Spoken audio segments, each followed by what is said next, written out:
And this is Gavel to Gavel, WCVW-TV's complete coverage of the Richmond City Council. And good evening once again. I'm Dick Harmon. Welcome to our second meeting of the month of February. And hard to believe, but in less than a week, we'll be in March, which means spring is in the air. And what have we got in line tonight in the air? Well, we've got 32 items, 23 on consent agenda, 9 on the regular agenda. No appointments or reappointments scheduled as it looks right now. So let's go through the agenda and see what we will have, what we won't have tonight. And we'll get started with item number 1, Ordinance 2012-141. And that's concerning establishing a derelict building abatement program. And that paper has been withdrawn. There's another paper coming up that will pretty much parallel that one. So this paper has been withdrawn, and so we will not be hearing that one tonight. Item number 2, Ordinance 2012-212. This is for all-way stop signs and all-way flashing red lights at North Nansemond and Kensington Avenue, and that's being continued for 4 weeks. So we'll hear that one on March 25th. Item 3, Ordinance 2012-226. And this is concerning the keeping and running at large of hogs, pigs, fowl, and etc. That paper has been withdrawn because there again there's going to be another paper being introduced tonight. Item 4, Ordinance 2012-233. Stop signs at North Shepherd and Stewart Avenue. That's been continued until the 25th of March. Item number 5, Ordinance 2013-12. And this is a new section of the City Code, and this concerns parking violations and penalties for noncompliance with certain parking requirements. And this is requiring curbside wheels of vehicles parked on streets parallel to the curb should be no more than 12 inches from the curb. It was amended, and it will be voted on tonight on the consent agenda. Item number 6, Ordinance 2013-14. This authorizes the CAO to convey site development easements for telecommunications, ingress, egress, utilities, store management, and other similar conveyances across the public property at 1701 Fairfield Way. And this is for the purpose of the construction of the Richmond City Justice Center, the new jail. That one stays on consent. Item 7. Now this is amending and reordaining Chapter 14 of the City Code, adding a new article, amending the code by adding a new section both for the purpose of establishing a derelict building program in accordance with the Virginia Code. Now, this paper, basically we said the paper number 1 was being withdrawn. This one is taking its place. And this one, there's going to be some discussion on it. And quite a few people, I just said, are going to be down here to speak on that.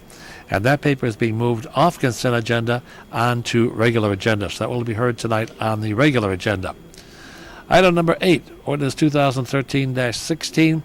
This is a memorandum of understanding between the city and the VDOT, or Virginia Department of Motor Vehicles, rather, to allow Virginia Department of Motor Vehicles to issue special building or hauling permits on behalf of the city. That stays on consent. Item 9, Ordinance 2013-20.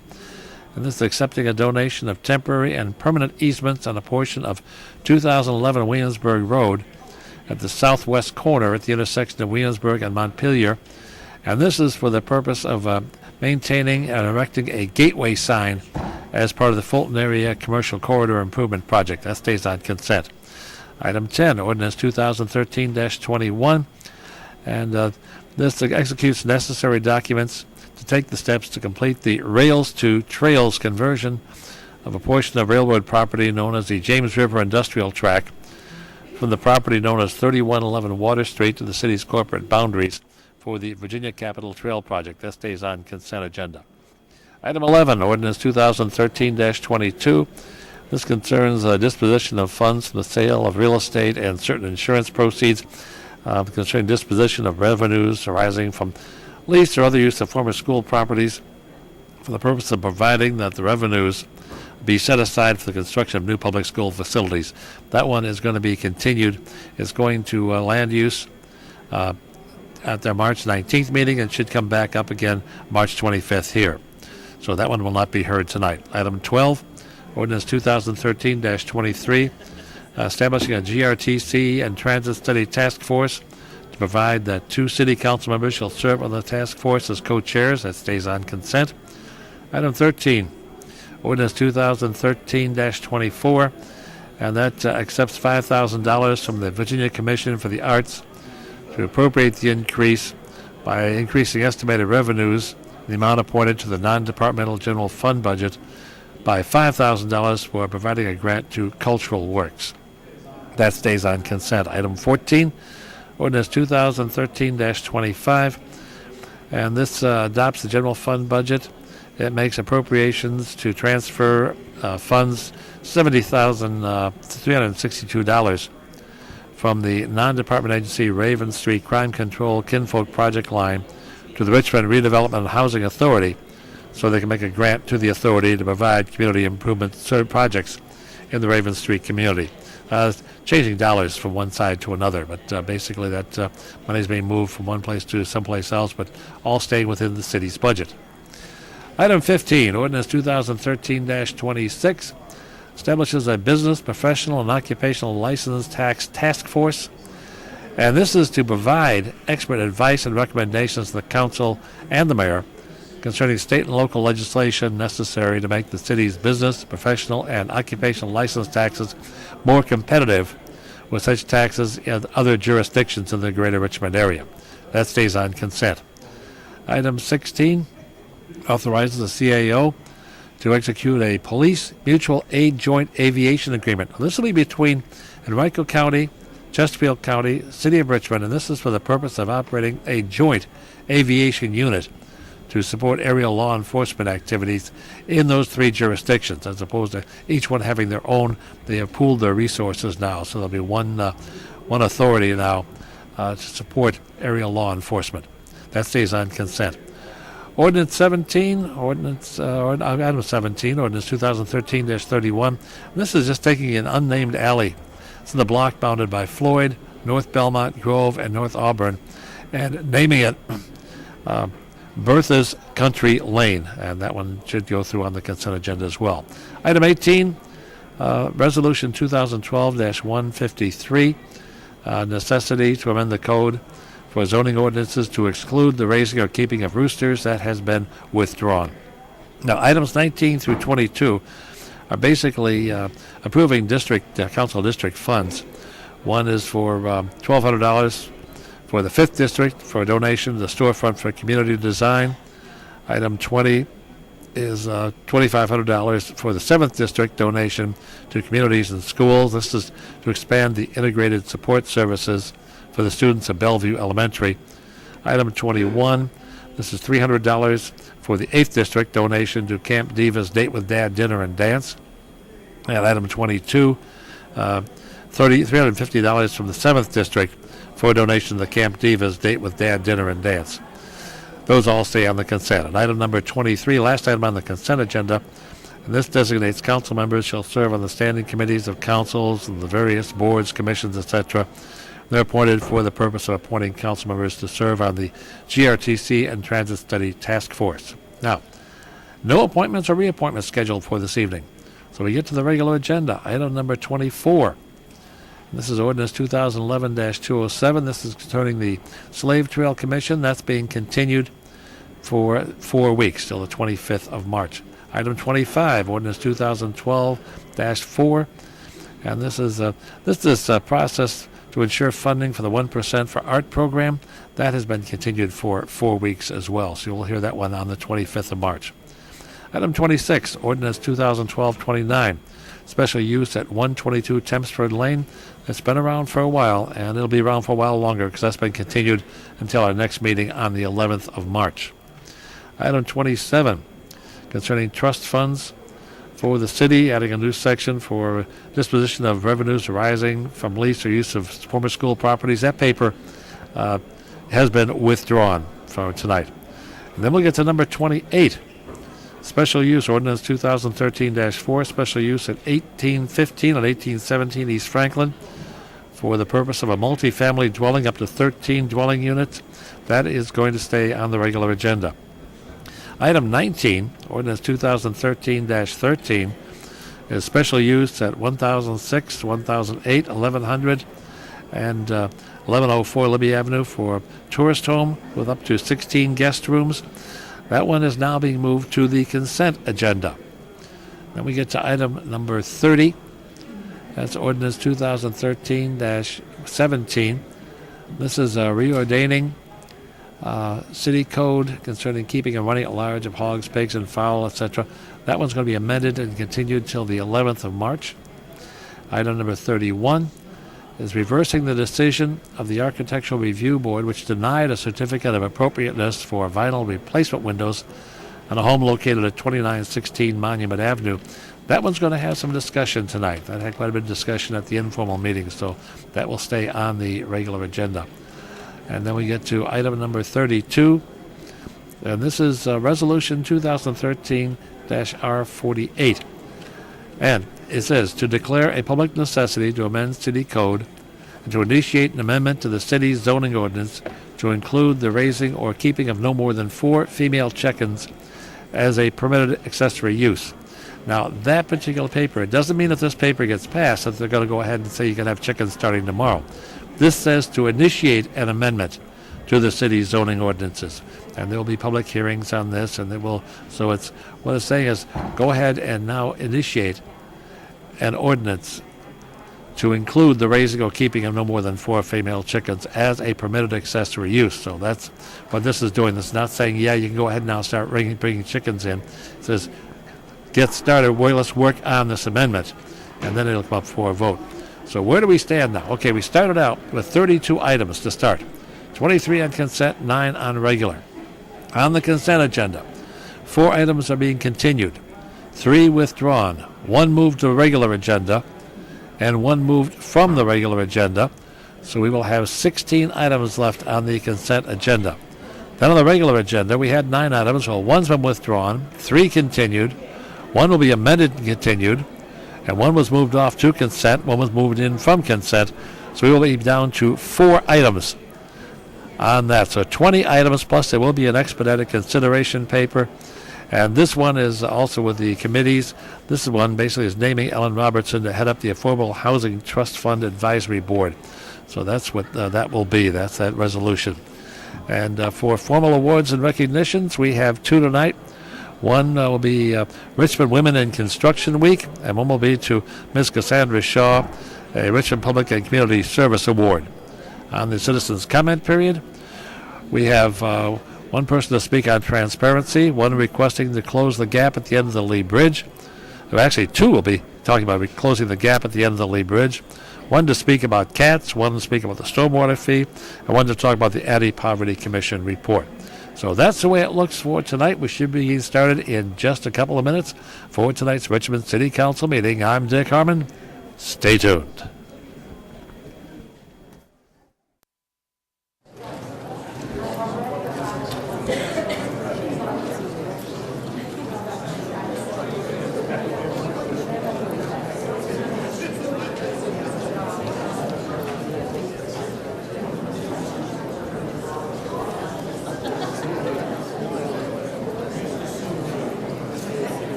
Ladies and gentlemen, it's just 6 o'clock. If council members will take their seats, we'll begin in just 1 minute. I got it.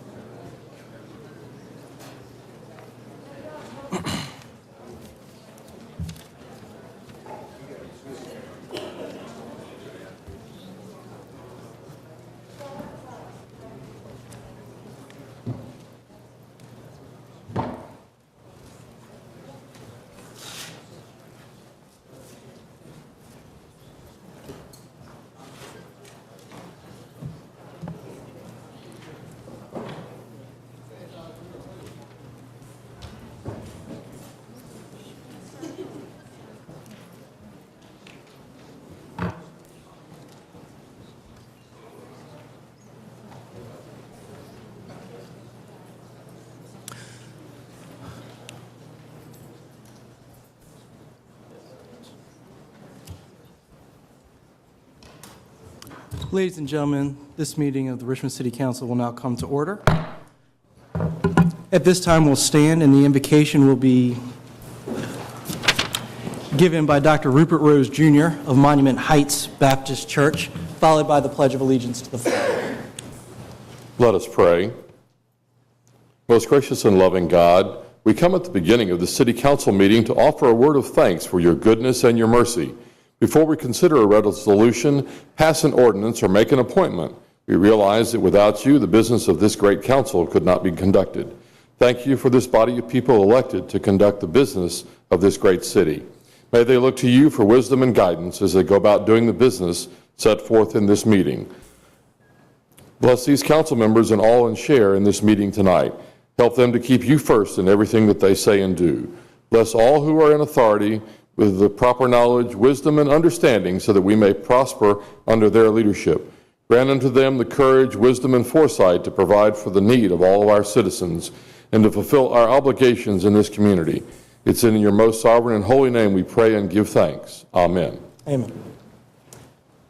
I pledge allegiance to the flag of the United States of America and to the republic for which it stands, one nation, under God, indivisible, with liberty and justice for all. Thank you. Please be seated. The Chamber Emergency Evacuation Plan announcement and Citizen Speaker Guidelines. Ms. Clerk. Upon evacuation of the emergency alarm system, all persons should immediately exit the building. Please use the exit to the left or right front of the council chamber or the east or west stairway outside the rear doors of the chamber. Do not use elevator or escalators. After exiting the building, proceed to the assembly area located in the parking lot bounded by Clay, 8th, 9th, and 9th Streets. Citizens and employees should assist visually and hearing impaired visitors with exiting the building. Citizen Speakers Guideline. Citizen wishing to speak during public hearing or citizen comment period are generally given 3 minutes to speak. Persons appearing before council are not allowed to campaign for public office, promote private business venture, use language of a personal nature which insults or demeans any person, including comments directed at public officials or staff members that are not related to their official duties, or address or question staff members directly. All questions are to be directed at the President of Council. Failure to adhere to this guideline may result in speakers forfeiting any remaining time and future disciplinary actions as necessary, which could include barring from attending any further council meetings for a period of 6 months. Mr. President, for the record, all members of council are in attendance this evening, and it's my understanding Councilman Hilbert is in the building. It's just not at his seat currently. Thank you very much. At this point, are there any appointments or reappointments on tonight's agenda? There are no appointments or reappointments for consideration this evening. Thank you very much. We'll move forward then to the next issue, which is, of course, awards and presentations. Yes, the first award being presented by President Charles Samuels and Vice President Ellen Robertson is to recognize Richmond Women in Construction Week. The honorable members of Richmond City Council and the honorable mayor of Richmond hereby recognize Richmond Women in Construction Week to honor and celebrate women working in the construction industry. The National Association of Women in Construction is a nonprofit professional organization that was founded in 1955 to promote and support the advancement, employment, education, and success of women in the construction industry. Each year, the National Association of Women in Construction celebrates Women in Construction Week during the first full week of March. Locally, the National Association of Women in Construction, Chapter 141, has served the greater Richmond area in promoting women in construction for the past 46 years. Over the years, the National Association of Women in Construction, Chapter 141, and its members and supporters have worked to promote skilled trades careers and to foster community development through renovation and beautification projects. In recognition of National Association of Women in Construction, Chapter 141 Richmond City Council and Mayor Dwight C. Jones do hereby proclaim the first full week of March 2013 as Richmond Women in Construction Week and call its observance to all residents.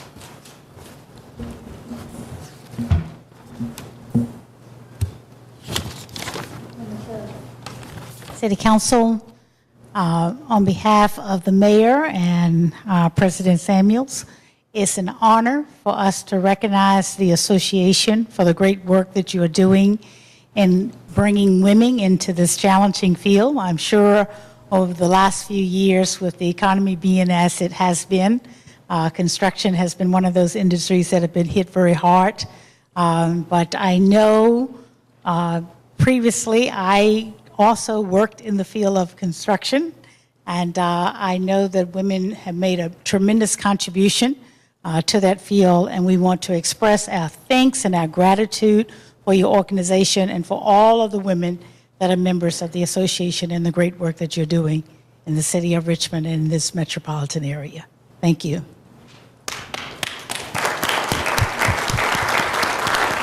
And just like Vice President Robertson said, thank you so much. You know, when you look out at what the city has done in the past regarding small minority businesses, women-owned businesses, the construction field is truly one of those areas that we have focused on and will continue to focus on. I appreciate all the work you and your chapter have done and congratulate you. Thank you very much.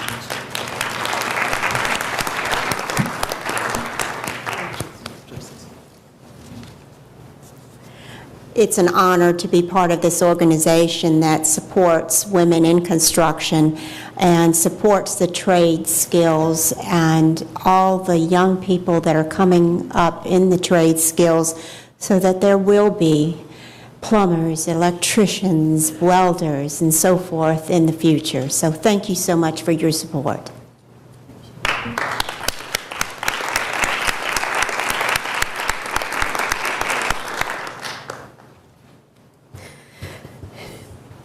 Next, we have a recognition. It's a Richmond Public and Community Services Award being presented to Ms. Cassandra Shaw, and that's being presented by Councilmember Michelle Mosby. The honorable members of Richmond City Council hereby recognize Ms. Cassandra Shaw for her public and community service on behalf of Richmond residents and beyond. A lifelong Richmond resident, Ms. Shaw grew up in the Jackson Ward neighborhood and currently lives in the South Central 9th Voter District. A dedicated public servant, Ms. Shaw devoted 35 years to government service, which included working for the U.S. Department of Veteran Affairs Hunter Holmes McGuire Veteran Center, the U.S. Department of Defense, and the U.S. Postal Service. In 2010, Ms. Shaw founded and began serving as executive director of a nonprofit organization titled Destined and Designed by Faith Outreach Ministries to provide food and clothing to people who are homeless, living in shelters in low-income single-family housing, struggling with mental illnesses, and for impoverished U.S. veterans. Richmond City Council hereby recognizes, honors, and celebrates Ms. Cassandra Shaw for her dedicated public and community service. The members of City Council would just like to say thank you for all the service that you have done. I find it a blessing for someone to take time out of their schedule to make sure that someone else has food and clothing. Your nonprofit lets me know that all God's creatures are destined and designed. And so we thank you very, very much. We're hoping that all community partners and businesses would help you in your endeavors. And we just want to say thank you for being your brother's keeper. And we thank you for destiny and design. Thank you so much.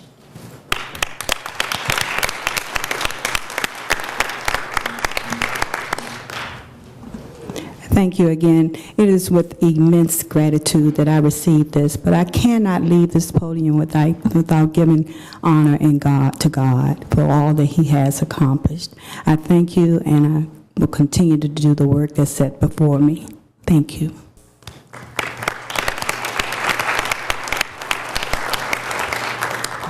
Thank you. At this point, may I please have the clerk review the list of amendments to tonight's agenda? Yes, amendments to tonight's agenda consist of Item number 1, ordinance number 2012-141. That paper has been withdrawn. Item number 2, ordinance number 2012-212 is being continued to March the 25th. Item number 3, ordinance number 2012-226. That paper has been withdrawn. Item number 4, ordinance number 2012-233 is being continued to March the 25th. Item number 7, ordinance number 2013-15 is being moved to the regular agenda. Item number 11, ordinance number 2013-22, that's being continued to March 25th. Item number 14, ordinance number 2013-25 is being continued to March 25th.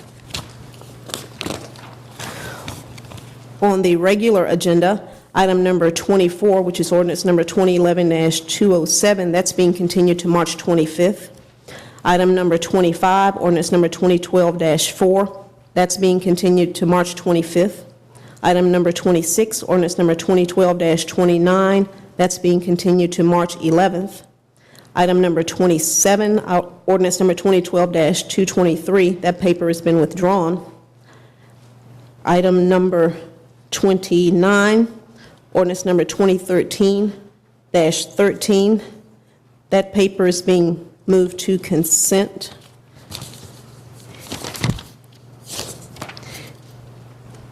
And I think I failed to mention item number 18, resolution number 2012-R153, that paper has been withdrawn.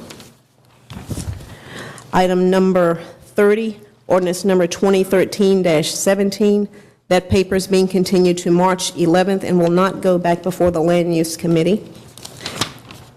And Mr. President, those are all of the amendments that I have. Thank you very much. Do any other council members have any additional amendments to tonight's meeting? Ms. Trammell? Mr. President, I'd like to move number 5 from the consent agenda to the regular agenda, please. Okay, item number 5 is ordinance number 2013-12, and that will be moved to the regular agenda.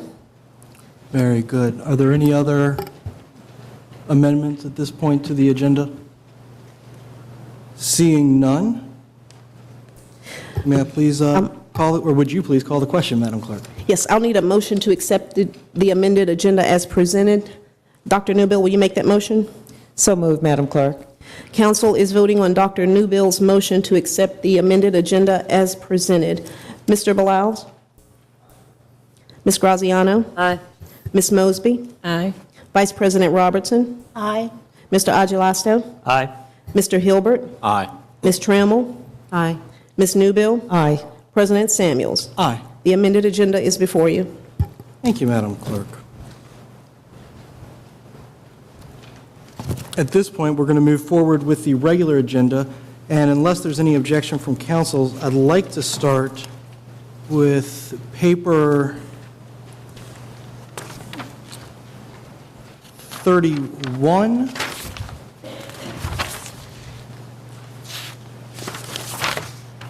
Madam Clerk? Yes, item number 31 is resolution number 2013-R47. That's to reserve the decision of the Commission of Architectural Review, which denied certificate of appropriateness for vinyl replacement windows on a home located at 2916 Monument Avenue. Thank you very much. Are there any questions of council on this paper? Very good. Are there any persons which wish to speak in opposition to this paper? If there are, if I'd ask you please make a line up from the microphone. Please understand that council rules of procedure provide for 30 minutes on either opposition or in favor, and usually that time is divided by 3 minutes per person. If you hear someone say something that you believe you are also going to say, and you feel that it's appropriate to simply ditto that, please do so, and therefore we will give everybody, or at least as many people as possible, an opportunity to speak. The first person who's in opposition to this paper, please step forward, introduce yourself, and tell us what you think. My name is Donald Hatcher. I'm really amazed at the city of Richmond, who have laws already in place that says certain things can't be done, and people do it and then run down here to City Hall, and they have a problem with City Hall okaying what shouldn't be okayed. Why it is in this city when you pass laws, those laws can't be carried out as to how they should be carried out. I got a serious problem because a lot of times the city come and want to enact certain laws on me that shouldn't be. And I just took part in a neighbor dropping a tree on my house that done damage. And that's still with me. I got a lawyer working on carrying the person to court, but the city of Richmond carried me to court. The foolishness that goes on in this city, I don't have no explanation for it. But if the law is already in place, why are we talking about changing something because somebody done something wrong, to okay them doing wrong? Now, I've seen this done in Richmond many times. This council needs to look out for the interests of all people in this city, not a select few. And I got a real problem how 9 people can sit here and you keep okaying stuff that ain't supposed to be okayed. That doesn't make sense to me. You write a law on one person, he gonna get chastised. Another person, if he got some money to spend or whatnot, he can go hire a lawyer. And the foolishness in this city keep going on. When are we gonna stop it? If the law say it can't be done, it's already done. Why would you go put windows in a house that ain't supposed to be there? You ain't that stupid. And for this to continue to go on in this city, and people who are less having money to do things and try to get away with it, they get punished. If you got a law, follow the law. Don't keep on making exceptions where people can do what they want to do. I remember when we was black, you couldn't walk on the boulevard, so I got some real concern. Thank you. Thank you, Mr. Hatcher. Ladies and gentlemen, usually what we do during the public comment is not applaud. Applause is usually kept only to the awards presentation. We'd appreciate if you guys would follow that rule of council. Thank you very much. Yes, sir. My name is Randolph Bell, 2203 East Broad Street. The matter before you derives from the system whereby the Commission of Architectural Review operates, whose basis is a nationally agreed, nationally adhered to set of Department of the Interior standards. The decision was not rendered arbitrarily. It was rendered solely on the basis of those standards, which are widely appreciated and widely applied in historic cities up and down the East Coast and far inland. They indeed are part of an even wider system of the maintenance of historic cities, which includes the National Trust in the United Kingdom and analogous bodies across Europe. Were Richmond to turn its back on those standards, it would in effect be turning its back on world standards, which would be an odd posture for a city which likes to call itself world class. It is of financial importance. Perhaps others this evening will be able to bring figures to bear, but the tax credits upon which we depend to attract large amounts of investment derived from the fair administration of these Department of the Interior standards. We have, during the past few weeks, honored the memory of Charles Peters, known to many of us in this room, who helped to bring this system into existence. It would be, I think, insulting to his memory not to honor it. Thank you. Yes, ma'am. Good afternoon. I'm staff to the Commission of Architectural Review and a senior planner with the Department of Planning and Development Review, and I'm here to present the Commission's position. They maintain that they did not err in their application of the code. They found that the windows were in violation of the code and their guidelines, and the quality of the replacement windows were unacceptable to the historic character of the house in the Monument Avenue Old and Historic District. The Commission did not violate Section 114-930.6C of the code that states that the Commission is entitled to reject an application for a COA if it finds that the application is not in compliance with the code for old and historic districts. They did not violate Section 114-930.7A that says that the historic character of each old and historic district shall be the primary consideration of the Commission in reviewing proposed designs for the district. They didn't violate Section 114-930.7B that states that the Commission has the authority to issue certificates of appropriateness for the rehabilitation of the property if it finds that the proposed change is compatible with the property and the historic district of which it is a part. So if you take a look at the code, the state enabling legislation, the oath sworn by members of the council before they took their service, their Old and Historic District guidelines, which are consistent with national preservation standards and were recently vetted and found laudable by City Council through your task force study of the Commission. You'll see that the members of the Commission of Architectural Review could not responsibly have reached any other decision in their review and consistent application of their standards. We all know that Monument Avenue is historic, and I think we all appreciate that Monument Avenue is a gem in our city. It's got a City Old and Historic District status. It has a National Register Historic status, which makes it eligible for tax credits. But I also want you to be aware it is a National Historic Landmark, and those are very rare throughout the country. There are only 121 in the state of Virginia. So I would encourage you to protect this very important district and not erode the character of the district. I'm sorry, could you state your name for the record? Catherine Easterling. Thank you. Thank you. And I'm happy to answer any questions since I'm staff to the commission. Thank you, Ms. Easterling. I think what we'll do is let everybody speak in favor and opposition, and then Okay. if there's questions of council, we'll call the appropriate folk back. Thank you. I didn't realize that. No Appreciate it. problem. Good evening. I'm Julie Langen, Deputy Director for Preservation Programs at the Virginia Department of Historic Resources. As you deliberate on the resolution before you, I request that you consider the following. Developed by the National Park Service, the Secretary of the Interior standards for rehabilitation, upon which the Old and Historic District guidelines are based, have been the industry standard since 1977. The standards are intended as best practices for use throughout the country on all types of buildings. They are not technical, but are intended to promote responsible treatment practices through a common sense approach. Because the standards are general in nature, local communities often develop guidelines to complement these standards, taking into account the building types found in a particular district.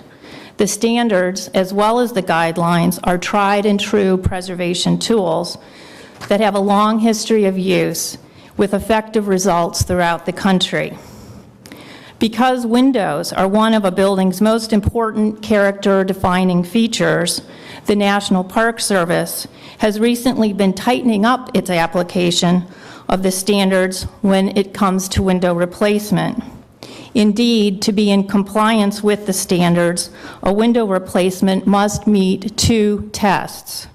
One, the historic windows cannot be repaired, and two, the new windows should match the historic. Another point that I'd like to make is that Richmond, a city whose past and future is unquestionably intertwined with historic preservation, needs to hold on to and protect the tools at its disposal to preserve the historic neighborhoods that contribute so significantly to the city's opportunities for heritage tourism and economic development. More than any other city in Virginia, Richmond has benefited from the programs whose very existence depend on the enforcement of the Secretary's standards. For example, there have been 1,159 certified rehabilitation tax credit projects in Richmond, all of which had to follow the standards. These projects have leveraged almost $1.5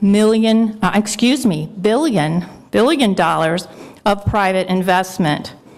Look around Richmond today, and the majority of development projects under construction are utilizing the tax credit program and are therefore complying with the same standards on which the Old and Historic District guidelines are modeled.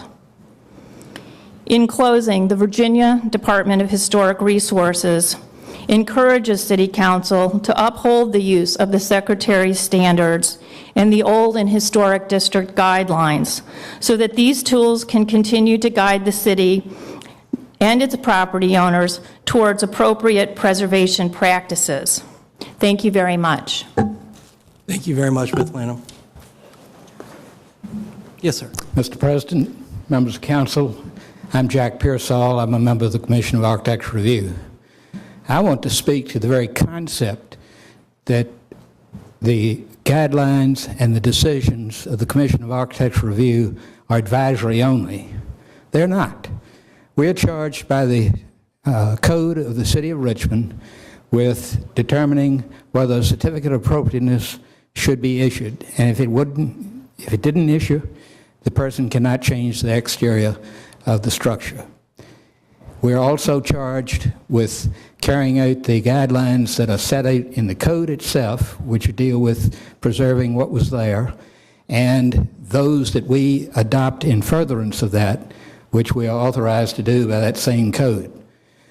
So to suggest that we're like the Planning Commission, advisory only, just doesn't ring true. It's not consistent. The law is very clear. And then there's the right of appeal to City Council.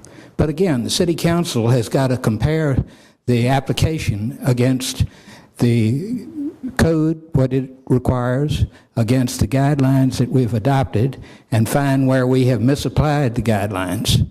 So I am greatly concerned with any suggestion that when the case gets to City Council, it can be de novo and just completely disregard what is in the code, what is in the guidelines, and what the Commission of Architectural Review has decided. It's worked for 55 years. This ordinance was put on the books in 1957, and you know good and well how many neighborhoods have been saved and then improved by the historic designation. So I urge you to think about this case only on the basis of whether the guidelines have been observed by this applicant or not, and if not, to uphold the Commission of Architectural Review and deny the appeal. Thank you. Thank you, Mr. Pearsall. Yes, sir. Mr. President, members of council, I'm Wyatt Beasley, a nearly 30-year resident of the 2300 block of Monument Avenue. I urge you to uphold the recent decision of the Commission of Architectural Review regarding the violation at 2916 Monument Avenue. Monument Avenue has flourished in the last 20 years. Many residents have invested large amounts of money in their houses, knowing that the CAR will protect their investments. I do not need to remind this body of the substantial amount of taxes paid by the residents of the Monument Avenue Historic District. It's easy to foresee the values of these properties decreasing without the protection of the CAR. That would ultimately mean fewer tax dollars for the city. Please help our historic district taxpayer citizens. Do not hinder the forward progress of this historic avenue by eviscerating the Commission of Architectural Review. Thank you.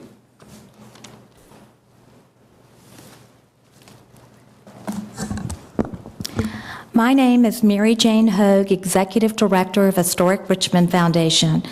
I would like for the record to reflect tonight that I am submitting a packet to the City Clerk, which includes City Code sections substantiating CAR's authority, the Richmond Old and Historic District Handbook and Design Guidelines, excerpts from the Old Historic and District Handbook substantiating CAR's authority and approved materials, the Department of Historic Resources FYI number 6 about synthetic siding, Department of Historic FYI resource number 3, retrofitting historic windows, the MAPS petition in support of the CAR decision, and the 2012 Annapolis, Maryland Preservation Commission case study regarding retroactive application. We sent this morning, but I'd like to formally introduce it into the record tonight. I am here to urge City Council to support CAR and deny Resolution 2013 R47. I direct you to the City Code, which supports the Commission of Architectural Review's decision to deny a certificate of appropriateness for 2916 Monument Avenue. Section 114-930.3 states in part that the CAR shall have the power and authority to issue or deny certificates for alterations within an old and historic district. Section 114-930.6 addresses the requirement for a certificate of appropriateness. It states in part that no building shall be altered within an old and historic district unless it is approved with a certificate of appropriateness. No building permit to alter any building shall be issued unless the applicant has first attained a certificate of appropriateness. The homeowner did not obtain a building permit nor a certificate of appropriateness in this case. The building permit is an essential tool for the commission and staff in order to trigger unlawful alterations. Again, I ask that your decision tonight is based on city code and the procedures and processes of CAR. Please do not punish those who have lawfully followed the process while rewarding those that don't. Our mayor says he wants to be a world-class city. One of the discerning national attributes are our authentic historic buildings. Monument Avenue is a nationally recognized street. If we can't afford the National Park Service Secretary of Interior standards to this street, we are setting a huge precedent.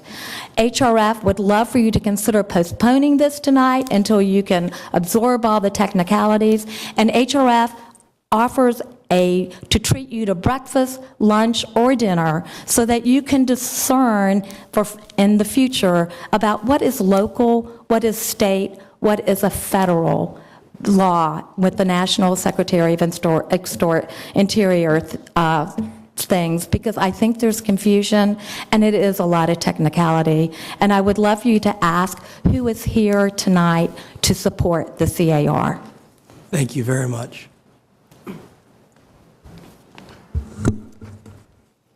I am Joanne McDonald, and I am a homeowner in the 1st District, just outside of an old and historic district.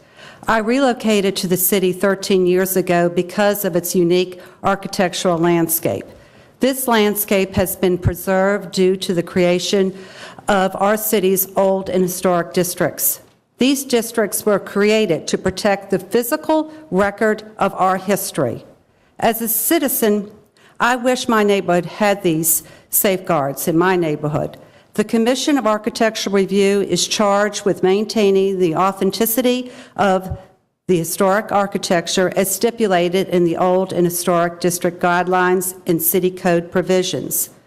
The work of CAR has been instrumental in protecting the historic properties and the physical record of our city's history. CAR is responsible to ensure the integrity, the craftsmanship, and the character to be retained in the districts. In 2009, 2010, the Council Task Force reviewed and affirmed CAR's process and procedures. This recent review affirmed CAR's process and its procedures and upheld CAR's efforts to review all exterior changes within the district, keeping the Secretary of Interior standards for rehabilitation. In 2012, CAR reviewed 119 applications and only denied 9. The process is working and effective. Upon your review of the resolution regarding 2916 Monument Avenue, I urge you to uphold CAR's decision to deny a certificate of appropriateness. The work of CAR is crucial to maintain the impact that the old and historic districts have on our city. The benefits of preserving the integrity of the districts has tremendous financial benefits. Monument Avenue Historic District alone generates $4 million in tax revenue for this city. In addition, the district has become a tourist destination, producing substantial revenue for our city. All the districts are an asset in the Virginia Film Office. The city's historic environment has demonstrated to attract this additional revenue stream. An additional benefit is the proper maintenance of our historic building stock, is the significant support it provides our local labor and craftsmen. We must maintain the standard of grandeur of our historic districts. If we do not, Richmond will endure economic and architectural ramifications because we fail to provide the necessary protections and safeguards. The historical integrity must not be compromised. I urge you to support your commission and the city code. If you approve this resolution, please inform your citizens how Carr erred in this case. Thank you. Please. Thank you very much. Yes, ma'am. My name is Kathleen Morgan, and I'm speaking as a citizen of Richmond, specifically a citizen of Monument Avenue, Old and Historic District. I live at 3115 Monument Avenue, the first apartment building built in the district. Monument Avenue has nationally recognized significance, being that it is a national historic landmark as well as a national historic district. But many pieces make up that history and architecture, which then allows the district to speak to its past. The architectural features of Monument Avenue are what hold it all together. It is the windows, the porches, the columns, the roof lines, the materials that help to display its richness and thus its desirability. And it is CAR to who we owe the protection and maintenance of our historic resources, ensuring the reason that I and others who move to this neighborhood is kept intact. I would like to reference the Old and Historic District Guidelines, where it states on page 2, by the authority of the city code, no external changes to a property in an Old and Historic District other than routine maintenance can be made without obtaining a certificate of appropriateness. Furthermore, on page 4, the most widely used standards and guidelines in the United States for the rehabilitation of historic structures and historic districts are the Secretary of the Interior's Standards for Rehabilitation and Guidelines for Rehabilitating Historic Buildings. The CAR has adopted the following national standards. I will just mention a few of the standards. Deteriorated historic features shall be repaired rather than replaced. When the severity of deterioration requires replacement of a distinctive feature, the new feature shall match the old in design, color, texture, and other visual qualities, and, where possible, materials. Unfortunately, there is an all too common misconception that historic wood windows are inefficient. According to the Virginia Department of Historic Resources stated in FYI number 3, in which you already have, I quote, "A variety of retrofit techniques can provide a historic window with thermal efficiency equaling or exceeding that of typical replacement window units. These methods are generally less expensive than wholesale replacement. And lastly, I will refer back to the guidelines on page 75 that the most important aspect of preservation is maintenance and repair. With proper attention, the life of Richmond's historic buildings can be extended for generations. Through careful selection of materials and repair techniques, historic buildings can be preserved appropriately and economically, avoiding the necessity of major costly rehabilitations in the future. The most expensive repairs are those that must be made twice." It is with this evidence and these facts that I ask you to vote against this appeal and trust and respect your CAR. Many before have followed the law. This property owner did not. Thank you. Thank you very much. Yes, sir.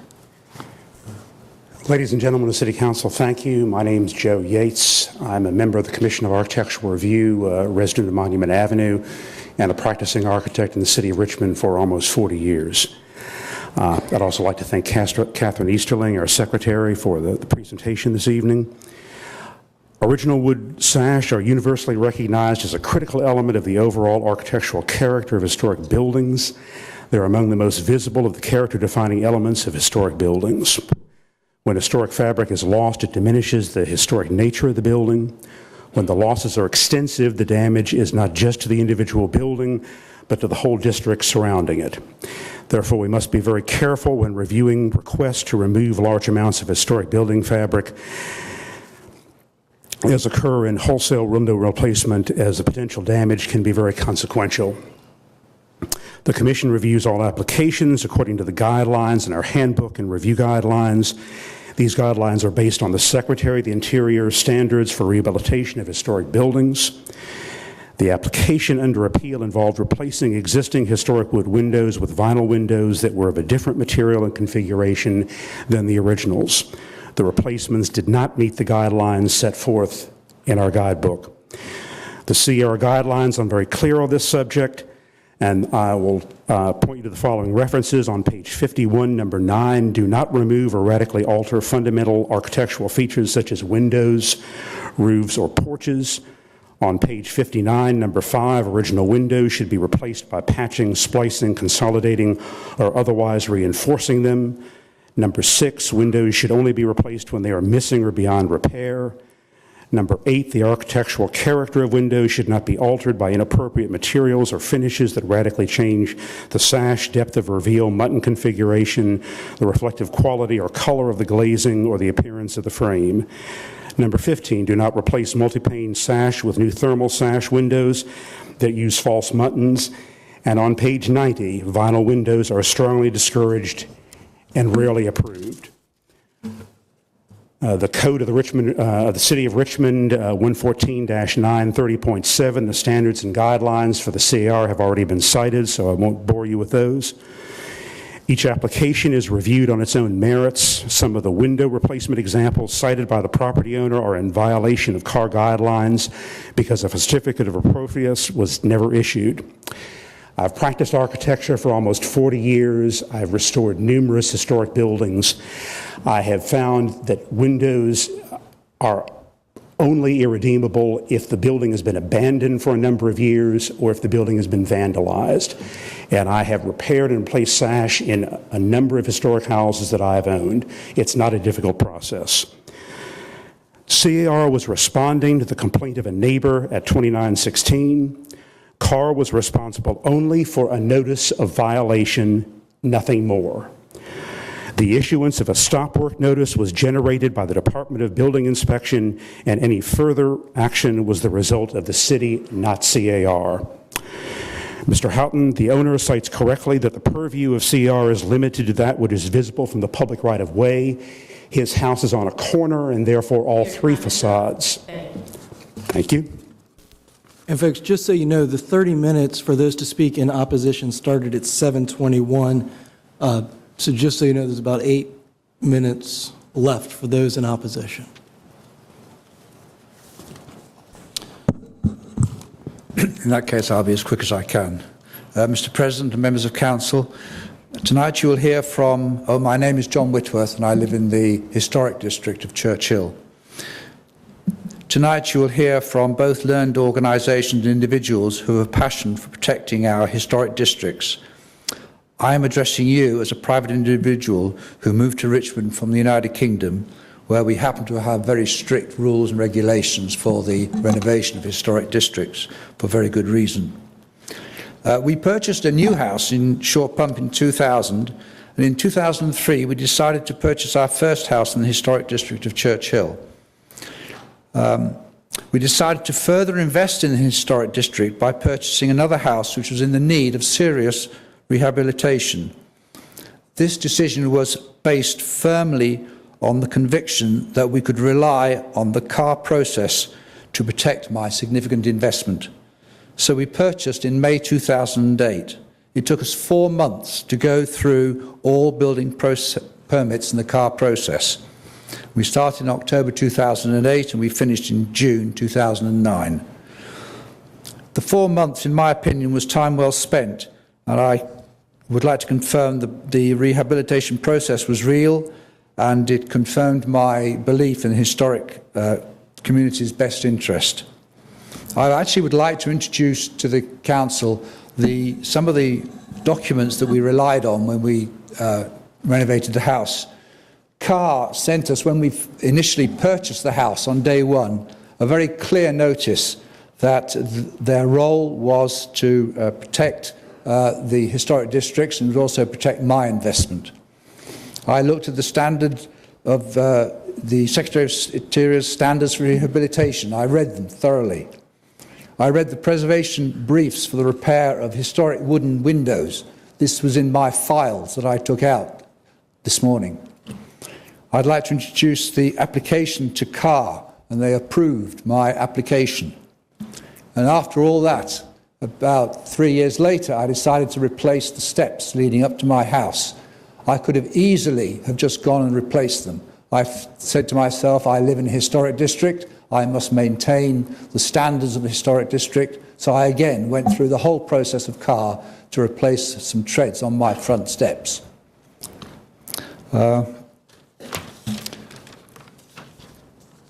So I could have easily ignored the rules, and I didn't. Therefore, I would like to introduce these as proof that an individual will spend considerable sums in maintaining their houses in historic districts up to a high standard. Probably a higher standard would be considered normal. Hence, any actions by yourselves to condone vinyl windows in a historic district will immediately send the wrong signals to current and potential investors in historic districts in Richmond. Thank you. Thank you, sir. Yes, sir, and just so you all know, there's about 5 minutes left. I'm Wade Rawls. I am the resident of Church Hill. I am the chairman of the Church Hill Association Zoning Committee. But I speak to you as an individual who has spent a lot of money on my house, working with the Carr regulations and Department of Historic Resources on the tax credits. I urge that you uphold Carr on two grounds. The first one is economic, the second is political. On the economic basis, we have all seen the improvements in the city of Richmond because, in large part, of these tax credit programs. $1.5 billion has been spent, but look at also the other expenditures to improve the tax base in the city of Richmond. This is made for market improvements. Look at Shockoe Bottom as an example in what has happened with the tobacco warehouses.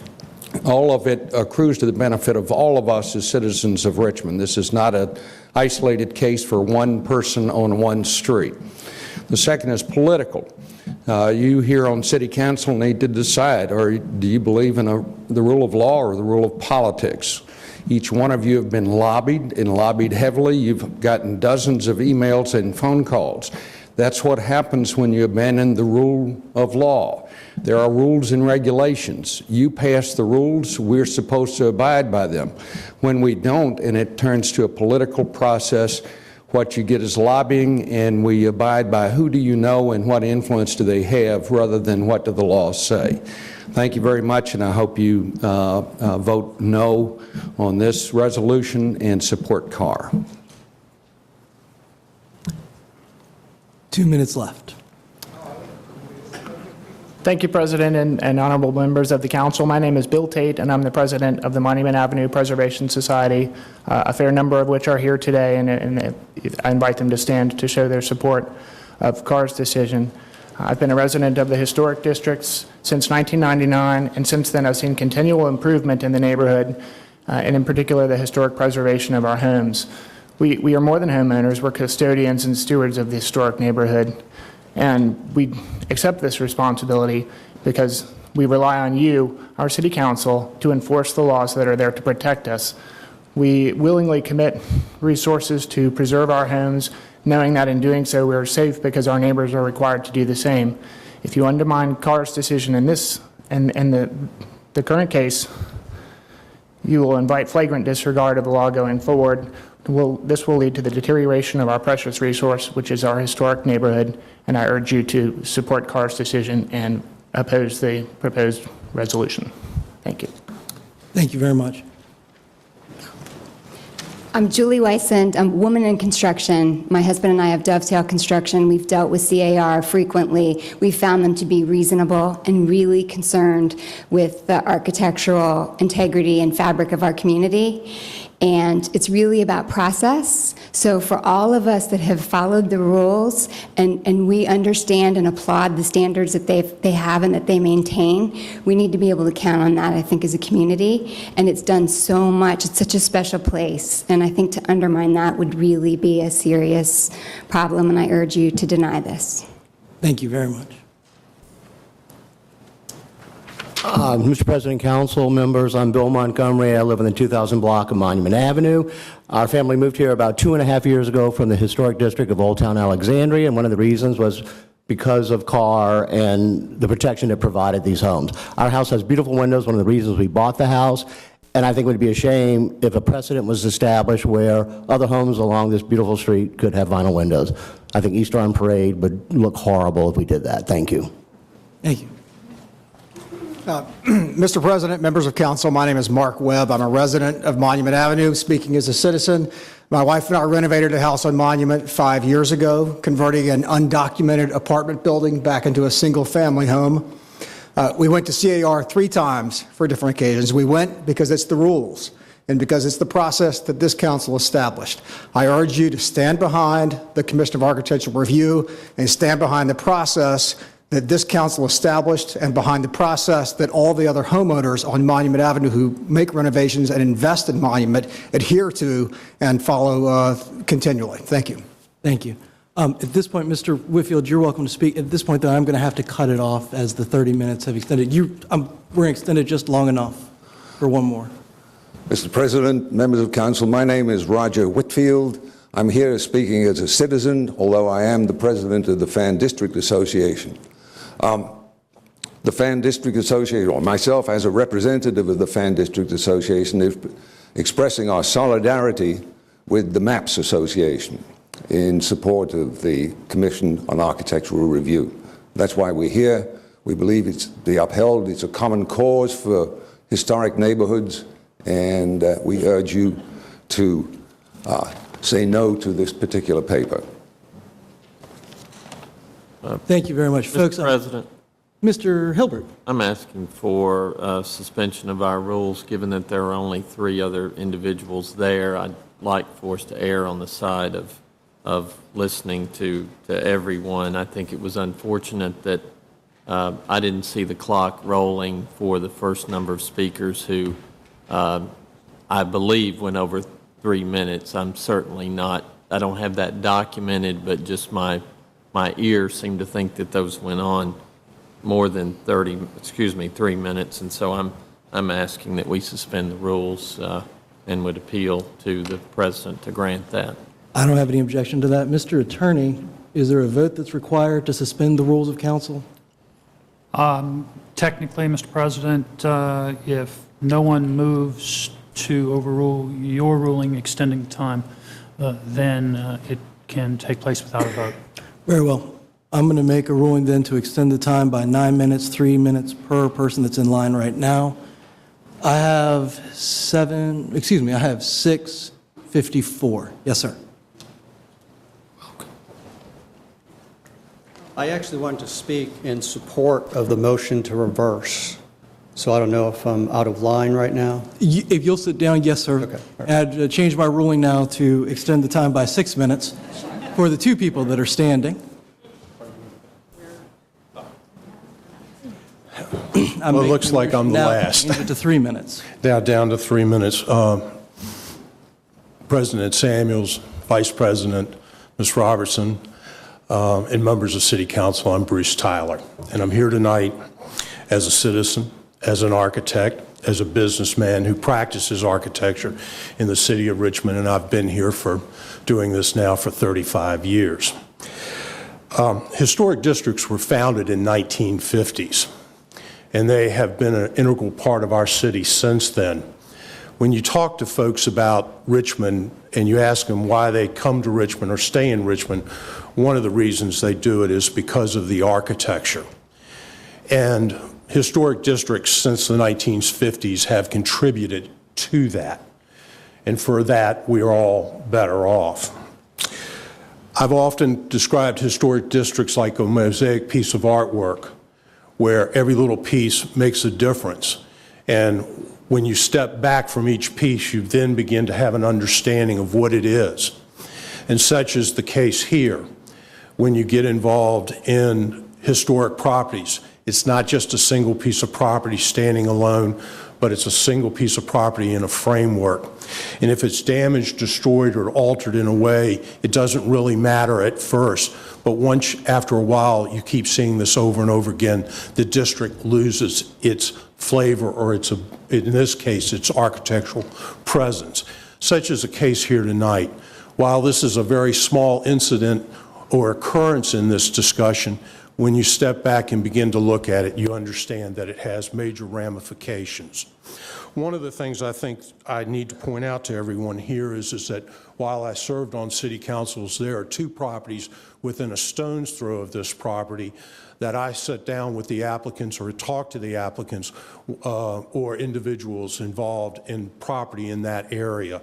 One was a parking lot that had been paved over, and we had to deal with that. Fortunately, it didn't get to council because it was handled properly. The second was a replacement of windows, and in this case, a substantial number of replacement of windows. It actually went to the CAR. The CAR reviewed it and came away with the same ruling that you have going on tonight. The applicant then talked with me, and I said, as a councilman, I'm going to support the CAR on this matter. It never came to this body, vinyl windows. So I want you to understand this is not the first time this has happened. It's important to protect this district.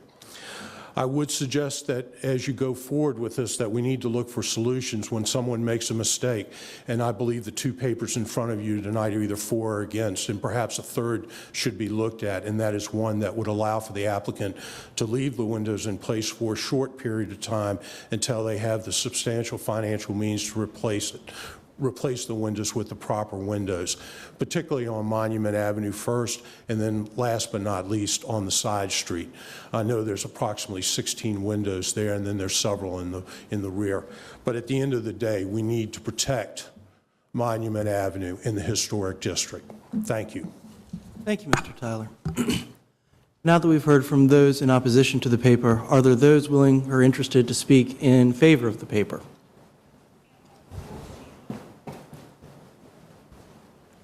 And all those who are interested, if you guys would please stand up or walk down to the front as well. My name is Roger Bouchard. I'm a homeowner on Monument Avenue. And I think it's evident that we all want to preserve the architectural features and the history in the city.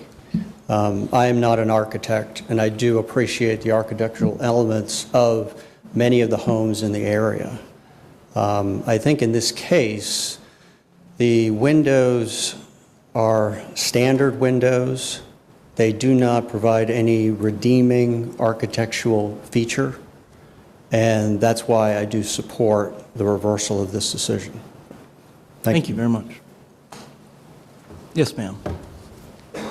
Hi, I'm Champ Granger, and I should get more votes than anybody else because I live next door to the house. So I want to let you all know that we agree as well. The good news is that everybody in this room is passionate about the city, is passionate about architecture, is passionate about Monument Avenue. We live there, and in the last weekend, I've read the 60, 70, 80 pages of the architectural guidelines. I have a master's degree, so I'm fairly educated in this domain, but not an architect. And I think what I hearken to are some of the terms that people use tonight, some of the terms that were used in the document. It talks about best practices, it talks about guidelines, and it talks about trying to achieve, in some cases, a visual match for architectural elements. So we can all take the document and interpret it our way or the other way, and I don't think that's for the best interest of the city as a whole. What I do want you to know is that the Houghtons maintain their property immaculately. I've lived there for 6 years, and they've already repainted the house twice in a 6-year period, and I'm lucky to power wash the front porch if I get to it. They maintain it regularly, immaculately, and their goal is the same as the goal of everybody who's spoken here tonight, which is to maintain Monument Avenue in its utmost. I believe that there's an opportunity for a positive outcome here to take all the passion that's been expressed about the architecture and take that energy and to really turn it into education and funding and support for the homeowners that live in this arena, rather than to punish or set fear in the hearts of those who might move into the neighborhood. Thanks. Thank you. Mr. President, Madam Vice President, members of council, my name is Bill Pantley, and I represent Mr. Houghton, who resides at 2916 Monument Avenue. Mr. President, since I'm the last speaker and the other side had 30 plus. I should be fine with about 3 minutes, but I might need a little bit more, and I'll ask for that. Make a ruling to allow 6. Okay. Thank you. The first point I'd like to make is that, it's been said that City Council has no role in this decision, essentially, that CAR is the final word, and I think that simply flies in the face of Section 114-930.6 about certificates of appropriateness, where it's clear that a building requires a certificate of appropriateness granted either by CAR or by City Council on appeal, which is exactly where we are today. There are really 3 essential points about why this case or this decision by CAR should be reversed. The first is that vinyl windows are not prohibited in the city's old and historic guidelines. It's disfavored, but it's not prohibited, particularly in an instance where the original windows are found to be beyond repair. And you really didn't hear anything about that from any member of CAR who came down here, and that was a central part of Mr. Houghton's case. Because you see, he got into this because the windows were in such deteriorated condition, he went out and got a third-party contractor to come in to evaluate the windows. CAR had this in the form of a letter before them, and you didn't hear a word about it tonight. That letter from the contractor stated that the windows as a whole were shot. To pull them out and rebuild them would cost over $47,000, during which period many of the windows in the Houghton home on Monument would have to remain boarded. So he went and he inquired what other alternatives are there. He learned that there was a company that had installed a lot of these windows called Window World, and we'll get to them in a minute. Now, CAR criticized that $47,000 number, but there was never any other evidence before them. And as a matter of fact, a neighbor on Monument Avenue just last week who did pull his windows confirmed to me that that was about how much money he was made to spend. That's a lot of money. So we contend that the windows were beyond repair, and it was the only evidence in the case. Second, the replacement window used at Mr. Houghton's home is used throughout old and historic districts in Richmond. They're not prohibited, disfavored, yes, but in his own block, you can find them at 2914 Monument, 2902 Monument, 2900 Monument, 3001 Monument, 3009 Monument, 3025 Monument, and CAR approved the Window World window, the same window, at 3025. And just a couple months ago, or within the last couple months, 3218 Monument, same window.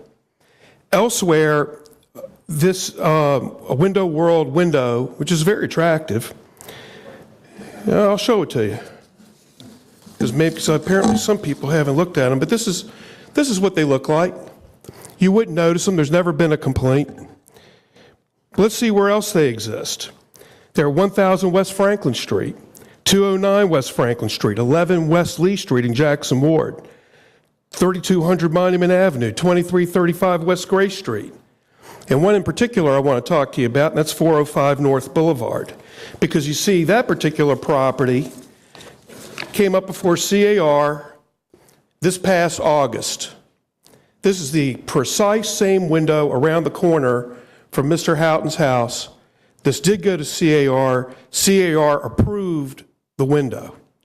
So we contend that, let me read you a couple more addresses. 1832 West Grace, 312 North Monroe, 1113 West Gray Street, 1600 Monument Avenue, the Stewart Court Apartments, 413 Stewart Circle, the One Monument Avenue condominiums.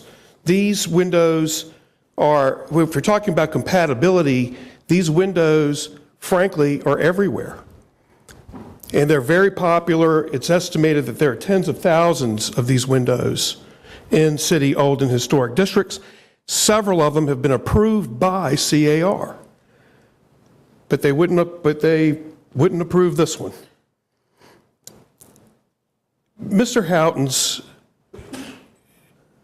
key desire when he learned that he needed to file for a certificate of appropriateness, because it's obvious that a great many people don't know, it's obvious, was that he be treated fairly.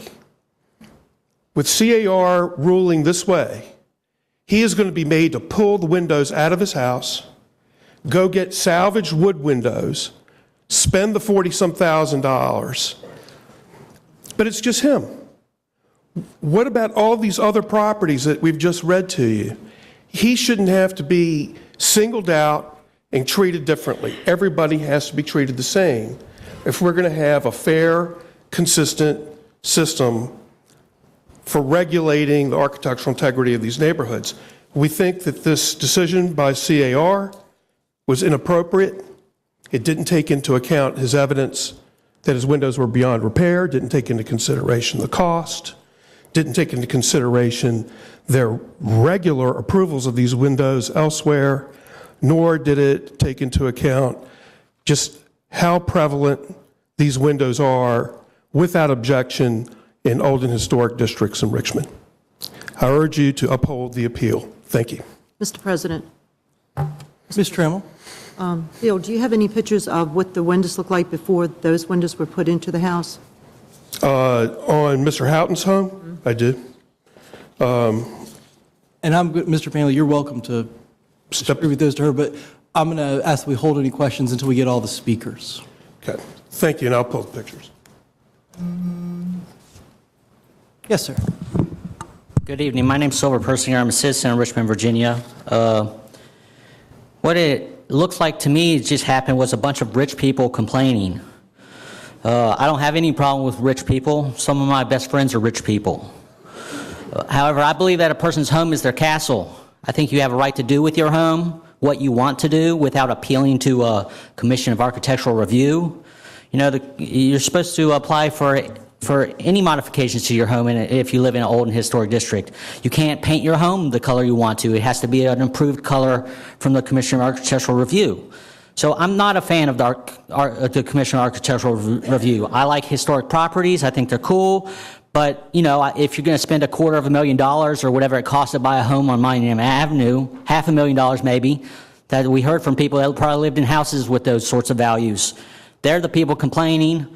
You know, this is something that penalizes poor and working people. Why should a poor and working person have to pay $50,000 to replace windows in their home, as Mr. Panley said? You know, I think the Commission on Architectural Review is a fascist organization. I used the second definition from Google. In general use, extreme right-wing, authoritarian, or intolerant views or practice. I think that's what we're seeing here. They're intolerant of vinyl windows. I don't think it's any big deal. You know, I don't anticipate these houses being here 500 years from now. How long is an old historic district going to be here? You know, Monument Avenue is a avenue that's homes to the richest people in the city of Richmond. That or Riverside Road, and further out in the West End that I don't even know about. I don't know anyone who lives out there, so I don't know what's going on out there. This has been an old and historic district since 1957. I think that's what I heard. The folks who fought for this may very well be dead. What works for one generation may not work for the next generation. You know, as Thomas Jefferson wrote in 1789, the earth belongs to the living. You know, I think the buildings belong to the living too. If you're going to buy a house, you have a right to do what you want with it. Maybe citizens should periodically vote to remain in old and historic districts. Maybe this is something council can propose. You know, I'm not saying Carr made an error in their decision. They were just following the rules that they've been given to interpret. In future case, you know, Bill Panley mentioned a bunch of addresses, and some busybody has taken upon themselves to write a complaint to whoever, Ms. Easterly, and now she has to look into those complaints. is everyone that has replaced their windows with these vinyl windows going to be required to replace their windows? You know, we're supposed to be a green city, and this is one of the most wasteful things that you could propose. Additionally, there's no penalties associated with any of this stuff in the existing Commission of Architectural Review whatever it's defined by. There's no penalties for people who violate this law. Maybe that's something you guys need to address also. Thank you for the opportunity to comment. Support this reversal. Thank you. Thank you, Mr. Persinger. All right, I don't see anybody else here to speak in opposition at this point. I'm going to bring it back to council. What I'd like to do is first give every council person an opportunity to ask any questions to a representative on either side, and then we'll have a discussion amongst ourselves. But if you have questions, I'd like to get those answered before we have any sort of discussion. I see Ms. Tran looks like she might have a question. You looked like you were reaching for the microphone. Mr. President, the only thing I was asking for was the picture, because I don't think I've seen the pictures, and Mr. Pantley was talking about so many other addresses, and that's with the same kind of window? Yeah, this is the... Before... This is a before and after photo of the windows at Mr. Houghton's house. Are there other questions? Yeah, and Ms. Tran, when you're done, we're going to ask for those to be circulated to all the council people. Dr. Newbill. Thank you, Mr. President. I'd just like to get further clarification from CAR, specifically relative to the properties that former Councilman Pantley indicated have been approved by them. Were there some unique... Ms. Easterling, and I will say that I know the guidelines do say that each case is decided on a case-by-case basis, so that may be part of the issue. Good afternoon. Catherine Easterling with Planning and Development Review.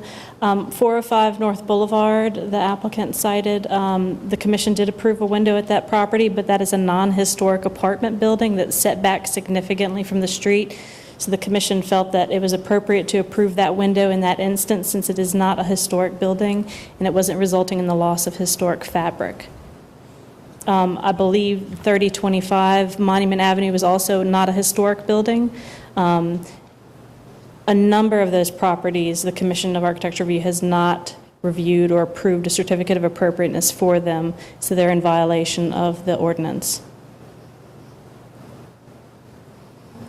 Does that prompt another discussion, Dr. Newbill? Okay. Maybe it's just a point of clarification. Thank you, Ms. Easterling, first of all. Maybe it's a point of clarification for Mr. Pantley. I thought he indicated that those properties had been reviewed and decisioned on by CAR. Oh. And is that accurate?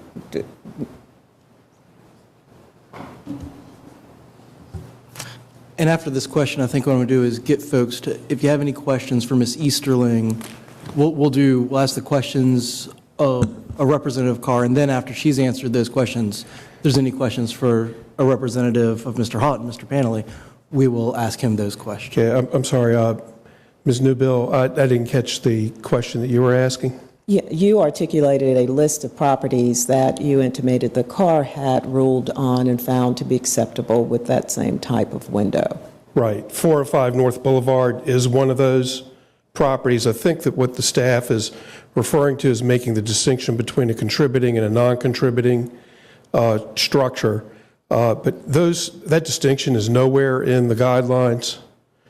The guidelines speak in terms of old and historic districts and the kinds of materials and windows that can be used and construction materials throughout that district.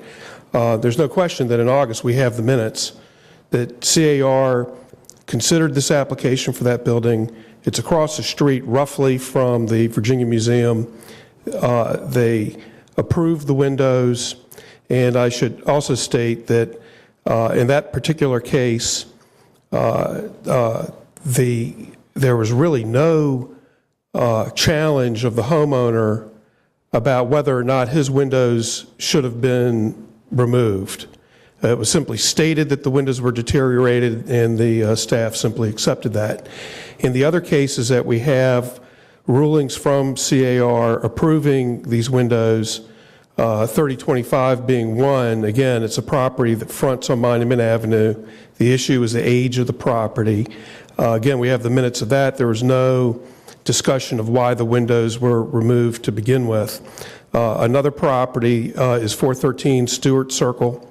It's the old Stewart Circle Hospital that was converted into condos. That developer, and I think it was 2002, asked for windows to be cut in, and the windows that were used were these same model windows. And again, that was approved by CAR. No discussion at all or challenge about having to prove whether or not your windows could be removed or why they were removed. Thank you. Ms. Easterling, just since we're going to be asking you questions, you might want to step back up. Are there any other questions for the representative from CAR? I don't see any. President. Mr. Agelasto? I do. Ms. Easterling, I think this piggybacks on Dr. Newbill's question. The long list of addresses that Mr. Panley listed, how many of those have gone through the formal CAR review process to certify appropriateness? I believe the majority of them have not gone through CAR review, and I believe some of them are not within a city-owned and historic district either. Okay, so there's a majority that are currently out of compliance, and therefore, is there reason to be alarmed, and is there future enforcement that's going to be taking place, and are we going to resume this conversation time and time again as people come to appeal CAR's decision about these vinyl windows? A number of the properties on Mr. Panley's list, we have received a complaint from an aggrieved homeowner, and we will be following up with enforcement on those, yes. Okay, thank you. Thank you. Ms. Mosby. 413 Stewart Circle, was that taken through CAR? Let me check my file for a moment, thank you.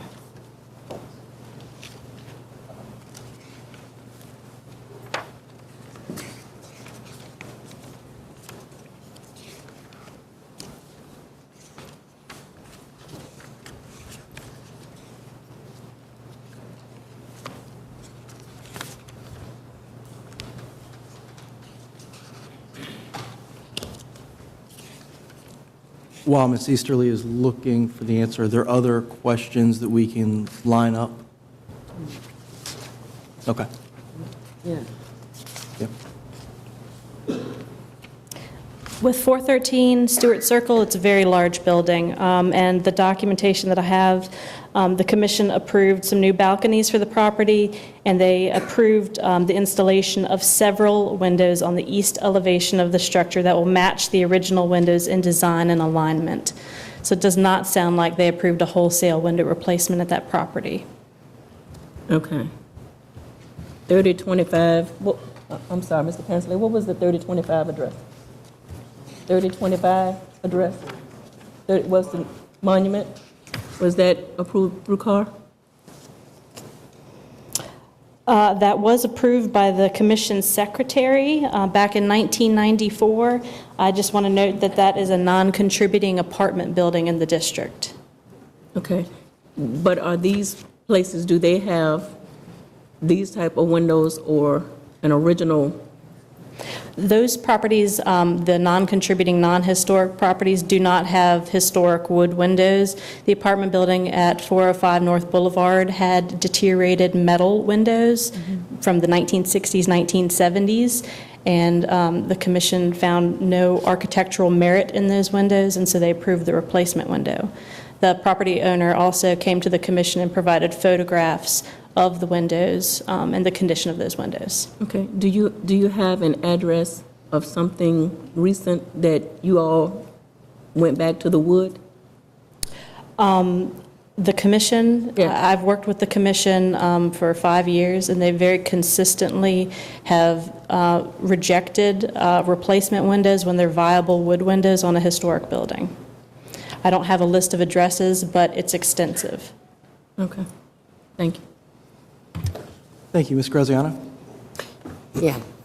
Good evening. I have a couple of questions. One of my questions is, if I buy a house in a historic neighborhood, how do I know the rules? Does my realtor give them to me? The state code of Virginia says it's the due diligence of the property owner to do their research and to find out about city old and historic districts.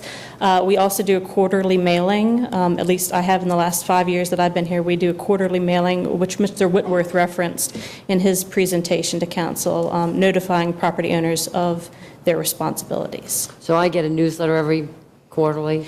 When a property transfers in the city, we notify the new owners.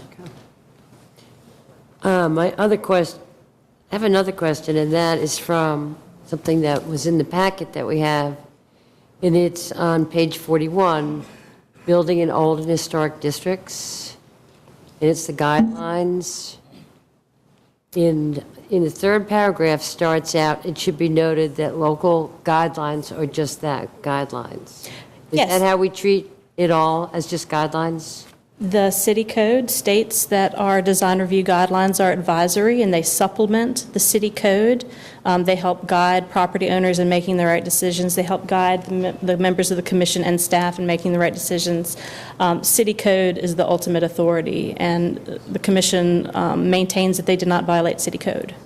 But it says here they're not rules, commandments, or mandates, correct? That's correct, but the city code is. Thanks. Thank you.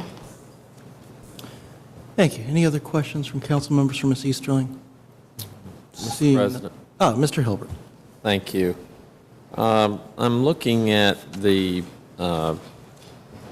Old and Historic District Handbook, substantiating CAR's authority and approved minutes, and on page 5 of that document, it talks about number 9, new additions or exterior alterations or related new construction shall not destroy historic materials that characterize the property, which seems to be a pretty definitive verb there, shall not, and shall not destroy. The new work shall be differentiated from the old and shall be compatible with the massing, size, scale, and architectural features to protect the historical integrity of the property and its environment.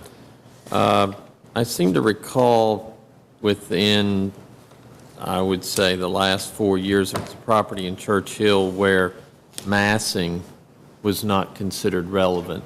And I believe that case went all the way to the Virginia Supreme Court, or it was appealed a couple of times by the neighbors, but it substantiated council's decision to overturn CAR on that. And massing, yet I'm assuming that these are the most current guidelines, is still in here. Is that, are these the, and you didn't give us these documents, I believe Ms. Hogue did, but I'm just trying to determine, A, if we have the most current standards here. I'm assuming we do, and if we do, why would massing still be a consideration in there when it was pointed out in a court case that that was not an appropriate feature in which to judge whether something was within the guidelines of a old and historic district? Is that, I'm sorry, maybe that question wasn't clear.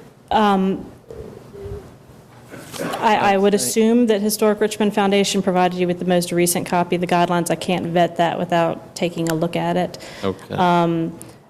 If massing is something that was brought up in the court case that you would like to discuss, we would be more than happy to discuss it. It didn't come up in the task force review of the guidelines in 2009. Okay.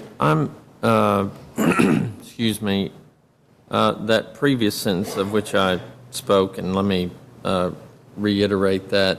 This is in the guidelines. New additions, exterior alterations, or related new construction shall not destroy historic materials that characterize the property.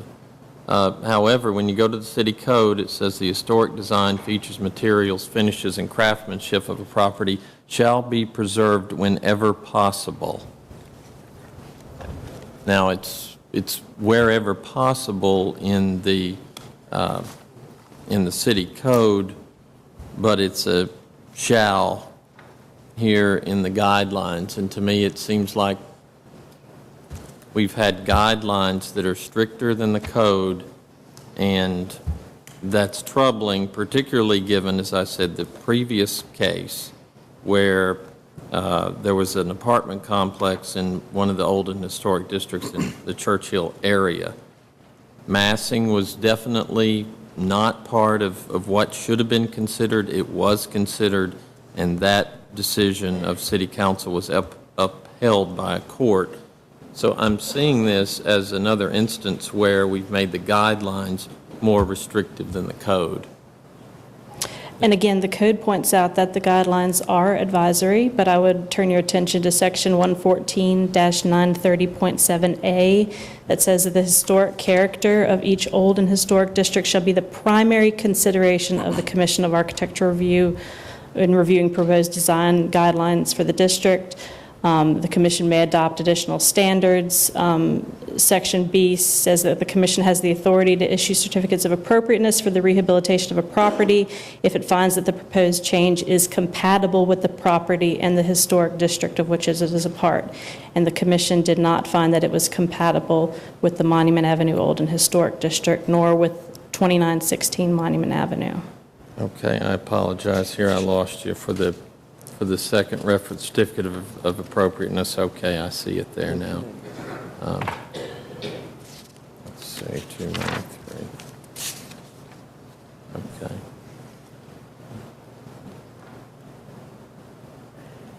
All right, I believe that the overall character is the most significant part, and I understand that. I believe the other. Let's see, Mr. President, if I can come back here, I've lost my place here. If I could come back and ask a question, should other members of council have one, I'll cede the floor. Thank you. Thank you, Mr. Hilbert. Are there other questions for Ms. Easterling? All right, I just have a few. Non-contributing structures, that word's only used twice or three times in the guidelines, never as a deciding factor in a application for a certificate of appropriateness. Why then do we use that as an issue to differentiate 405 North Boulevard from 2916 Monument? It's very clear that the Commission, it's in the City Code, it states that the Commission shall review things on a case-by-case basis. That's in the code. And so the Commission considers the merits of each property. They consider the loss of historic fabric. They consider what is going to affect the historic district the most. 405 North Boulevard is not a historic building. It was an apartment building constructed in the 60s or the 70s, and it had deteriorated metal windows that were not consistent with other historic properties in Boulevard. But if it's non-contributing, what does it matter if the metal windows weren't consistent? They could have repaired, in my estimation, as staff, they could have repaired or replaced the metal windows if they had wanted to. But we didn't require them as a city to do that, even though you can only replace if repair is not an option. Again, the Commission considers things on a case-by-case basis, and they consider non-historic buildings, they treat them differently. Even though that's nowhere in the old historic guidebook? That's what they should do, right? The Old and Historic District guidelines talk about the loss of historic fabric, and the window guidelines talk about the loss of historic fabric, and there is no loss of historic fabric with 405 North Boulevard. Okay, thank you. 405 North Boulevard is set back about 10 feet from the sidewalk. Basically a duplex, two doors, couple windows up and down. The windows that we're talking about at 2916 are at least 10 feet off the sidewalk as well, and they're raised up several feet, at least 4. Why won't that have more of an impact in this case? It's right there at the sidewalk, and there were historic wood windows that were replaced. Well, technically, it's further away than the windows at 405 North Boulevard. I would also argue that the windows on the front of the property that they replaced were right up against the sidewalk as well. We've got me on the side street. I'll give you Wayne Street for sure, but they're definitely more than 10 feet back from Monument Avenue, the actual old and historic street. And They're the same distance back, basically, on the boulevard. We regulate things from the public right-of-way, so the windows in the facade of that building, it's a 0 lot line side setback, so the window's right there against the sidewalk, and the sidewalk is a public right-of-way. Only on one side, though? Only Yes. on the side street? Yes, sir. Yeah. All right, Mr. Hilbert, did that buy you some time? Thank you very much. You asked my question about the differentiation between non-contributing structures. Thank you very much. Thank you, Mr. Hilbert. Thank you, Ms. Easterling. Are there any questions for the applicant's representative? Ms. Mosby, Mr. Panley, would you mind stepping back up? I just want to know, is there any other alternative in the car other than taking the windows out? Is there some other? Ms. Easterling, that sounds more like a question for you.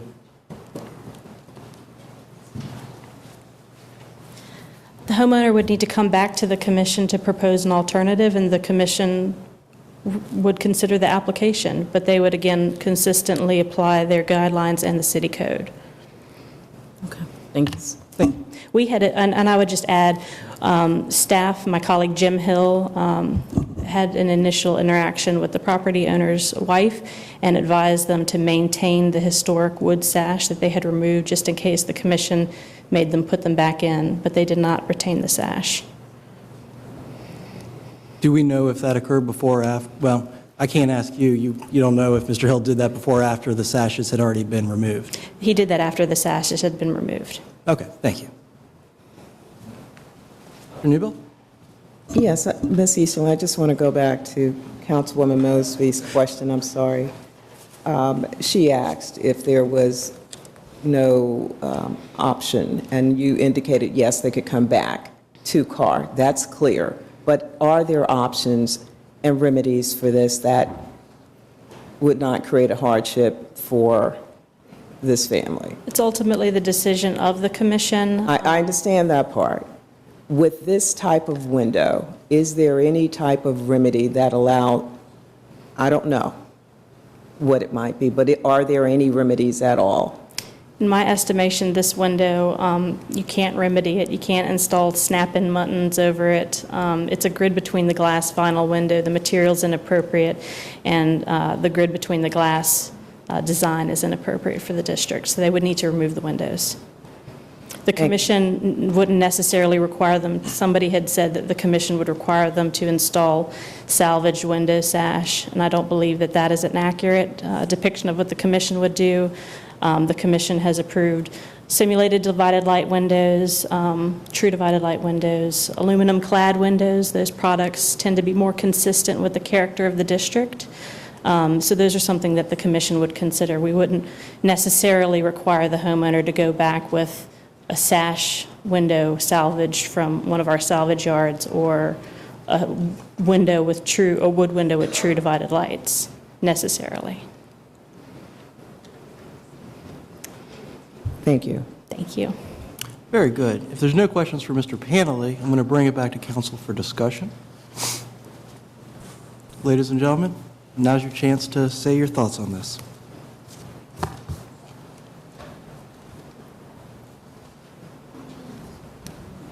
If I don't see any comments, I'll call the question.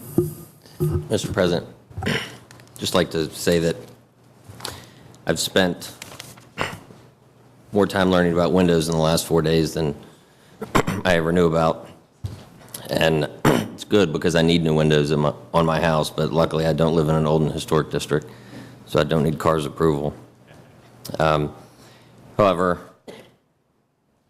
in listening to the debate over the last few days, I think it was put best by one of the speakers earlier, Mr. Rawls, who said, we're the council that creates these commissions, which creates the guidelines and the laws of the city, and we do need to follow them. With that being said, I think there are a lot of cases like this over the years, and I've seen on TV and now up close, that become more of a political mess because we're not going to follow the recommendations of staff or a commission that we've created.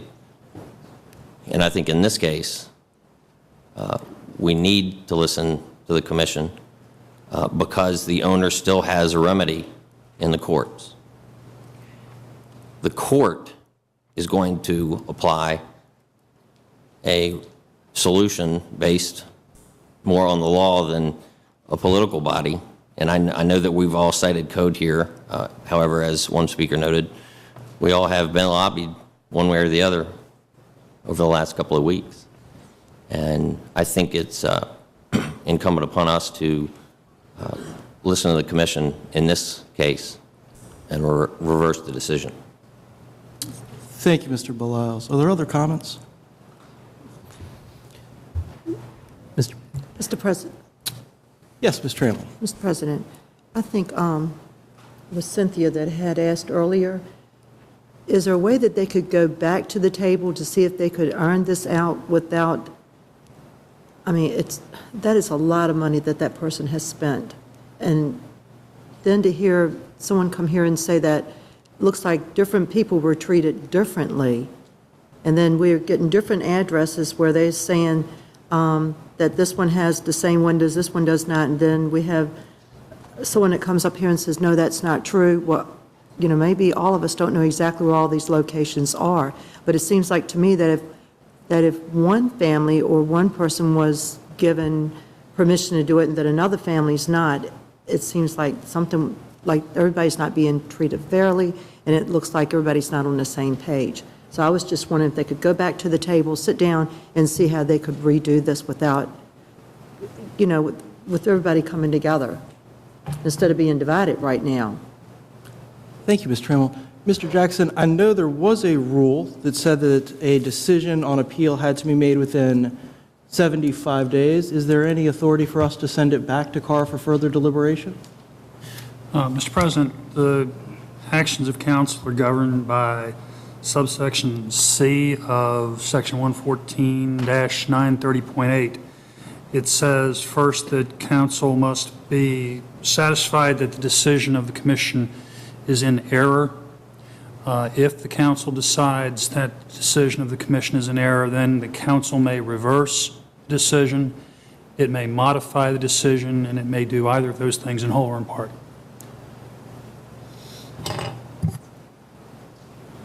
Thank you, Mr. Jackson, but at that point, it does not say that we can send it back. We simply can make a decision one of three ways, a compromise or land on either side, but it does not allow, we have not allowed ourselves the option of sending it back. The only way that it could be done in that fashion would be if all parties were to agree in writing to extend the period of time for consideration. Don't know if that's possible in the amount of time that's left. This has to be dealt with on or before March 4th, or the decision of the CAR is automatically affirmed. Thank you, Mr. Jackson. Is that helpful, Ms. Trammell? Mr. President, earlier you were talking about the windows like on the side, the front and all of that. So that didn't, I mean, how is this house, would he have to change all of them or maybe just some of them? If we do nothing, right now CAR has said that none of the windows are appropriate and therefore a certificate of appropriateness cannot be issued. Okay, but Mr. President, it looks like if we've given misleading information about how can we vote on something that when we're told that it looks like some of the other ones were able to get by with these windows, and now you got a person over here that cannot have the windows. So it's like, how can we vote our conscience when we're hearing that maybe this person was treated different from this person? Well, I don't want to sound harsh to the applicant, and I don't want to sound harsh to CAR, but the code says that we have to review the petition, the record, the documents, and other materials produced by the commission. That's what the code says we have to review in coming to a decision as to whether or not CAR made a mistake. Mr. President, how are we going to vote on it when you just asked her about the windows on this side and that side of another property, and I do not think it was fully discussed with all of us or how this happened? Well, I'm happy to discuss with you the 405 North Boulevard property, I'm happy to discuss with you the layouts of the exterior of this property, if that's what you're asking. What about my colleagues? Are you all okay with? Because you said, I mean, our attorney has told us that we cannot vote for them to go back to the table and sit down to discuss this. We have to vote on this tonight. We have to make a decision. Thank you. Sure thing. Dr. Newbill. I want to be absolutely clear that that's what our attorney said. I thought you said it was mute in that regard. I didn't hear anything from you that said we could not send it back for opportunity for conversation between the party and Carr. So I want to make sure I didn't miss something. In order to take any action on this paper, the council must first find that the decision of the commission was somehow wrong. You cannot simply say under the code as it's written that you would like the parties to try to work something out.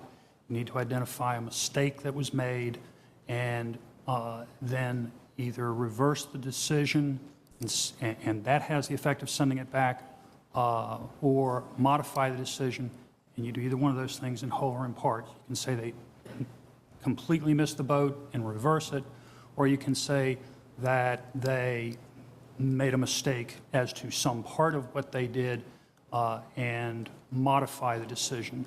But you cannot simply say that the parties need to work it out. Thank you. Thank you, Mr. Jackson. Mr. President. Congratulations. Yes, sir. Thank you. I'd like to say it's sad when you have an issue that divides neighbors. You know, you've got Monument Avenue, which is the Grand Boulevard of Richmond, and everybody recognizes it around the world as being the Grand Boulevard in Richmond, and yet we've got a process here that is pinning one neighbor against the other, and I think that that's really unfortunate, and I wish that we didn't have to go through that type of a process. However, we do have, as Councilman Blisle said, we do have, as council, the authority to create the body, which we have done, and it has existed now for just under 50 years. Excuse me, just over 50 years.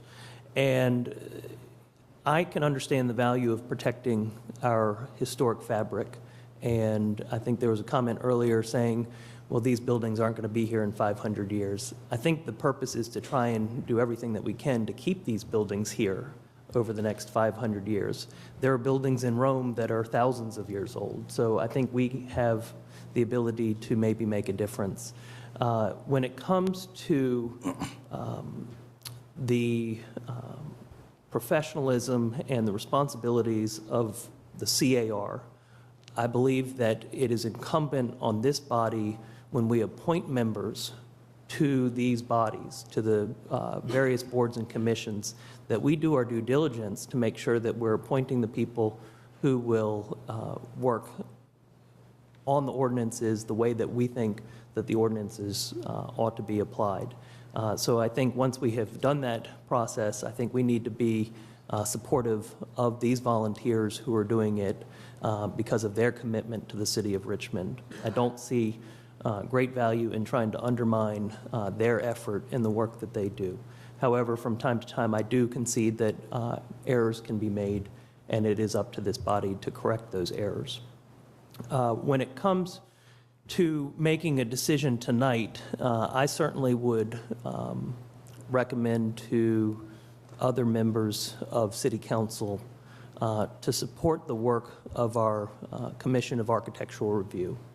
It's a very important effort, and I think we heard earlier tonight that if we start taking away the enforcement powers, we're putting the city at risk from future funding sources, that we may in fact lose designation as a certified local government, which removes our ability to apply for certain grants, and if we continue to do too much denying of our historic fabric, that we may in fact risk losing historic tax credits.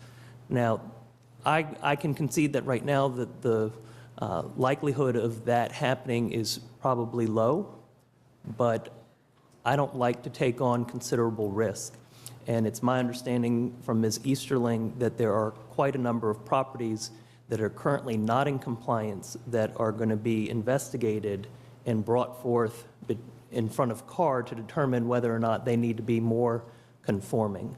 I think that opens up a big door for the city to then determine what it is that we're doing tonight to set the precedent for what those future applications will look like in the process coming before us in the near term. So I would certainly ask others on this panel to consider upholding the work of our CAR. Thank you. Thank you very much, sir. I'm going to say one thing before we see if there's anyone else here to speak tonight. I want to thank everybody on Monument Avenue and the Fan and the other old and historic districts who have... Madam Graziano? I was looking for comments. I did not see anyone. Mr. President, I just had a couple of things. First of all, I agree with Mr. Parker that Mr. Angelisto, just get over it, because I call him Alan or Mr. Jackson, or whatever. In terms of the dedication that all the commission members have to CAR. But I think that when I look at it, when I read what they have in their guidelines, it says case by case. And I think what's at the bottom of this is that we need to take it case by case. One size doesn't fit all. And I also think, and maybe this is something we need to discuss with CAR as we move forward, is there a monetary handicap that can be involved in this? I can tell you honestly, I looked at either this house or the house next door. If I had ever known I was going to have to pay $48,000 for the windows, I would never have bought the house. It would have been out of my price range. So I think maybe we need to look at, as we move forward, what is the price that you have to pay to maintain this house in an historic district. And the last thing I'd like to say is that we're here because we, council, said you have a right to appeal. This is not the final body. You can appeal to council, and then we will make our determination. Just as CAR does, we will make our determination on a case-by-case basis. We take it very seriously. We had it at land use. We have been here on this for maybe an hour and a half. This is not something that we take lightly, but I think there's an appeal process in place because if CAR makes a determination on a citizen, that citizen needs to have a place to appeal it to. So, thank you, Mr. Samuels. Thank you. Any other comments? Members. Ms. Roberts. President, I really don't know where to start with this. The few times that we have appeal for CAR, it becomes a very complicated and opinionated decision as to how we make a determination. But I want to ask the attorney something. It appeared, if I heard you correctly, whereas the council has the right to make a decision in this case, we are limited to our decision based on determining that an error has been done by CAR. Is that correct? Yes, ma'am. Okay. Mr. President, would it be out of order for me to ask Mr. Pantley to articulate where he sees there's an error? Not unless there's an objection from someone here on council.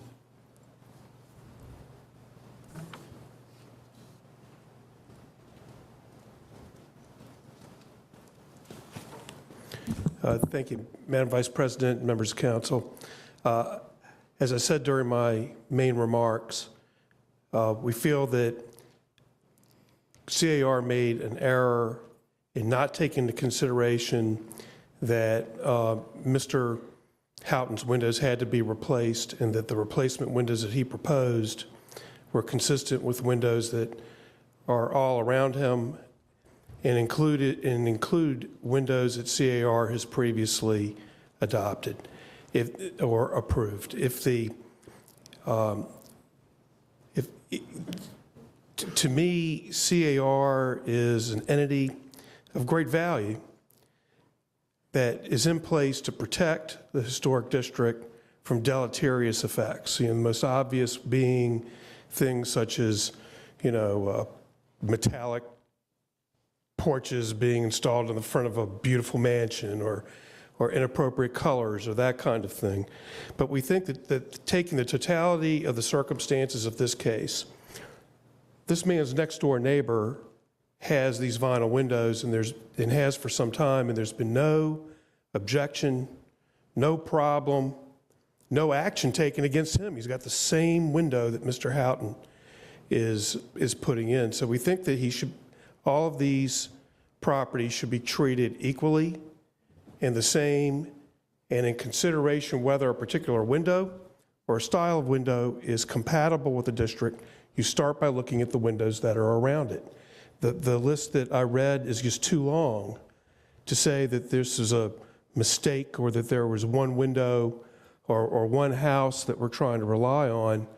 There are 6 other properties other than his house in the same block. Mr. Pence? Yes, ma'am. Just for clarification, I'm really trying to hear exactly what is the error that you are articulating that Carr has.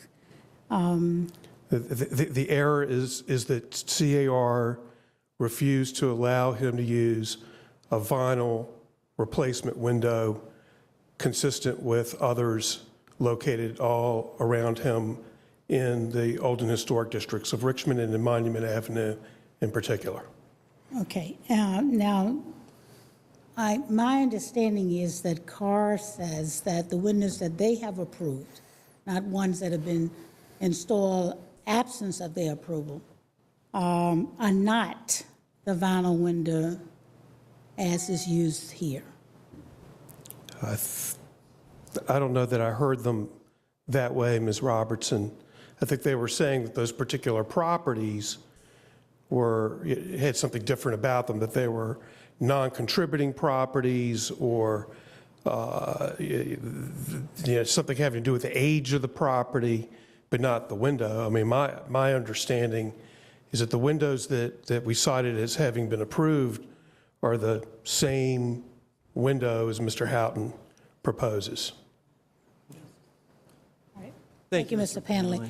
If you would, Mr. President, I would like to ask the staff representative from Carr, specific. That's fine, but after this, we're not going to go another round of questions. All right, sorry, I have to make a decision, so I need to make sure my questions are answered, if you will.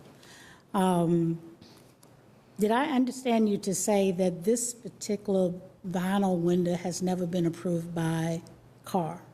It has been approved by Carr. It has non-historic properties. Non-historic? Yeah, non-historic. We also use the term non-contributing. Are those two terms synonymous? Basically, yes. Okay, thank you very A much. non-contributing property with the National Register designation. But they are within the district? Yes. Thank you. Thank you. Ms. Moosby, you have some comments? Yes, and maybe I'm missing something here, but I'm just trying to find out, did Mr. Howe, is that the person, Howe, did he go through the Carr process? Yes. He did not apply before he began installation of the windows.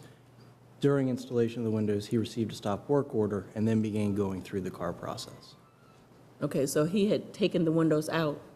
Yes. And then Carr stepped in and said, halt, this is a problem? Yes. Okay, so at the beginning of this, he didn't start this thing off right? That's right. Okay, I'm clear. Thank you. All right. Again, I want to thank everybody for coming out tonight. Land use in Carr cases seem to bring the greatest number of people out to these issues. If I could get a group like this out when we discuss the Anti-Poverty Commission's report or the building of a new jail or alternatives to incarceration, it would make me dance a jig. And I'm thrilled that you guys are willing to take the time out of your schedules to come out here because this is important to each and every one of you. This council's had a history of supporting the old and historic districts and historic preservation in general. A good example is just a few years ago, the council voted to create a new old and historic district in Church Hill. And I think that's important to note. Council is charged with reviewing the petition, the record, the documents, and other materials provided and produced by the Commission of Architectural Review. And we've also heard of an explanation from the applicant and documents provided by the applicant. The Department of the Interior does not recommend removing or radically changing windows so that the character of the building will be diminished. If we're looking at guidelines and we're questioning whether or not Carr made a mistake, we could question, is the character of the building so diminished that this can be considered a radical change to the windows? You've seen pictures of the before and afters. The Department of the Interior also says that a compatible material may be used. It does not define compatible, nor does it say that vinyl is absolutely positively not to be used. The Department of the Interior says, though, that windows ought to convey the same visual appearance. We've seen the before and after, and we have to ask ourselves, is the same visual appearance conveyed? Now, we've had a lot of talk about what Carr is. Carr is not advisory. Carr can be considered that only if an appeal is made and City Council is asked to make a decision, because Carr then becomes one of the groups that is telling the City Council how they think we should decide. In this case, and in any other appeal from a Carr decision to City Council, the Carr opinion is advisory. It is the first step, but it is most definitely not the last. City Council is not the last step. I believe Mr. Belial's put it best. The courts are the last step, because our decision tonight can be appealed to the Circuit Court for the City of Richmond. City Council, when it formed Carr and when it laid out the plans for Carr, decided that as Richmonders, as Virginians, as Americans, we are a people who like to have checks and balances in government, and that we should never blindly rubber stamp or blindly roadblock a decision without a way to appeal it.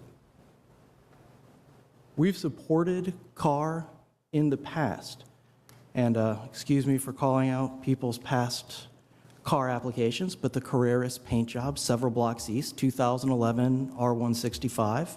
The Musgrave windows, they were vinyl windows. That was 2009 R8496. Those are both examples where the City of Richmond's council has supported Carr, and so that Carr made the right decision on appeal. Jeannie Dots, 2009 R9-29, and the Oak Hill development, and I forgot to write down the resolution number there, are examples of where City Council had decided that Carr made error, and we reversed Carr in those decisions. In fact, there's even a case that I found while I've been on council where we've amended Carr's decision, a split the baby solemn-esque decision, no doubt, 2012 R1847, where we reversed in part and supported in part a Carr decision.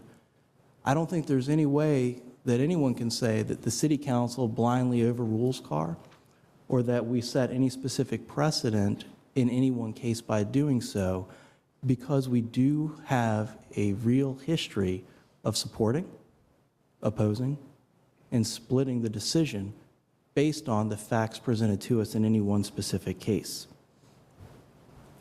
That's why we put these requirements for an appeal in place, because sometimes everybody makes mistakes. It has to be a check, it has to be a balance. Now, Carr is responsible for using the Department of the Interior's guidelines generally, and the city's old and historic district handbook specifically, in arriving in their decisions.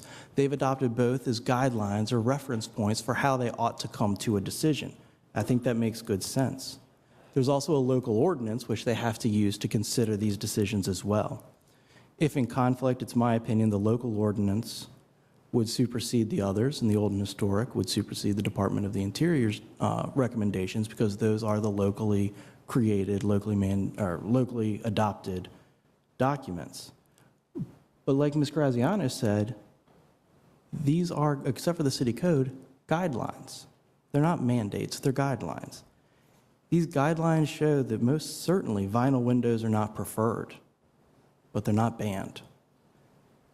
Certain evidence has to be presented to CAR or on appeal to the City Council regarding the state of the original windows before we can even get to the point as to whether or not whatever material is used to replace is appropriate. We first have to decide if replacing is appropriate.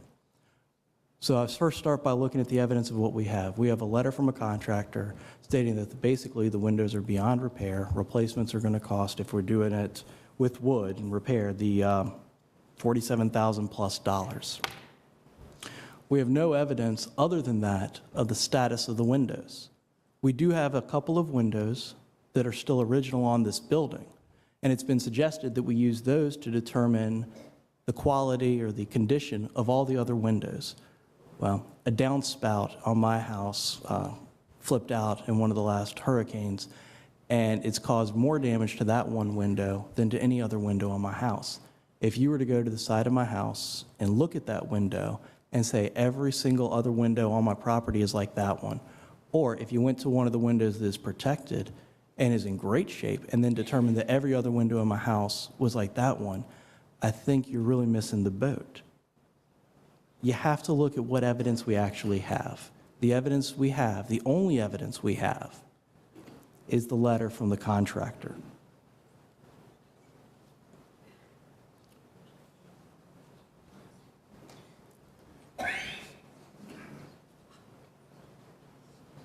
CAR can allow for replacement over repair when repair is impossible for one of two reasons. Both of those reasons are met here. So we as a council can decide that error was made by not issuing a certificate of appropriateness by denying the fact that replacement is appropriate in this case. Page 59 of the city's Old and Historic District handbooks say that windows should only be replaced when they are missing or beyond repair. In this case, they're both, like I've just said. Now, here's something interesting.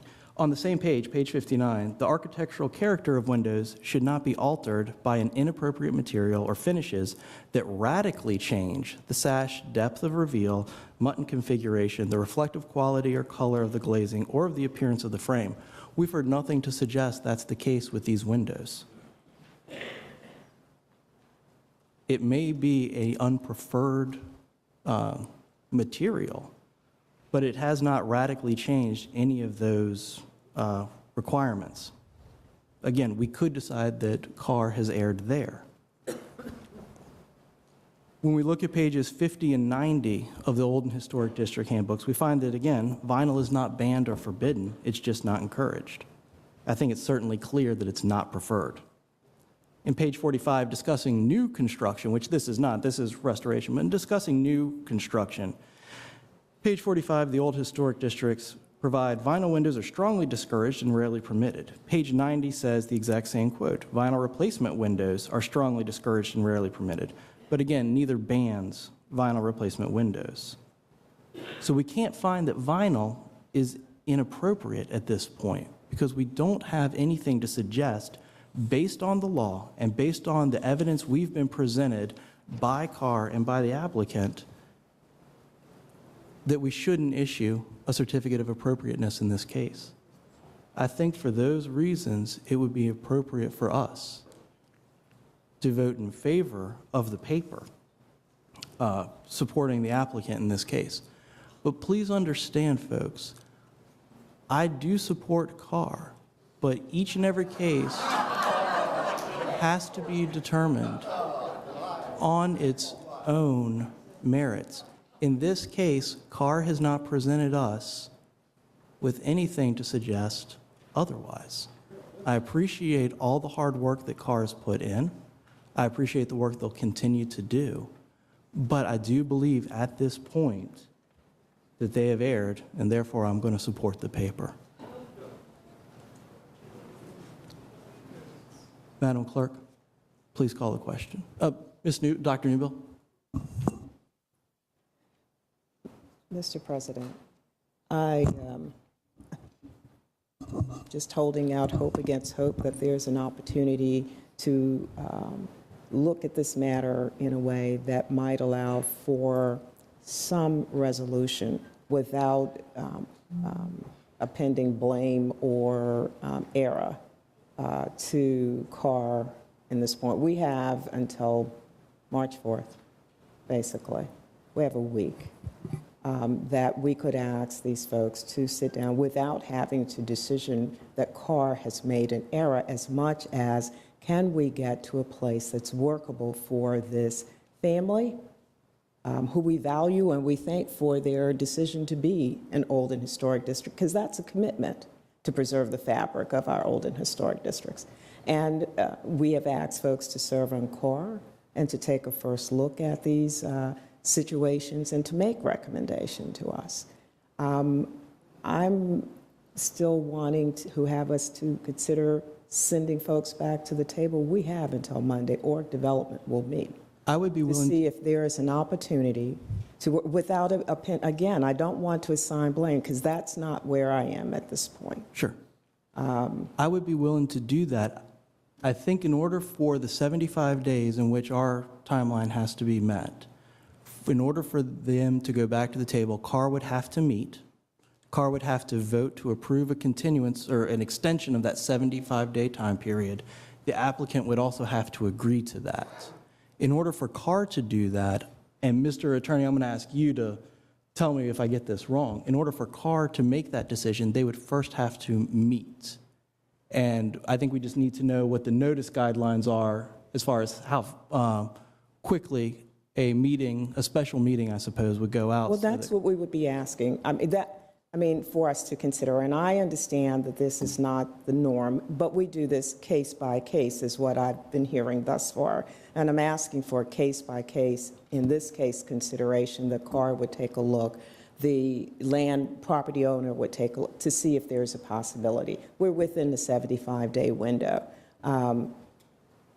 If we get to the same place, okay. But I think that if we are willing, we all willing to really look at this and determine where's that middle place that works for everyone. Mr. President. Let's get yes, Mr. Hilbert. Mr. Jackson, you'll be on deck. Thank you. I appreciate my colleague from the 7th District suggestion. And I'll throw out something here, and that can be either rejected or embraced or somewhere in between. But given that the property on the side view is right up against the property line, could we have a compromise, or I'll just throw this out, that those windows would be replaced, but that the ones that are further set back would remain? And I have no idea how many are on the side versus the one that are in the front, but it would seem to me that would be these other windows that are set back from the street. I mean, I can't differentiate between these two windows. They're very similar. Having said that, I would think that, and I hope, the members of Carr voted unanimously to deny this application, and in the event that they don't extend this, then the application would be denied on their part. So I guess the Commission of Architectural Review holds all the cards here, it would seem to me, if we are waiting on an extension. So we can take our chances on that, but I would like some indication as to the willingness of Carr to revisit this issue. Okay. Mr. Jackson? Mr. President, there are two sets of rules that apply to special meetings. One is Freedom of Information Act. It merely requires that notice be given to the public contemporaneous with the notice given to members of the body that's in question, so that if members of Carr get 12 hours notice, then 12 hours notice have to be given to the public. The more important issue is Carr's internal rules, and Ms. Easterling, I'm sure, is more familiar with their internal rules about special meetings than I am. I don't know what their rules are for special meetings. Ms. Easterling, would you mind stepping up to the podium for a moment? Can you please tell the council what a quorum of Carr is? A quorum of Carr is 5 members. Thank you. Let me put you on pause for 1 second. if you are a current sitting member of CAR, would you please stand up? 1, 2, 3, 4, 5. Thank you. All right.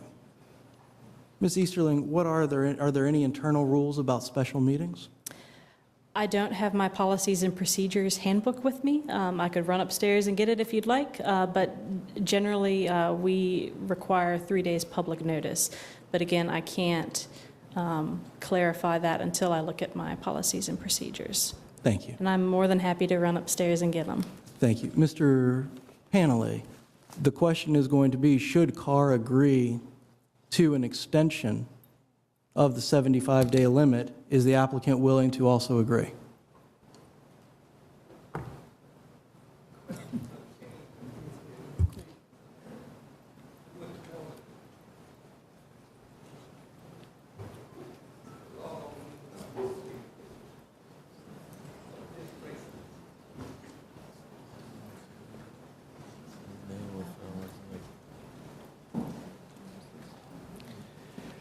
Mr. President, I hope you will allow me a couple minutes to consult with my client on Yes, sir. this. Well, And I mean, this is an unusual request, but let me chat with him for a moment, and then would you like me to come back here into the well to tell you, or make a signal? a signal is appropriate. Okay, I'm Would sorry.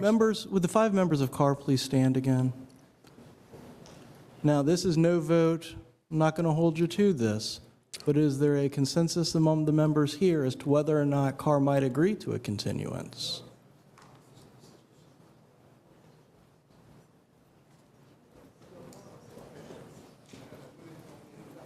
Mr. President, I would ask the same consideration that is being given to Mr. Panteley be given to us, and let us put our heads together and come back to you.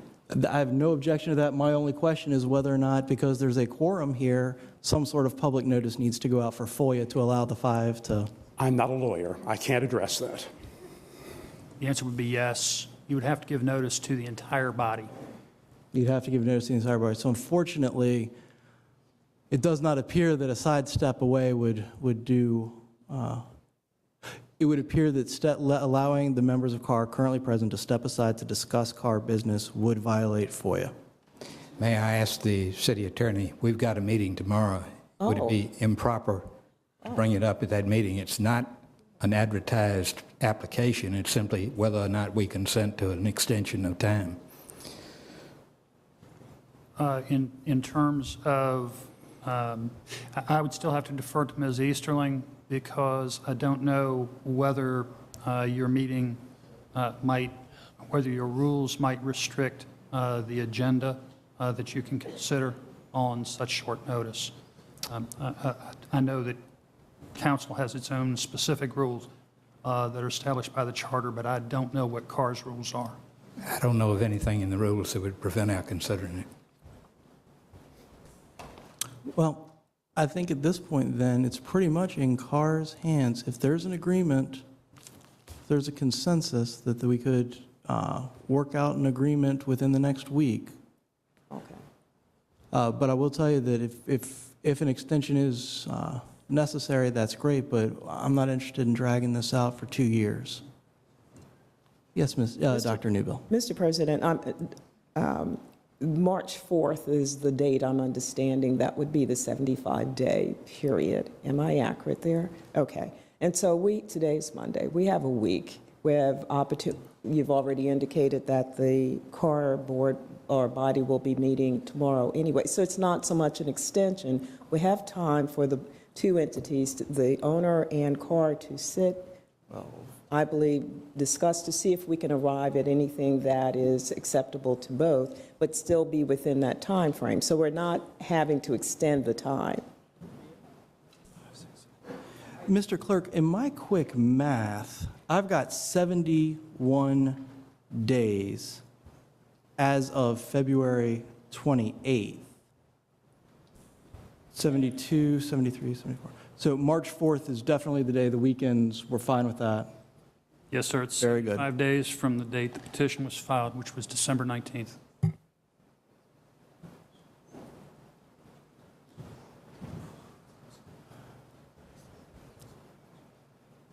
At this point, then, I think what I'll say is, Carr,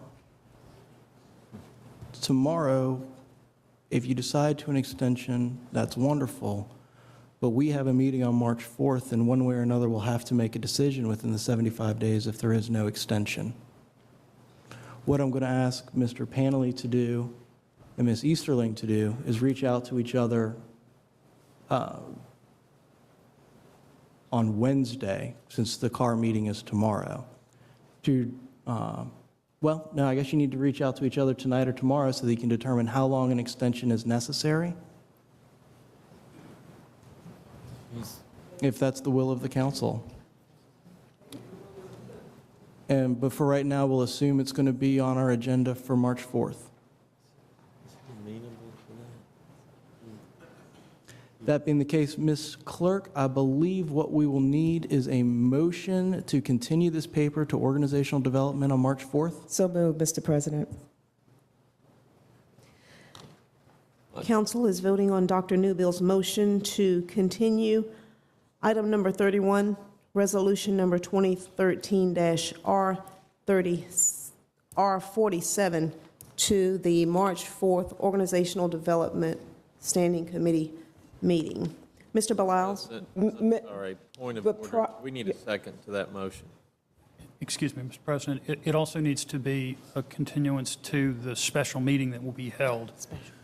It's not to the committee meeting, but rather to the special meeting that's held on the same date.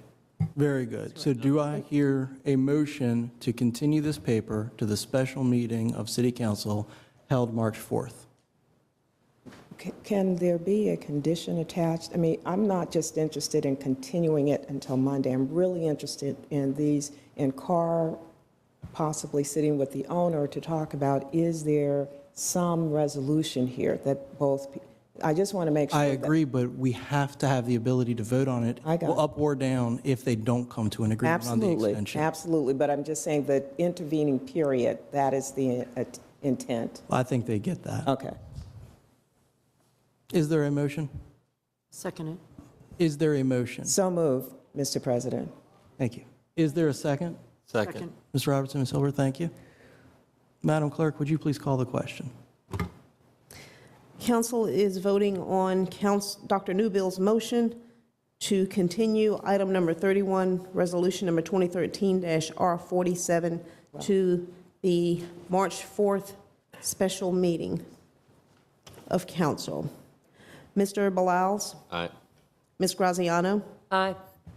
Ms. Mosby? Aye. Vice President Robertson? Aye. Mr. Ajalasta? No. Mr. Hilbert? Aye. Ms. Trammell? Aye. Dr. Newbill? Aye. President Samuels? Aye. That paper is being continued to the March 4th Organizational Development Standing Committee meeting, special meeting.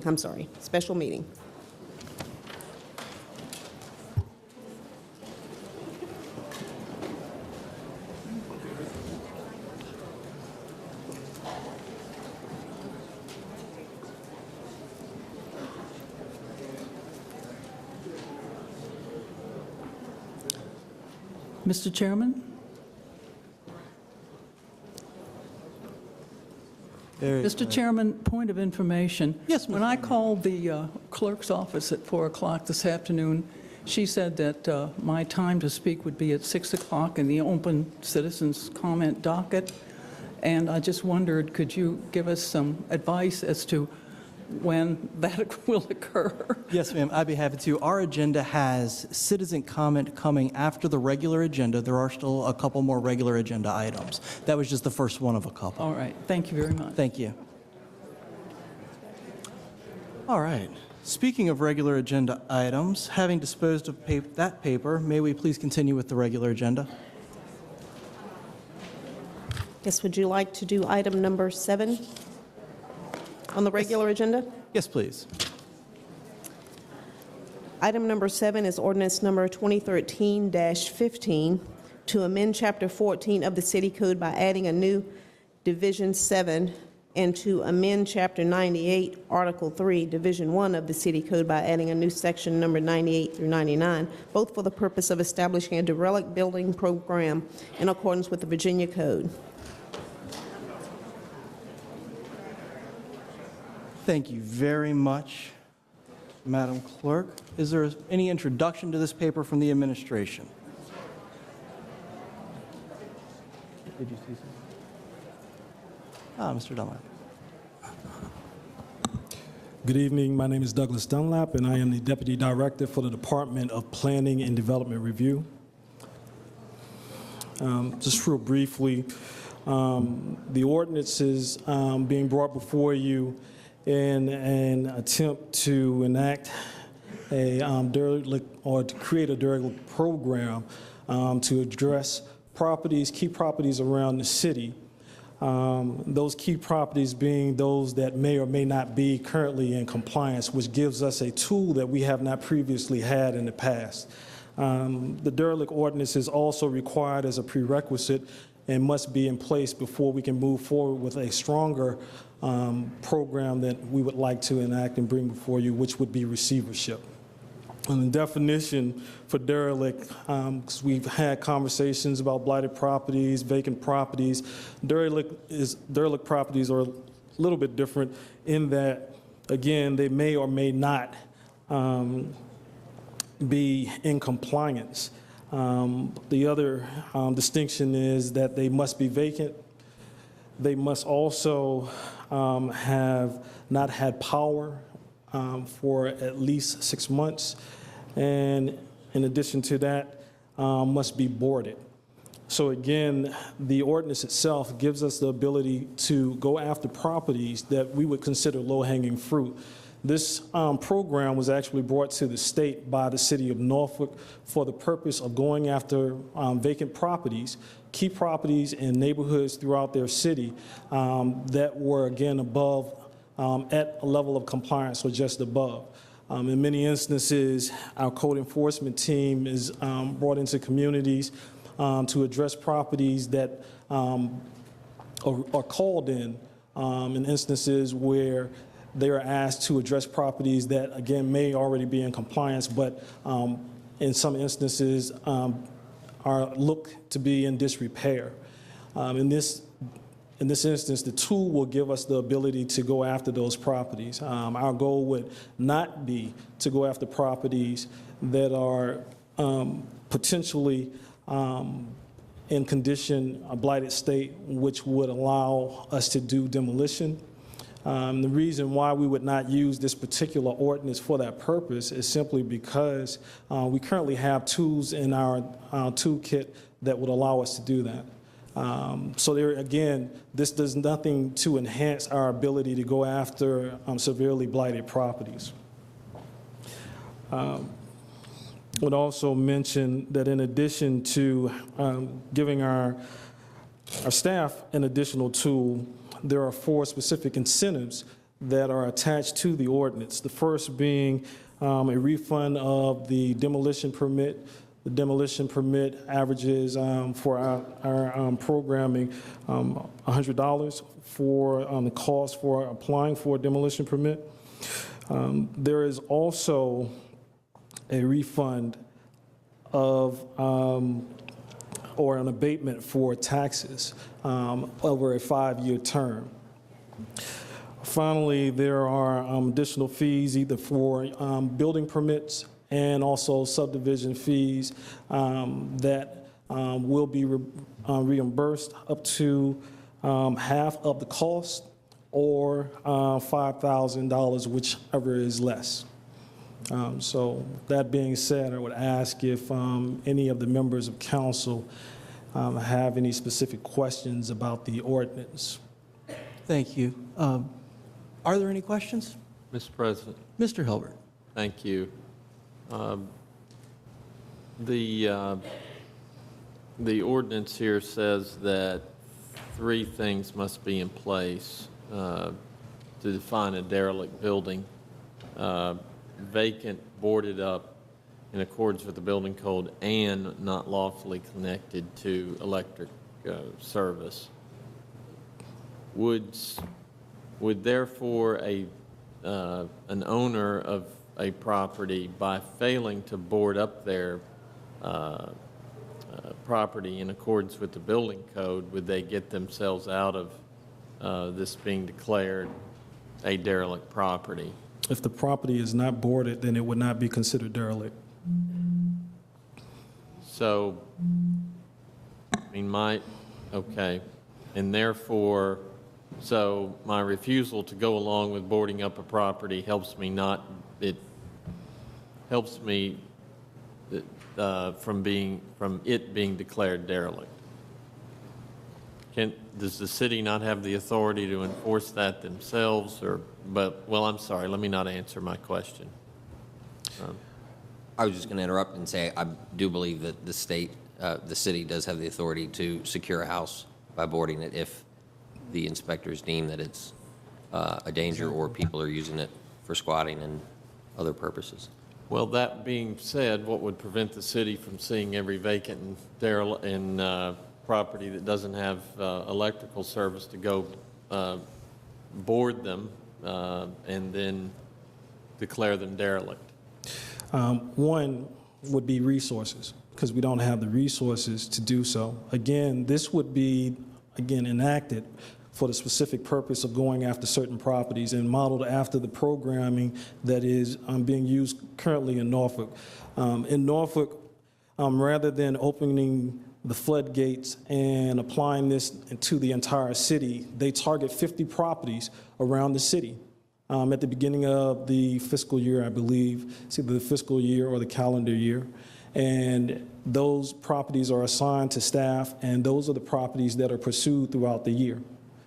And so, again, our programming would be modeled after that, specifically to go after certain properties. And I'm sorry, Mr. President, do I still have the floor here? Yes, Mr. Hilbert. Thank you. Is there in the city of Norfolk, is there an entity that does this, or is this city staff? Is this the city staff through code enforcement, which is the same arm of our administration that we would use for this purpose? Okay, the Norfolk RHA is not involved in this process? No, it's not. Okay. And to your knowledge, was there a specific budget allocation that was given specifically for this purpose, as opposed to just a general allocation that was given to the planning department? To my knowledge, there was not, and I would not anticipate that our code enforcement office would require additional funding in order to administer the program. Okay, thank you. Thank you very much, Mr. President. My pleasure, Mr. Hilbert. Are there other questions of council? Mr. President. Mr. Agilasta. Thank you, Mr. Dunlap. When you said that you don't believe that there would be an additional tax on our resources to implement the program, are you referring to a program where we're doing 50 properties annually, or are you referring to the entire inventory of properties in the city that might qualify as a derelict building? I'm talking specifically about the 50 properties that we would target throughout the year. So no, there would not be an additional cost. Those properties would be, again, assigned to staff. And in the terms of the representative that I spoke with from Norfolk, to basically bird dog those properties and take them fully through the process so that we could ensure that we're doing everything that's within our power to move them not to compliance, because in many instances they will be close to compliance, but the goal would be to bring them beyond that point to a point where they're actually in repair so that we can move a new resident or family into the property. So they would be repaired to be move-in ready? They would be repaired, but again, that would not, the repairs of the property would not be facilitated by the city of Richmond. It would be through the process of working closely with the owner of the property, having them submit a plan, and if after submitting that plan, it would be submitted to the building commissioner, who would approve that plan, and then give them a period of time to complete it. As a part of their submission, they are also required to provide a timeline. Right. And if there is no compliance, then the city has additional Yes. opportunity to bring a blighted and derelict property back Correct. into. Bring them into compliance. Thank you very much. Yes. Now, if the administration were to set a higher goal than 50 properties annually, do you know what your threshold would be until you needed additional resources? No, we haven't projected the costs associated with going above 50 properties. We have had conversations internally and understand that we could do that with no problem. Okay, thank you. Okay. Thank you, Mr. Agilesto. Ms. Trammell? Yep, thank you, Mr. President. Are you going to go after the properties that's been vacant for like 20 years or whatever, and you can't find the owners of these properties? Probably, well, what I would say is it would depend on the condition of the property. Typically, if you have a property that's been sitting for 20 years or more, this is not the program that we would use. Again, this is a precursor to the receivership program, so it's quite possible that we would use receivership. There's also the consideration of using our spot blight program, so we already have a couple of tools that we might be able to use to go after a property that's been sitting for 20 years. All right, thank you. Mr. Beliles? One thing to keep in mind about this is receivership is something that was passed through the General Assembly last year that I worked on with Mr. Dunlap and Olinger at Planning Department. And the way the state code is written, the way the receivership code was written into the state code requires the city to pass this derelict building ordinance because it defines a building that's eligible for receivership by meeting the standards here in the derelict building ordinance. If this ordinance is passed, a receivership ordinance can follow in the next few months, and it is a much more effective tool than spot blight. It's certainly a preferred option to demolition, but we can't get there until this gets on the books. And this will go, this is the next step in getting receivership in that toolbox that Mr. Dunlap referred to. Thank you, Mr. Beliles. Other questions from council? Mr. Mr. Agilesto, usually we wait until everybody's asked a question before we come back around. I'm sorry, I think I did ask a question, did I not? We got to wait till everybody's asked a question before we come back around. Everybody asked a question? All right. Mr. Agilesto, then Mr. Hilbert. Thank you. Mr. Dunlap, I know we've talked about this, but is there a specific tool that we can put into place in our program to handle some of our out-of-state property owners? You know, there's a lot of absentee landlords for the city of Richmond, and it's my understanding that we have difficulty serving summons for a lot of the issues that our properties face when they live out of the state and we can't reach them. Is there any consideration in this ordinance or in the program that might address that issue? I think our hands would be tied as it relates to going after the out-of-state owners. We would, at this point, only be able to address those property owners on a case-by-case basis because the law that governs the jurisdiction in which they live really dictates how we can gain access to them. There are a number of examples in which we have attempted on several different occasions to go after property owners in other localities. And as I said, it really depends on the locality itself. In some instances, we've had success. In other instances, we have not.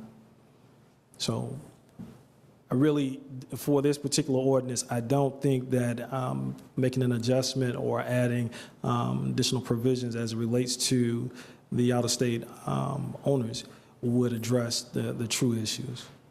Thank you. Mr. Hilbert. Thank you, Mr. President. I'll make a brief statement, and that is if we want to make sure that this is a priority, I would strongly consider during the budget process that we set aside money specifically for this purpose so that we, because of a law or a rule without funding is one that's not going to be enforced. So I'm just going to throw that out there. Thank you very much. Thank you, Mr. Hilbert. Now that we've had questions by council members, we're going to open, and an introduction, thank you, Mr. Dunlap. We're going to open it up to the public for comment. Are there any folks here in the audience tonight who are interested in speaking in opposition to this paper?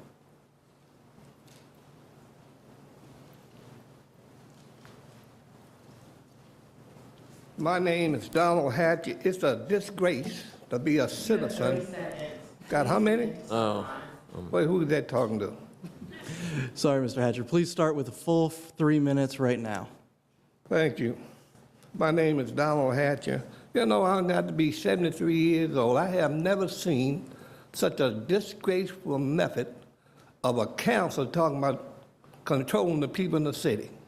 The mess that go on here is enough to make somebody throw up.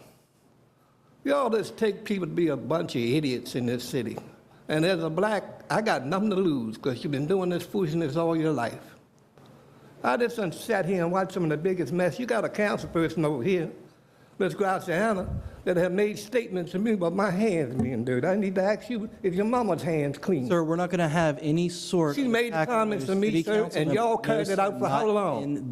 My rights as an American citizen are not to be abridged. I stood in this country, on this country soil, in Europe for 2.5 years on the fine line. I don't expect to come here in Richmond where I'm born and raised and been mistreated all my life and keep getting mistreated. I've seen the mess y'all done here tonight is a disgrace. I'm almost, to even think that you do this to citizens, all these citizens was here, and you just do it to them and played the game because of some special white person that need to be rights protected. I'd like to know how much money you got paid. And I got to look at you, ma'am, and wonder why you have served in the government here. To look at this kind of mess, you had a question and you want to play with it. And y'all took how much time talking to something that should have been dealt with? Mr. Hatcher, please keep your comments to the paper at hand. Huh? Please keep your comments in to the between. paper at hand. Maybe some words come out, but I'm a little sick of what's going on in Richmond. Death coming to all of us. And at 73, it don't matter if I die right here. It might make the news. But I'm tired of seeing the foolishness. People getting mistreated. You got a man, the law say you can't do something. Y'all sit here and you carry it back and forth as long as you want. And by the way, please keep your comments to the my voice is being heard halfway around the United States. People call me and tell me, we seen you on television in Florida. We seen you on television. Y'all don't think about doing nothing fair. I've been a black man all my life, and I've been mistreated. And I don't appreciate it from nobody. I'm an American citizen, and I'm going to stand up and tell you, carry that mess somewhere else. If you don't want to hear it, I'm sorry. But what I just seen happen in this council chamber is enough to make anybody throw up. Maybe I'd have pails here so we can throw up in a pail, not on the floor. At hand, sir. Huh? Please keep your comments to the paper. But when are we going to deal with the issues? I was born and raised in this city.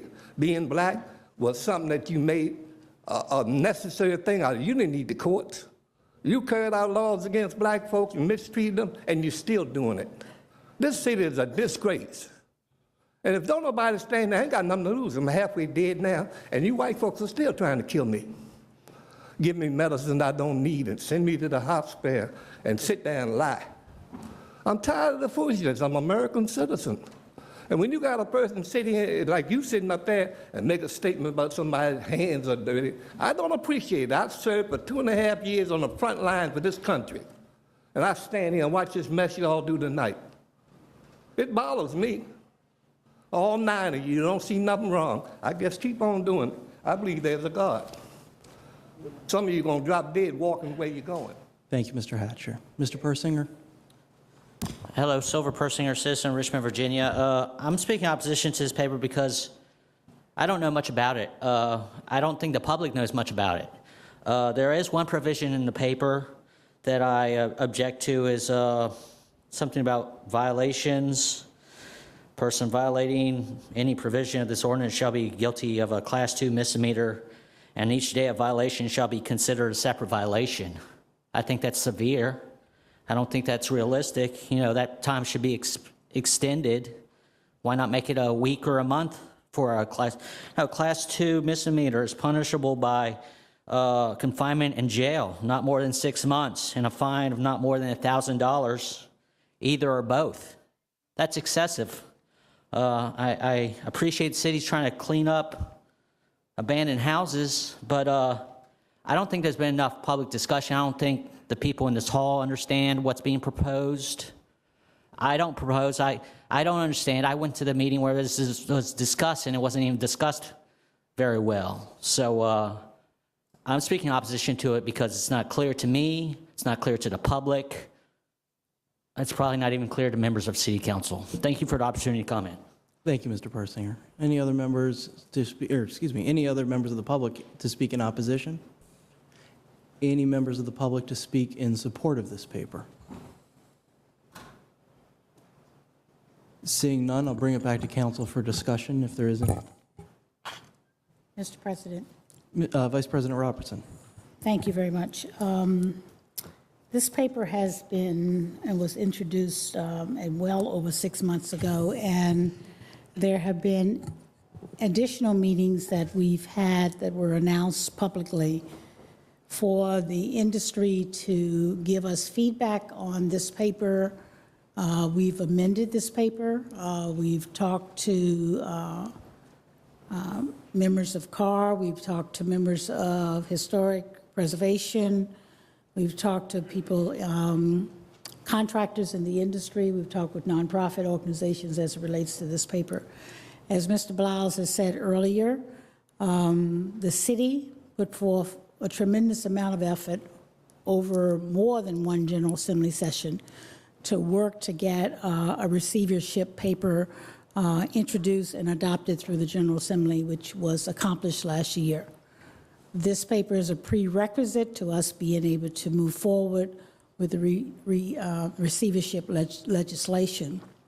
What this paper also does is it gives us an opportunity to work with current owners that need to make repairs to their houses. It provides special incentives that is awarded to them to encourage them to make the renovations on the houses, as Mr. Dunlap has already articulated to us. We have several pieces of property in the city of Richmond that are not currently occupied, that are vacant, that are not, we do not recognize or benefit from the full value of those properties.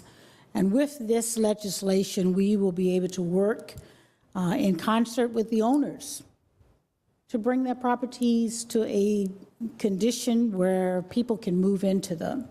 And we can put those properties back on the roll at the value that they should be. And hopefully they will not continue to be an impediment to the value of other properties in neighborhoods. I'm appreciative of the work that the staff has done for over 6 months in small work groups to include the attorney's office, the building commissioner, members of Mr.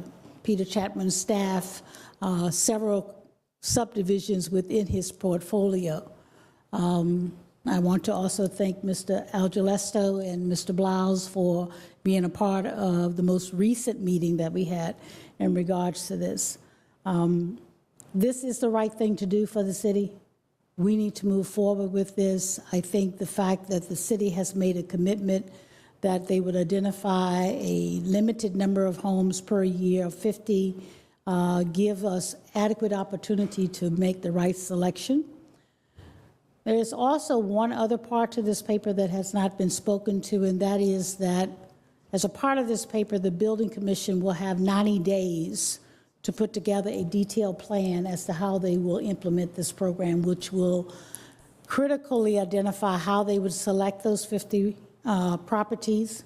Will also address any remaining concerns that we have as to whether or not there would be massive demolition as a result of this paper. And that plan will be something that will come back where the council will have an opportunity to see exactly how the program is being administered. And I appreciate Mr. Hilbert's comments as it relates to where there isn't money for new legislation, it doesn't get done. The city has made this a priority. We fought for this legislation at the General Assembly. I'm confident that the staff is going to assign these properties to code enforcement officers to move forward with them. I'm confident that those 50 properties are going to be of priority. However, when the program is introduced to us and we feel that there is a need for additional resources and we disagree with the recommendation of the administration, then I think that that should be taken in consideration. This is going to be a very tight budget year. And I would hope that if administration has said that they can handle this at the level of 50, that we would give them, we will entrust that they are able to accomplish that. And I would ask for support for this paper. Thank you, Mr. President. Thank you, Ms. Robertson. Ms. Trammell. Mr. President, I have to say something. Okay. Mr. Hatchett, he was kind of right on what he said in a way. I do not think that the city attorney must have understood exactly what I was trying to ask for or to say, because it could have saved us about 45 minutes of discussion when I asked, could maybe both sides go back to the table and sit down and talk about it?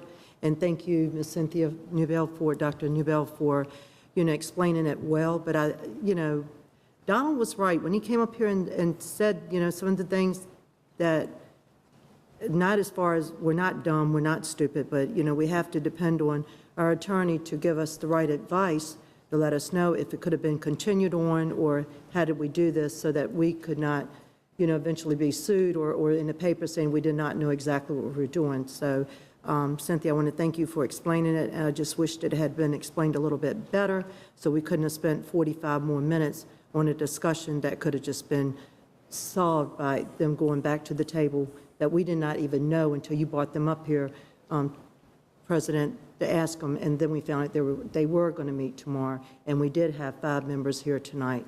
So thank you for that, and, I just pray that it works out, for both sides. But anyway, I just wanted to thank Donald Hatchett for coming up here, making that statement, too. Thank you. Thank you, Ms. Trammell. Are there comments about this paper? Seeing none, call the question, Ms. Clerk. I'm sorry, Mr. Agilestor, I think I caught a hand at the last minute. There was a hand. Thank you, Mr. President. I just wanted to echo Ms. Robertson's position, and I do think it's important to stress the negative impact that these structures are having on our neighborhoods. And it's very, very problematic in many of our communities, and it's not getting better. And it's very important, therefore, that we not only pass this legislation, but to Mr. Hilbert's point, we need to make sure that it's funded so that it can be fully implemented without any reservations. Thank you. Thank you, Mr. Agilestor. Call the question, Ms. Clerk. Council is voting on item number 7, ordinance number 2013-15. Mr. Beliles? Aye. Ms. Graziano? Aye. Ms. Mosby? Vice President Robertson? Aye. Mr. Agilestor? Aye. Mr. Hilbert? Aye. Ms. Trammell? Aye. Dr. Newbill? Aye. President Samuels? Aye. That paper has been adopted. Thank you. Next paper, Ms. Clerk. Would you like to do item number 5? Yes, please. Next. Item number 5 is ordinance number 2013-12 to amend Chapter 102, Article 4, Division 1 of the City Code by adding a new section numbered 102 through 246, and to amend the City Code Section 102-243 concerning parking violations and penalties for noncompliance with certain parking requirements, both for the purpose of requiring that the curbside wheels of vehicles parked on streets parallel to a curb shall be no more than 12 inches from such curb, and imposing a fine for the violation of such requirement. Thank you very much, Madam Clerk. Mr. Agilestor, your paper, would you care to introduce? Sure. Thank you very much, President Samuels. I introduced this at Public Safety. It's largely something that has to do with many of our older neighborhoods that have narrower streets and the fact that there's an irregular parking pattern that has made the travel lane a little bit less passable. It's been brought to my attention in many of our communities that having this ordinance passed would be beneficial both to the drivers as well as those parking vehicles who open their car doors, as well as the cycling community that needs to share the roads along with our vehicles. The Virginia Driver's Manual echoes this language. It says that drivers shall park their cars within 12 inches of the curb. Therefore, we're simply trying to follow through on the recommendations of the Virginia Department of Motor Vehicles. This has gotten some support from both our law enforcement officers who say that it helps to define how close a car should be parked to the curb. We've got high variability where some cars are parked as far as 4 feet from the curb. This will help provide law enforcement with a little bit of clarity so that when they are out there making a judgment, they've got better advice. The last point that I'd like to make is I do believe that this is an important ordinance to increase parking capacity in many of our older neighborhoods. If you have to have a turning radius to pass a car that is 4 feet from the curb, it means that you need more space between your car and the car in front of you or the car behind you. And many of our neighborhoods already have parking issues, and I do believe that this can increase better utilization of the street parking. Lastly, we did make an amendment to this curb to define how this law would be applicable to streets that do not have a curb. So any street that does not have a curb, this law does not go into effect, and it's very clearly stated that it does not apply to streets without curbs. Thank you, Mr. Agelasto. Are there members of the public here tonight that would wish to speak in opposition to this paper?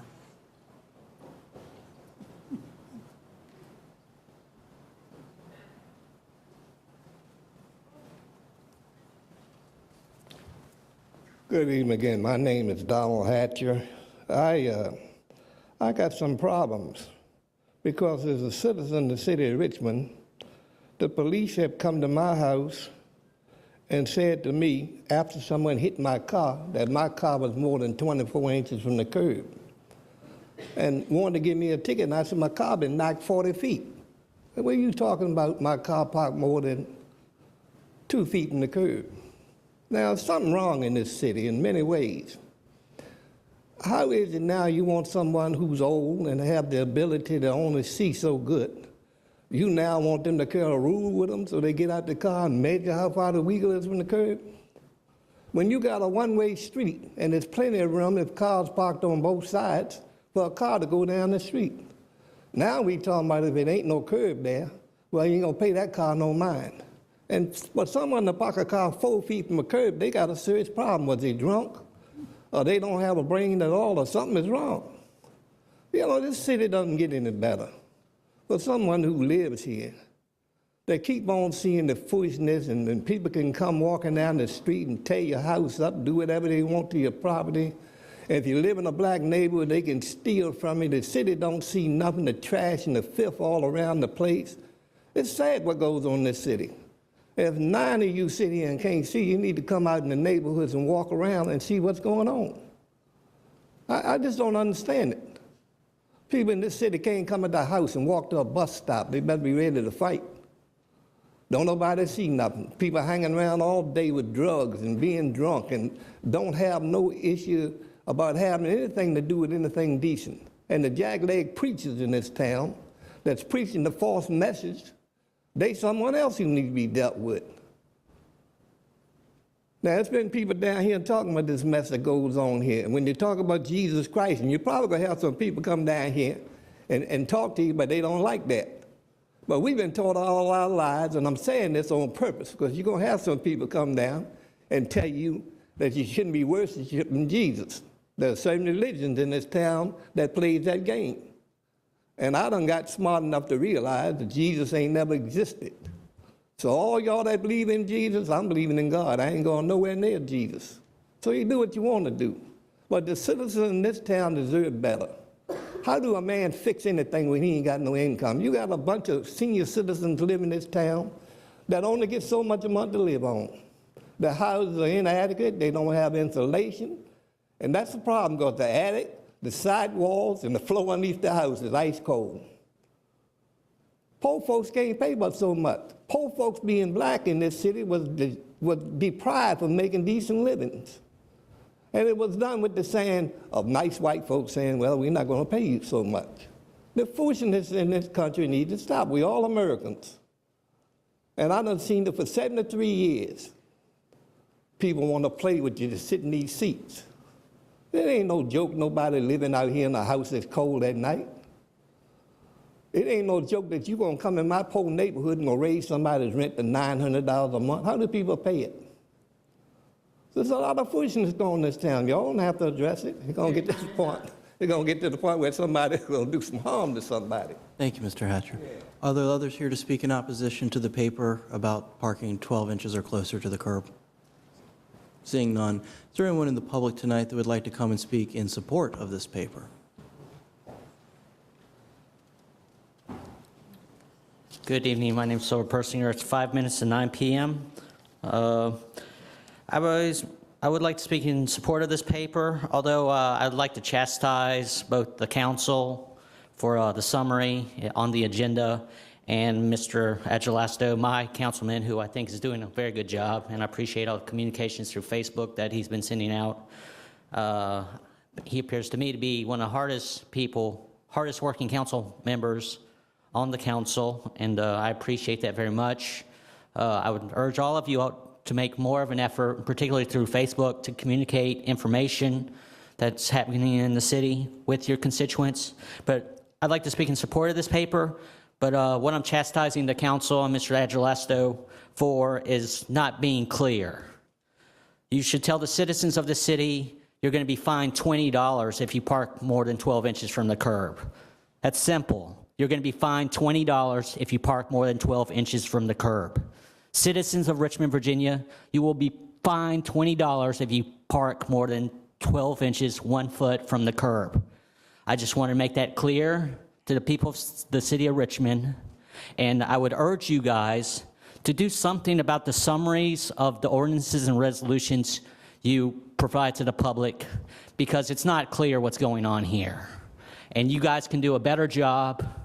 You guys can explain the papers that you're introducing yourselves. The mayor, he can have members of his administration come to the committee meetings and explain papers that he's introducing. I went to a committee meeting last week where the mayor did not provide an individual, although there were members from his staff in the room. He provided a paper. It's a simple, straightforward paper accepting art money from some state agency to support arts in the city. You know, the mayor should provide explanations of papers he's introducing, and you all should do a better job explaining the papers that you're proposing. Thank you. Thank you, Mr. Persinger. Any others to speak in favor of this paper? Seeing none, I'll bring it back to council for discussion. Mr. President. Mr. Hilbert. Thank you. I live on a street where there's limited off-street parking. There are driveways on alleyways, which few use. And I appreciate having a right-of-way when people are parked on both sides of the street. However, it seems to me that 12 inches is just too little room. Those are some of us here, and folks that have driven with me can attest to the fact that I'm parallel parking challenged, and that some of the wheels on my car attest to that. If you can stop once you start crunching the wheel of your car. I just believe that 12 inches is too strict of a rule, regardless I'll say regardless of what the other jurisdictions have done. I'm not sure how that impedes the number of parking spaces, since you would be parallel parked.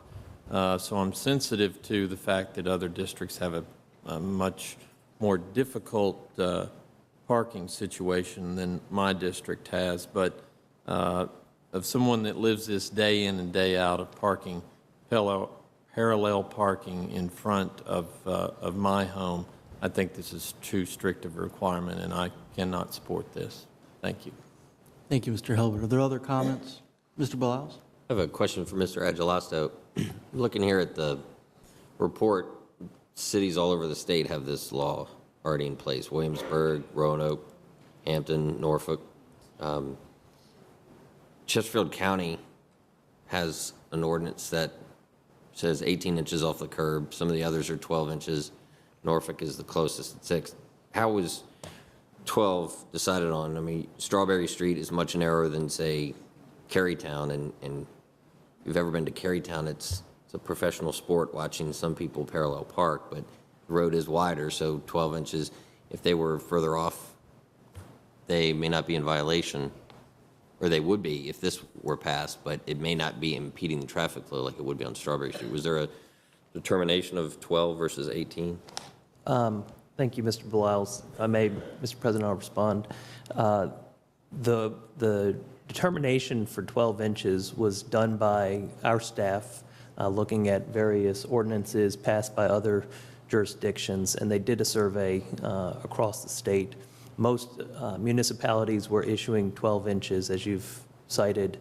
Chesterfield was the only one that gave a greater width for its definition of 18 inches, and Norfolk was the narrowest at 6 inches. What we settled on was what was recommended in the Department of Motor Vehicles driver's manual. This is the standard that all drivers in the state of Virginia are tested on, and this is what I think most people would reference as the best practice, and that's where we determined the 12 inches.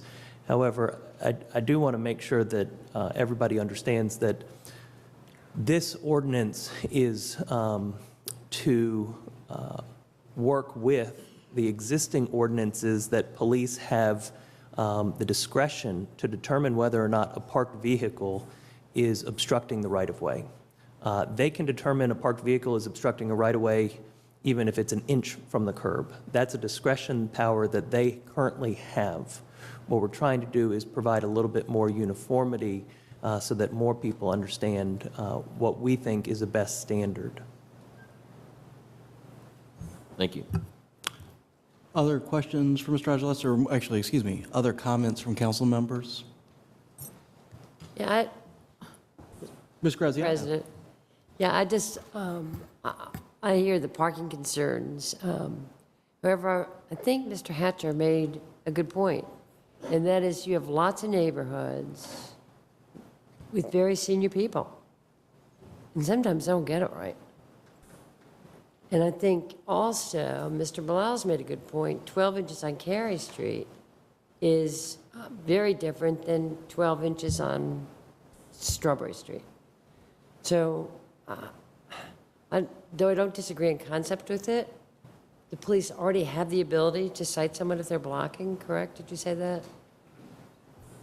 There's a discretion. At their discretion. So they still have that discretion. So let me ask a question. They have that discretion. Have we taken some of that discretion away by saying 12 inches? Or do they still have that discretion if it's 2 inches and blocking the road? That may be a question for the city attorney. They would still have the discretion to say. I just personally would like to see a little more conversation on this paper. Mr. President. Thank you, Ms. Graziano. Ms. Trammell? Mr. President, I'd like to maybe continue this paper, bring it back to public safety, because I've gotten several calls over the weekend about the paper, and one of the seniors asked me what was she supposed to do, get out the car and measure to see how far she was, and then she was kind of upset because she found out that she could be ticketed for this. And so I think maybe we'll just go ahead and let me bring this back to public safety for more discussion. Thank you very much. Is there other comment about this? Okay. Seeing Mr. Agilasto, I'm going to give you the last word. I can count to a certain number. Would you have any interest in continuing this? Having it go back to public safety?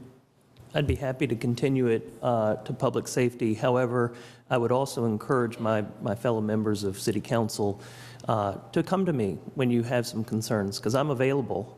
We don't need to do this necessarily at this dais. So please contact me at any time if you have a concern or one of your constituents has a concern about a paper that I'm trying to introduce. Thank you. Thank you, Mr. Agilasto. Ms. Trammell, if there is no other comments from council, is there a motion?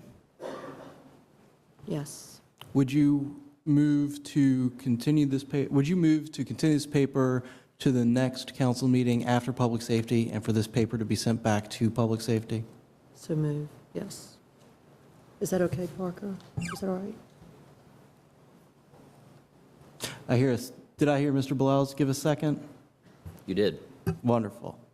Madam Clerk. Yes, Madam Clerk. Council is voting on item number 5, ordinance number 2013-12, to have that paper go to the February 26th Public Safety Standing Committee meeting and the March 11th council meeting. Madam President, Mr. President, tomorrow is my public safety meeting, so it can't be tomorrow, it'd have to be in March. To the March public safety meeting, then? Is that all right? Okay. So, Ms. Trammell, are you amending your motion so that it is continued to the next council meeting after your March public safety meeting? Yes. Okay. Is there a second for this amendment to the motion? Second. I see Mr. Blouses seconded. Madam Clerk, let's go again on this question, please. Council is voting on item number 5, ordinance 2013-12, to go to the March 19th Public Safety meeting and before council again on March the 28th. Mr. Blouses? Aye. Ms. Graziano? Aye. Vice President Robertson? Aye. Mr. Aguilar-Stem? Aye. Mr. Hilbert? Aye. Ms. Trammell? Aye. Dr. Newbill? Aye. President Samuels? Aye. That motion has passed. That paper will be before the Public Safety Committee on March 19th and before council on March the 28th. Thank you, Madam Clerk. May we please continue with the regular agenda? Item number 28.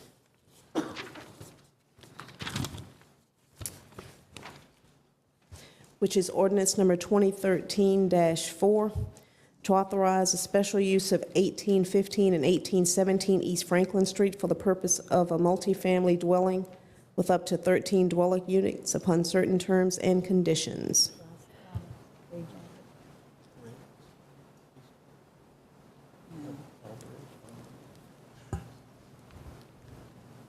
Good evening.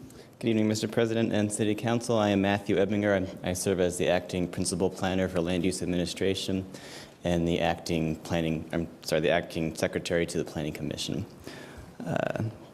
This ordinance is in reference to a special use permit request that was made to allow the conversion of an existing warehouse building to 13 multifamily residential units. The zoning of the property is M1 light industrial, and so a residential use is not permitted without some sort of special approval.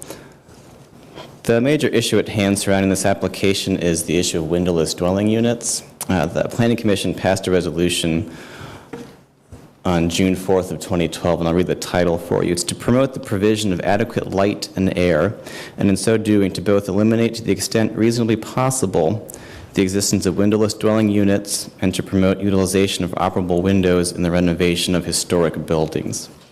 It goes further to define a windowless dwelling unit as a unit that does not contain a window that penetrates an exterior wall of the building. And 2 of the units in the plans associated with this special use permit are considered windowless. Unit 102 is a 2-level unit consisting of a bathroom and windowless bedroom on the ground floor and a living area and kitchen on the 2nd floor. Unit 105 is a 1-level 2nd floor unit. Both units are served by skylights and dormer windows approximately 14 feet from the floor, but there are no windows that penetrate the external walls of the units. Overall, the proposed project shows 12 one-bedroom units with a range of square footages from 522 square feet to 736 square feet, and 1 two-bedroom unit of 861 square feet. The Planning Commission met on February 4th and voted 6-2 to recommend denial of the proposed special use permit based on their belief that the plans are not in keeping with the resolution, and furthermore would compromise the adequate provision of light and air, which would violate one of the city charter's conditions for granting special use permits.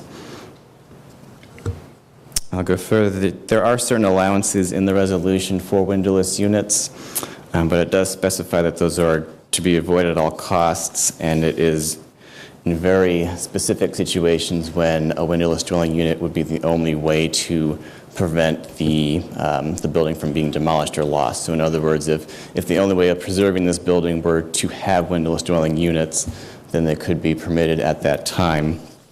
But that is only if the National Park Service and the Virginia Department of Historic Resources determines that such windowless dwelling units are necessary for the continuation of the building. And in those cases, the square footage of such units should be at least equal to or greater than the average square footage of the total number of units. And in this case, one of the proposed windowless units is above the average square footage, but one is below the average square footage. And so even if this were a case where the units were necessary to maintain the building itself, they still do not meet the square footage provision of the resolution. And just some further background information. Since 2005, there have been over 200 units that were approved that did not have windows as part of historic rehabilitation projects. The Planning Commission saw that as a negative trend and so passed this resolution as a notice of sorts to the development community that windowless units is not something that the Planning Commission would support. And we have recently received information that the National Park Service appears to be changing their opinion as well and is giving some indications that they will not be supporting windowless dwelling units. We haven't received any specific letters or official policy changes, but information is appearing to lean in that direction. Thank you very much. I appreciate it. At this point, is there anyone to speak in opposition to this paper?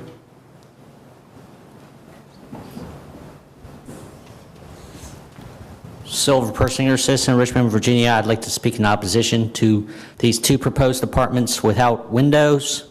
There are skylights in these apartments, but I think every human being has a right to fresh air, and you don't have access to fresh air if you're just breathing through a ventilation system that's prone to contamination, and people should have windows in where they live. So you all talked about following the advice of the Commission on Architectural Review earlier. You've heard that the Planning Commission recommended by a vote of 6-2 against approving this. You'll probably have people speaking in support of this, like the architect and the developer. They have a financial stake in this. Support the Planning Commission. Vote no on this paper. They can go back to drawing board and do it all over again. Thank you. Thank you, Mr. Persinger. Others to speak in opposition? Those to speak in support, please.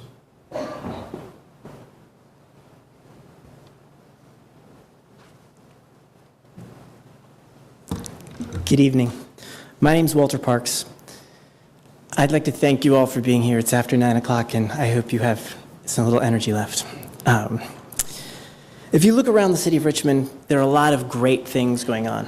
And the reason there are a lot of great things going on is because there are a lot of great people here.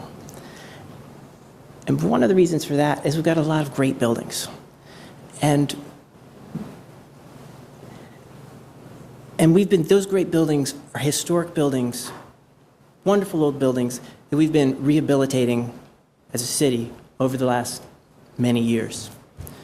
You saw tonight the amount of people interested in our historic architecture. It's very important to the city.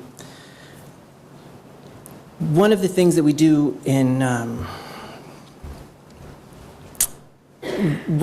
with these is we use historic tax credits.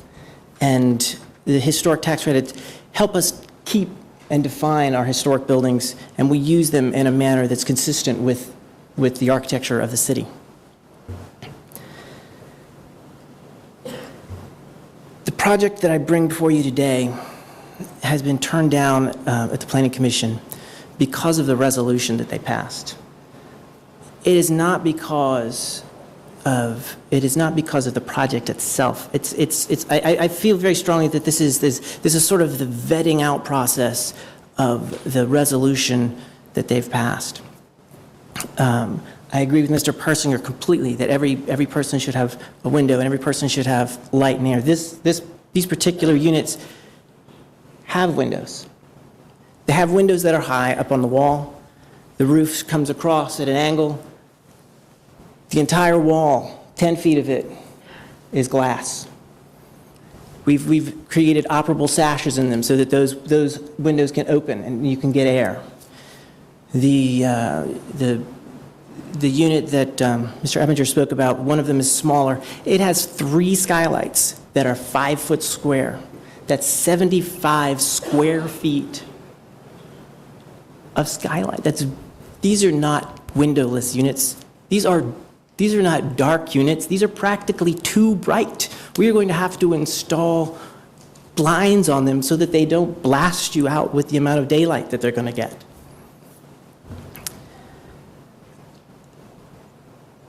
The building currently is boarded up, is unused. This project will allow us to use that.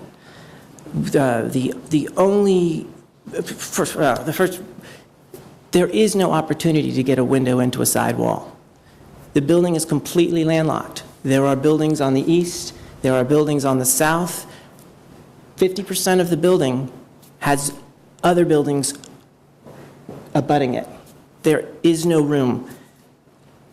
I could put a window in a wall and it would look smack at a window, at a wall adjacent to it.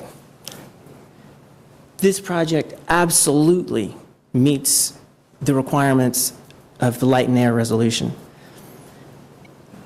Your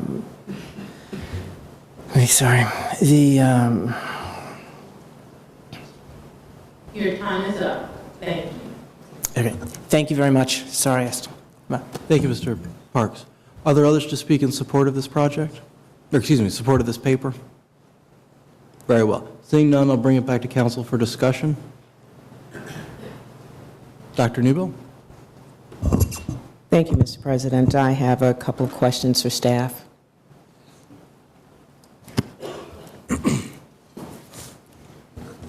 Just wanted to be clear in terms of the passage of the provision that preclude this type of apartment that we now are clear are not windowless. They have a very different type of lighting, not the standard through the window. This was passed when and by whom? It was June 4th, 2012, by the Planning Commission. And this is the first paper to come forward, or a project to come forward since that time? Yes. Okay. And you've looked at the development, is that correct? Yes. Okay. And the only issue for you are the 2 units that do not have what we call contemporary lighting straight through the wall out to the side, is that correct? Staff also had concern with the lack of commercial space on the first floor of the building. It has a commercial storefront designation. However, the Planning Commission did not believe that to be an integral part of the building, and so did not have concern with the lack of commercial space in the building. They focused only on the lack of windows in the two units.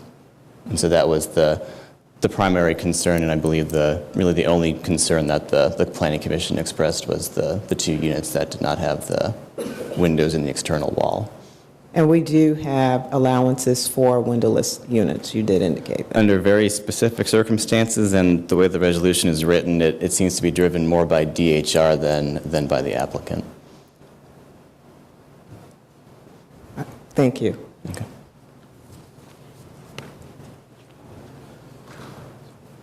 Mr. President. Just 1 minute, Mr. Elliott. Ms. Newbill, was there anything else you wanted to say? I just wanted to ask Mr. Parks, if I could, just a couple of questions. Is that possible? That's absolutely fine. Okay. Yes, ma'am. You've had opportunity to hear both from the Planning Commission and as well as Land Use, who reviewed this and moved it forward without recommendation at this point. Correct.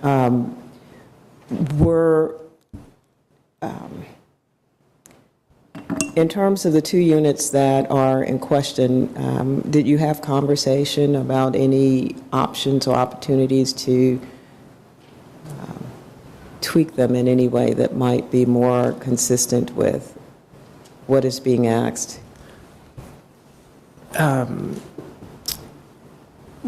From the time we went to the Planning Commission, we have increased the size of the windows. That originally we were doing was we were having the, call it dormer, occupy where the former skylight was. At this point in time, we've doubled that, so it's wider. To get to a point where we can get a window through an exterior wall, I've got buildings there. I can't. And I'm not, I was to- just asking if anything had happened subsequent to the Planning Commission, and the answer is yes, you went back and enlarged the... Yes, Okay. exactly. And did you share, was that after planning but before land use, or after both? And did you share that with... We did, we went back to talk to staff about that. They didn't feel like it met the requirement. They were fixed on the idea of a window through a wall. Okay, but you did make adjustment to those in the 2 unit? Yes, we Okay. did. Thank you. Thanks. Excuse me. Any other questions, Dr. Newbill? Thank you. Comments from, and I think now we're going to close the question and answer period. Comments from other city council members? Mr. President, Mr. Hilbert. can the units that, and this is rather small here, the font on the copy that I have here, so forgive me, but could there be a reconfiguration or expansion of the units such that the windowless units would be encompassed in other units, and I guess you'd end up having 11 units? Was that a possibility? I think what I heard was that the Department of Historic Resources said that was not attainable. Did it? Or I guess at this point, we'll reopen the question and answer period. Mr. Parks? Sorry. The units could be enlarged. I could enlarge units and put them together, and then I would have a unit that's twice as big with the one window on the side. So it could check the box and say it met that requirement. But in terms of, that's sort of a technicality. In terms of whether the unit meets light and air, the units as they are designed meet the light and air. If we create a larger unit, we create a less desirable unit. The market doesn't really want that kind of unit in that place. The units that we have down on Reynolds at Canal, much larger units. It's a different market. I'm asking for the flexibility to define the window in a broader sense. If you look at the dictionary definitions, it's going to tell you. Sorry. It's an opening constructed in a wall or roof. You could scroll through a bunch of them. There are many definitions. The definition that we have right now is very limiting, and so I could get to that definition, but it doesn't create a better product. And what we're really after is a better product, a better place for people to live, and that's why we've done it. Thank you. Mr. President, the ordinance is written relative to light and air, and it would seem to me that a sun, the skylight would provide the light, and but what I'm concerned about would be the fire safety of that, and I'm assuming that the property has passed the fire code on that, but I would hope that it would have, but I'm concerned as to how a windowless unit would meet fire code. While this skylight's certainly providing you a lot of light to get out of the building, through it would be pretty impractical. So if somebody could just say that those are in compliance with fire code, that would be adequate. Yes, please, come on up. I don't want to speak completely to the building code as I'm not part of that division, but my understanding is this resolution would not have been passed if the building or fire code would have prevented windowless units. I believe if there are other fire safety measures in place, then a window is not necessarily required under building or fire code. Maybe Mr. Parks could come up and say whether or not he meets the code. No. Walter Parks again. With a sprinkler system and with two means of egress, two separate exits, different directions of the building, it absolutely meets the fire code. Any high-rise building, same sort of idea. Two exits, sprinkled. You don't go out the windows. Right, and you have an exterior, I guess, of masonry. I mean, it's materials, the sprinkler system, and your evacuation, which are the three criteria whereby somebody's going to survive a fire. Exactly right. But then you've got the sprinklers covered, and some materials in the building are not flammable. Exactly. But- Everything is protected in fire-rated walls. Okay, thank you. Thank you. Thank you, Mr. President. Thank you, Mr. Hilbert. Other comments by council members? All right, let's call the question. Yes, Dr. Newbill? I think what I'd like to offer for consideration here is the fact that, number one, this is a longstanding vacant building in an area that we are looking forward to revitalizing. The size of the units are pretty consistent with the population that seems to be inhabiting the area, students, single persons, not necessarily families, those kinds of things. So it seems to be pretty consistent. What's in question here are 2 units, and there have been adjustments to those units such that we do have the skylight and we have the dormers, and even if you wanted to put a window leading to the exterior, you'd be looking at a wall. The paper was passed June 2012, so we have a lot of these units punctuating the city. And while I'm not advocating for wholesale,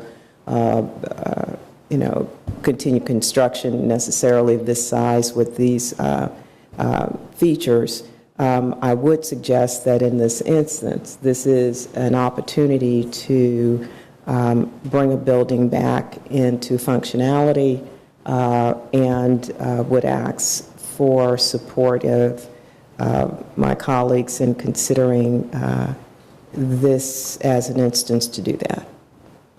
Thank you, Dr. Newbill. Any other comments by council members? President Samuels. I thought I saw Mr. Belials. I was going to ask one more question if I could have. I sure do wish you would. Sorry. Mr. Irving? The 13 units, if 2 were combined with existing units that have windows, would the plan, I know you can't speak for the Planning Commission, but would that meet the resolution's spirit or exactness? If plans were revised to show that all units did have a window, I think staff would be able to indicate that the applicant is working towards addressing the issues expressed by the Planning Commission. But certainly I would not be able to change the recommendation of the Planning Commission. Thank you. Ms. Graziano? Yes, my question is the definition of a window. I thought that Mr. Park said there were windows in the units. Is there a definition that those windows don't fit? I thought he said they open, correct? They are operable. The resolution the Planning Commission passed does not define window, but it defines the windowless dwelling unit as a unit without windows penetrating the external wall. And so the Planning Commission determined that the skylights, and more specifically the dormer windows, are not considered windows penetrating the external wall of the unit. The vertical plane of the dormer is not considered an external wall of the unit. So a window would only be a window by that definition if it were in a wall. And a hole in the wall essentially is the window. Dormers, skylights would not fall under that. Do I have one follow-up question on that, and I'm really not sure of this. If I'm doing old and historic tax credits, am I allowed to change the outside of the building like that and put in windows? Generally not. And I think probably the architect could speak more so to what DHR imposes. I just thought, I'm not sure, maybe Mr. Parks knows, but I thought I'd seen some things where windows could not be accommodated because it would ruin the historic. There are other projects similar or under a similar situation where there are brick walls essentially that DHR would not allow to have windows cut into. However, again, it seems that they might be changing their viewpoint on windowless units, so I'm not sure how that would come together in the end. Thank you. Are there any other questions for this gentleman by council? And this is the last call for questions for him. If it doesn't happen now, we're moving forward. Mr. Agelasto. The basic question that I'd like to have answered is, has every possible resolution been sought? I mean, with the planning staff and Mr. Parks here, you know, we've just sent back the car appeal and the homeowner to try and work it out. And here's another example of where staff and a property owner haven't been able to work it out, and we're being asked to make a determination that, you know, it's going to be a difficult decision. So what I'd like to have all assurances is that, that there have been, every player came to the table with an honest and open willingness to negotiate what needed to be taking place in order to settle both differences. From the beginning of the application, the staff has expressed its concerns that the Planning Commission would not see this as in compliance with the resolution. We have not received any alternative plans showing alternative layouts. It's been essentially as it is now in terms of the two windowless units. We have had discussions with the applicant about their changes, which include, as he stated tonight, expanding the size of the dormers. We did not receive officially submitted revised plans to that effect, but we did inform him that the Planning Commission didn't deny this because the dormers weren't big enough. It's because there were no windows in the external walls. Thank you very much. Dr. Newbill? This will be, I will try to make this my last question. So if in fact DHR would not allow you to penetrate a window because it's old and historic, I'm not sure what, I withdraw the question. So you're saying you did not receive the revisions that Mr. Parks indicated were produced in terms of dormers and skylights subsequent to the Planning Commission, and even if you had, you're not sure that those would meet the letter of the Planning Commission, but you haven't looked? My understanding of the Planning Commission's recommendation was the lack of windows was the issue, not how much light the dormers or the skylights were providing. And the most likely option or alternative would be combining units, but again... Is that the only option? And I don't know the most likely one, but again, I'm not the design professional, and we haven't seen alternatives. Mr. President. I'm open to going down the road that my colleague is standing at the beginning of here. Did Mr. Agelasto suggested the, let's call it the car option? That's correct. All right. What Mr. Agelasto suggested, that Dr. Newbill is now saying she believes she is willing to do, is to give the Planning Commission and Mr. Parks' client more time to see if there's something they can do to work it out. In order for that to happen, we would have to send this paper back to planning, which is not without precedent, but it has been rarely done. I'm not interested in starting that new precedent tonight. However, I'm willing to hear from Mr. Parks about his client's desires as far as that go, or if they'd like a decision tonight.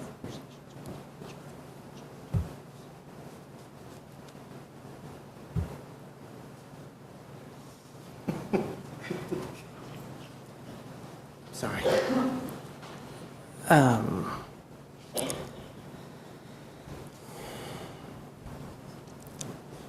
don't know what I don't know where I can move the project to get to the letter of this resolution, the window through this wall, if on the other side of that wall, I've got a building. And we create beautiful places to live. And that's what we strive for. And they're full of light and air. And that was as I understand it, that was the point of this resolution. I can't rip down the building next door, not legally anyway.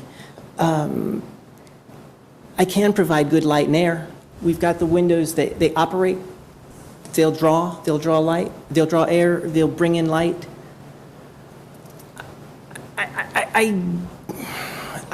I think this is the vetting out of this resolution, and I've already reached out to a couple of planning commission members that we really need to work this out. This is a problem, but this is going to be a problem, and as you mentioned, in many historic buildings where we've got walls that we can't penetrate. Are we going to give up on Scott's Addition? Are we going to give up on Manchester? I don't want to. The market says people want to live there, and that's, I think, what we ought to do. But if we've got this kind of narrow definition of what it takes to have a decent place to live, it's going to make it very, very, very difficult to do. Mr. Parks, I don't want to interrupt you. It sounds like what you're saying is you might just prefer the vote tonight. Please. Yes, sir. Thank you. Thank you. Mr. President. Mr. Agelasto. Thank you. I have a question for the city attorney. Since it sounds like Mr. Parks has been talking about some modifications to the plan, but planning staff has not been presented with these modifications, and it's not part of the special use permit, how would those modifications that have been introduced tonight be put into this ordinance or into the resolution? You mean if they were to want to offer changes? No, it's my understanding that they've changed the design of the windows, which are not in fact in the plan that is before us tonight, of these dormer skylight. They've enhanced it and changed the size of them in order to be more accommodating. If the applicant wants to change his application, then the application would have to go back to the Planning Commission for consideration. But that's the only way that the Planning Commission could ever hear it. So the modifications that we've been hearing this evening aren't in fact in the paper that we'll be voting on. And in order for those, I think you said that we were going to get an extra 5 feet of windows in each unit, but without a revised plan being approved, then we're voting on the plan that has fewer window square footage. That's my understanding of the conversation, yes. Okay, thank you. Very good. Is there any other comment by city council members? Seeing none, please call please call the question, Ms. Clerk. Council is voting on item number 28, ordinance number 2013-4. Mr. Beliles? No. Ms. Graziano? Yes. Vice President Robertson? Yes. Mr. Agelasto? No. Mr. Hilbert? Ms. Trammell? Aye. Dr. Newbill? Aye. President Samuels? Aye. That paper has passed. Thank you very much. Would you please move to the next item on our agenda? Yes, that would be on the regular agenda. Item number 32, resolution number 2013-R48, to declare a public necessity to amend the city code section 114-402.28 and to initiate an amendment to the city's zoning ordinance to include the raising or keeping of no more than 4 female chickens as a permitted accessory use.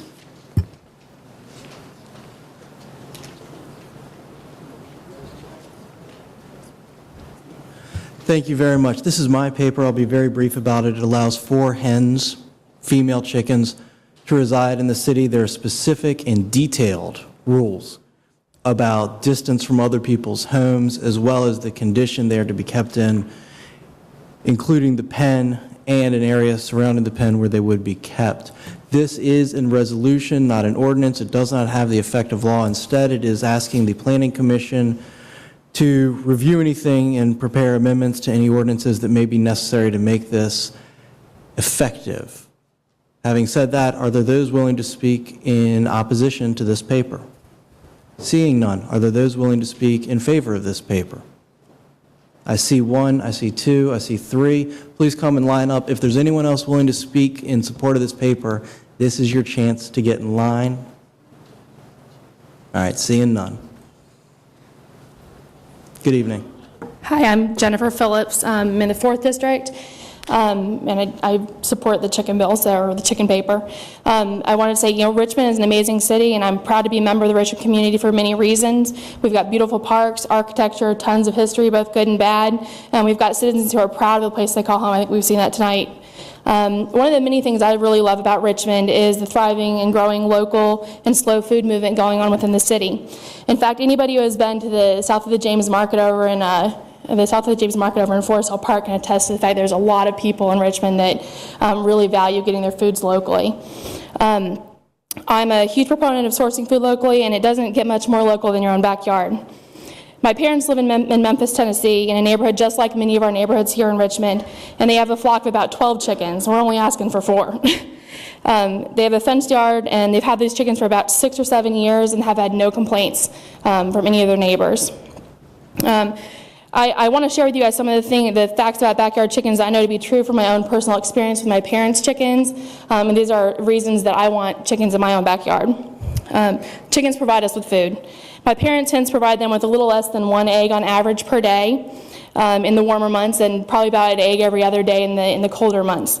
Depending on the breed of chickens, they actually will lay anywhere between 150 and 300 eggs per year per hen. It's a lot of eggs. It's a lot of dozen of eggs that you get out of your backyard. These eggs that you get from your own chickens are nothing like the eggs you would get from a grocery store. They're a lot more nutritious. They're obviously fresher than the egg that you get from your store, and they taste a lot better. They're higher in omega-3 fatty acids. They are lower in saturated fats, lower in cholesterol. They've got more vitamins, more beta-carotene, and you can see that in the yolk. If you actually crack a chicken egg that comes from a grocery store next to an egg that comes from your own backyard or even a farmer's market, you'll notice that the yolk in a local chicken egg is a pastured chicken egg, I should say, it's almost orange. It's so bright with vitamins. Let's see, what else I want to say. Chickens are quiet. There's a misconception that chickens are loud. When you have hens, we're only asking for 4 hens. They're actually not loud at all. The only time that they really ever make noise is when they're actually laying the egg. And I'm sure all of the women in here with kids can probably imagine why they would want to make noise during that episode. So they're actually quite quiet. They're not nearly as loud as a dog. I have 3 dogs. The chickens would be a lot quieter than those. Chickens are not dirty or smelly animals. Properly cared for chickens are not dirty or smelly. My parents, like I said, have about 12 chickens in their coop. My mom just goes out and cleans the coop regularly, and the coop is never, ever smelly. Chickens require about the same maintenance and upkeep as any other pet that you would have. You just have to give them fresh food, water, keep their area clean, and you're good to go.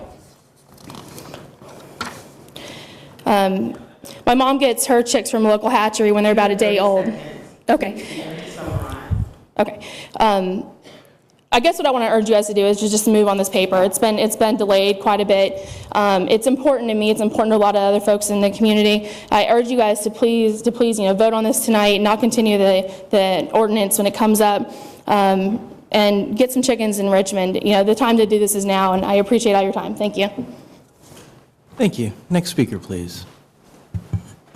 Hi, I'm Sheena Mayfield. I'm in the 3rd District. I just wanted to add my support for this resolution.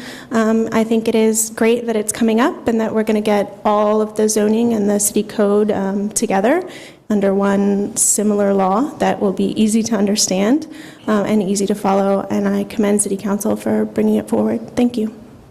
Thank you. Next speaker, please. Hi, my name is Valerie West, and I live in the 1st District of Richmond. I support this resolution because chickens are pretty. They're relatively quiet.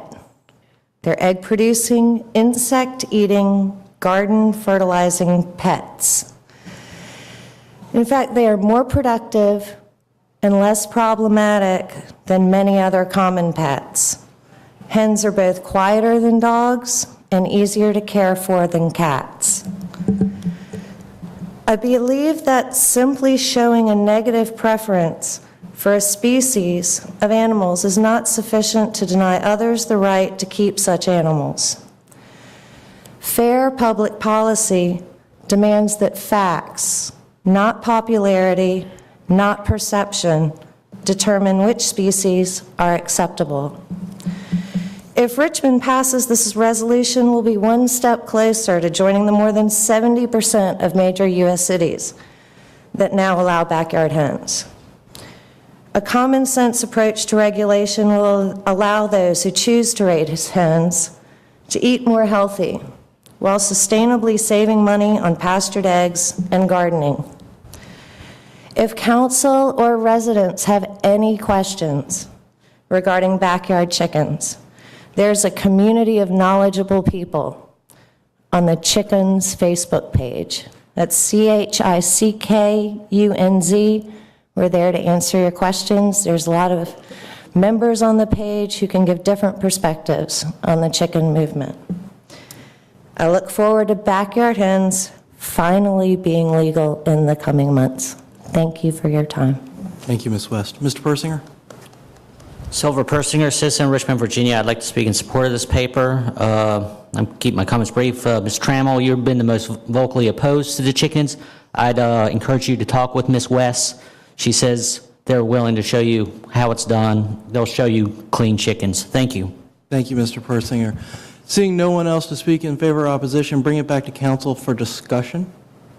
Seeing no discussion, I will call for the vote, please, Madam Clerk. Mr. President, wait a minute. Ms. Trammell. Wait a minute.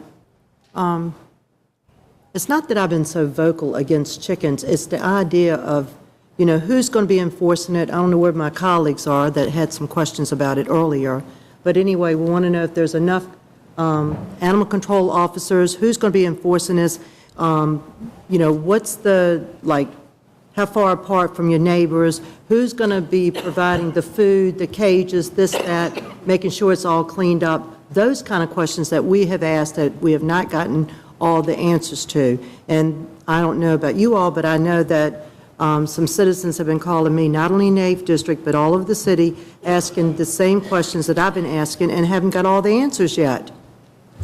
Thank you, Ms. But you said tonight the only thing we're voting on is just to have 4 chickens in a yard. Female chickens, not roosters, none of that, and make sure that we have enough animal control officers that have so much on their plate right now trying to enforce the laws that we have on the books now, because the police have their hands tied, so they can't be out there running after the dogs that are running loose or dogs that's being chained 3 and 4 hours a day with no food, no water, and all of that, and dogs that are biting the children, chasing them at the bus stops, stuff like that. That's what I'm asking. That's what my colleagues had asked earlier.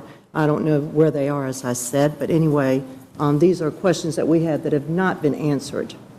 Thank you, Ms. Trammell. And it's bad if we have to call Mr. Marshall every day, because you're not going to get in touch with Mr. Mayor, but call Mr. Marshall every day to help us with some of these issues. Thank you, Ms. Trammell. Okay. I would say Ms. Mosby had the flu, was feeling very ill, and had to go home early. Any other comments about this paper? Mr. President? Mr. Beliles. Just for the public knowledge, this paper, if I'm not mistaken, and I know Mr. Benbow has luckily gone home long ago, this is a zoning requirement. The actual debate for the questions that Ms. Trammell has asked will take place in March, and this sets up the main ordinance that those questions should be asked. So that paper cannot be heard before April 8th, because to change the zoning ordinance takes 60 days. So if this passes tonight, an ordinance is introduced at March 11th paper. I'm sorry, a paper is introduced at the March 11th meeting, in which case then the earliest any chicken ordinance could pass is April 8th. So there's 6 more weeks at least to debate this. Thank you, Mr. Beliles. Any other comments from council members? Seeing none, call for the vote, Madam Clerk. Mr. President, just one. Will we know by then if we're going to have any more animal control officers? We won't know by then, but we don't pass the budget until May.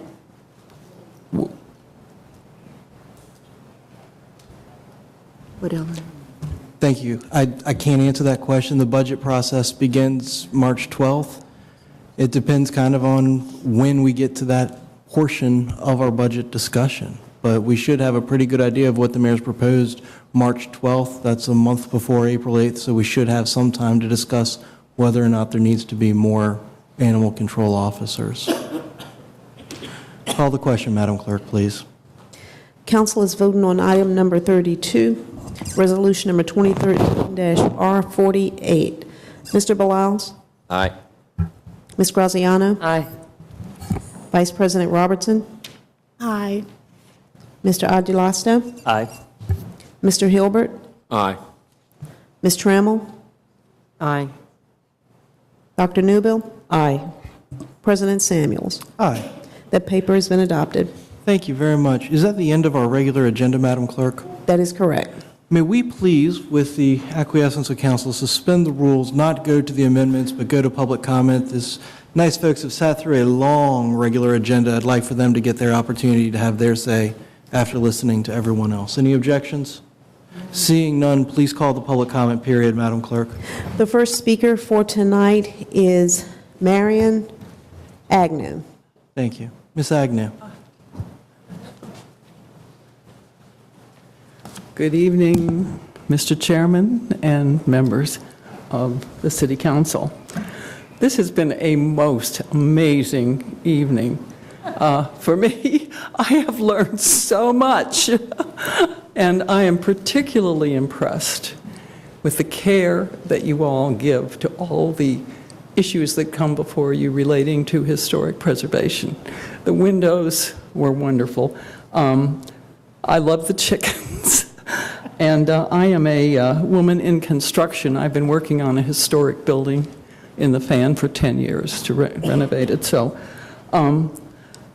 but the reason I'm here before you tonight is the subject that you've been involved with for the last 2 months between November and December, which is the Redskins football project, which went through this process very fast. And my first appearance here, I couldn't believe that you didn't hear the very real possibility that this was not what it was purported to be. I guess I'm a veteran of the park snatch wars in Northern Virginia for the last 30, 40 years, and have observed the methodology used to basically move public property into private development very fast and very efficiently, and the land speculators benefit from that. My sense is that Richmond is a sitting duck for this kind of behavior, and it will happen when they extend the high-speed rail from Fredericksburg to Richmond and then Katy bar the door. Every piece of open space here in the city that is available will then disappear. So, on your guard. To that end, the papers that you passed, particularly the one on December 27th, made a profound difference in what happened on the Lee Street Park. It gave it permission to be basically leveled from end to end and all the trees cut. And I'm not even sure that you all really knew what you were doing. I got the feeling, as I attended the 2 meetings that I attended, that the City Council was kind of kept in the dark about this project, which seemed to go from the mayor's office through the city manager to the Economic Development Authority. And then the authority had the unilateral capability of doing whatever it wanted to do. For example, why wasn't the car called in to look at the transfer of title to the Economic Development Authority for the Redskins training facility when the railroad station, Science Museum, is on the National Register of Historic Places? And that park next to it is an integral part of that station, always has been. And the lease that was drafted in the Economic Development Authority in December basically made the lease between the city. Whoa, okay, well, I just wanted to, I've given you 2 papers. Let me just conclude real quickly. This is, I've asked the Richmond Commonwealth's attorney to look at this whole issue and to convene a special grand jury to look at it. The reason for that is because it's been going on for 1,000 years, and it's the easiest way to get the information that you all, I don't think, had to fully understand what was going on. This other document here is it's called Special Grand Jury 101. I've appeared before 4 grand juries as president of the Northern Virginia Conservation Council with regard of the Fairfax County Consumer Protection Commission with regard to a building collapse in Northern Virginia back in the early 70s.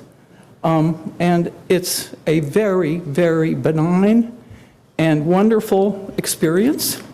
I highly recommend it to anybody that really wants to talk out some of the issues that you think are viable. And this is very simple. This is taken from the court records, and I just extrapolated it to include only special grand jury instructions. I hope that this will go through. I'm not sure that it will. It'll depend upon what Mr. Herring has to say.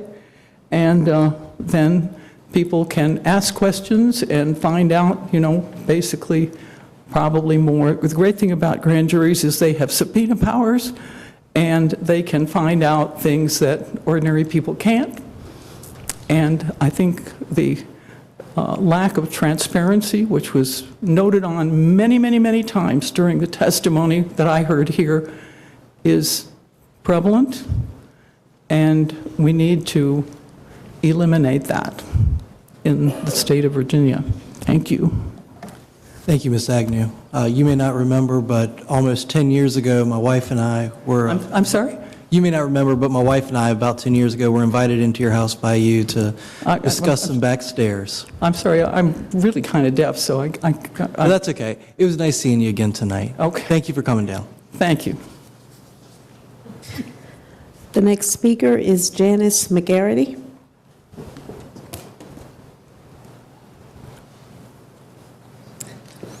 Hello, my name is Janice McGarity, and I am speaking about having the Lee Bridge gap potentially not necessarily closed, but at least restricted on how you can access that gap. We lost our son.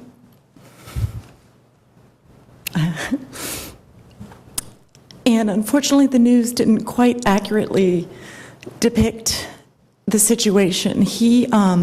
If you're not familiar with the gap in the bridge, it goes from a 12-foot gap on the VCU side, and as it goes towards Belle Isle, there is no gap at all. So there is situations where people do, as a challenge, try to jump that gap as a dare or whatever.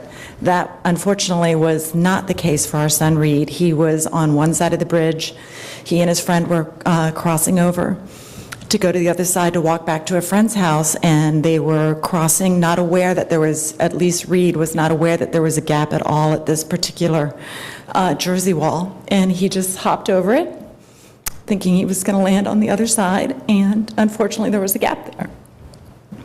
So our proposal is, unfortunately, there are people who jump it for a dare. So yes, you want to discourage that activity. But there are also situations like Reed's, and there have been others that we have heard out, not in Richmond, where similar situations where there has been a Jersey wall that has a gap that goes from no Jersey wall to a larger gap, where at night when they were crossing over, you're not aware of that gap. And he unfortunately just hopped over it without stopping, thinking that there was a lane of traffic on the other side. And I know my husband has been in communication with the city engineers. And this is actually not uncommon for this sort of a barrier to have a more reinforced safety, not so much for car safety, but to discourage this exact sort of accident from happening. And so they have actually investigated it through specifically Florida had a situation where they've had bridges like this, where they've had several accidents, and they've come up with some solutions there, and I know Richmond is in the process of trying to figure out what would be the best solution for this particular bridge. And I know that with the popularity of VCU and with the location of that bridge, there's quite a bit of pedestrian and cycling traffic that goes across that bridge. So You have 30 seconds. so I know, yes. So I guess my summary is to have some sort of a proposal and to deter or at least limit the access to people who are crossing that bridge, whether they know that there's a gap or not, so that this sort of unfortunate accident does not happen again. Thank you. Thank you. Mac McGarity? Yes. Virgil Reed McGarity Sr., to be exact, and as my wife did tell you, I lost my son. We lost our son, Virgil Reed McGarity Jr., in November. And let me say, first of all, thank you, President and council members, for your response to my emails, your phone calls, and the words I've already heard from you, your thoughts and your prayers. Let me, I guess, in the easiest way, I guess succinctly, to read you the email I sent you to remind you when it was so raw a wound to us. It was easier for me to pen my words and get them organized the way I'd like. Now, this is what I sent to each of you. My wife and I recently lost our son, Virgil Reed McGarity Jr., in a fall from the Lee Bridge in Richmond. Of course, we are very proud of him and will miss him dearly. I'm writing to ask your consideration and support in closing the gap between the spans of the Lee Bridge on the north shore of the James River. As I understand it, my son is not the first to die falling, not jumping, from this bridge. Most people do not understand that my son did not fall to his death while attempting to jump or perform some daredevil stunt, as was alluded to in earlier press reports. He was simply crossing the bridge and thought jumping the Jersey wall he would land on the same level ground on the other side. He had no idea there was a gap in that bridge. Now that this has happened, we know it's possible, and to know it's possible and to not do anything about the situation would not be responsible of me as a parent. I can't stand the thought of someone having to live with the same hole in his or her heart that my wife and I now have in ours, should their loved one suffer the same fate. Unconfirmed by me, but rumors persist that VCU students and others do, quote, jump the gap as some daredevil stunt. I believe legally this bridge gap may be considered an attractive nuisance. Recently, a friend was in Florida at the Johns Pass Bridge and noticed a temporary barricade had been put up. Apparently, there had been several incidents over the past 2 years whereby people fell off that bridge and not knowing there was a gap in the middle. The web page is included here as a link in this email. Additionally, in February of 2012, an EMT died in Northern Virginia while crossing over a Jersey wall on duty, only to find there was a 3-foot gap between spans, and he fell to his death. I think it's an important issue that needs to be addressed immediately, and look forward to your reply and thoughts on what can be done to correct this problem. Will you please help? And thank you for your support. That was my email I sent back in early November. Since that time, I've had many friends of mine in this community. My wife and I do not live in the city. We live in Enrico. But my son was certainly a fan of the city, and that is where he lost his life. I have had many friends contact several of you that I know of and many other politicians on our behalf. Nothing that we can do at this point will bring my son back. But as I said, all we're trying and attempting to do here is to prevent it from happening again. On the north shore of that bridge, there's a 10.5-foot gap. I've been there with a tape measure. And it narrows down to nothing as you cross the bridge. If you go there at night, it's easy to see the gap in the daytime. If you go there at night, you can see how easy it is to make the mistake my son made. His friend stopped at the Jersey wall, and my son came running right up behind him and just jumped, thinking he was going to the next 3 lanes of traffic, because their idea was going to cross the bridge. The other boy, unfortunately, knew there was a gap in the bridge, and that's probably why he stopped. Your time is up. Thank you. Thank you for your time. One more thing I will add. Anthony Shelton, city engineer with Richmond at 646-5684, has drawn up several different plans and proposals as to how this might be addressed. Thank you so much for your time. Sorry. Thank you, McGarity. I want to express the condolences of council on the loss of your son. It's a horrible thing to have to experience. Crystal Unitas is in the back. She's with the mayor's office. She's just standing up now, I think.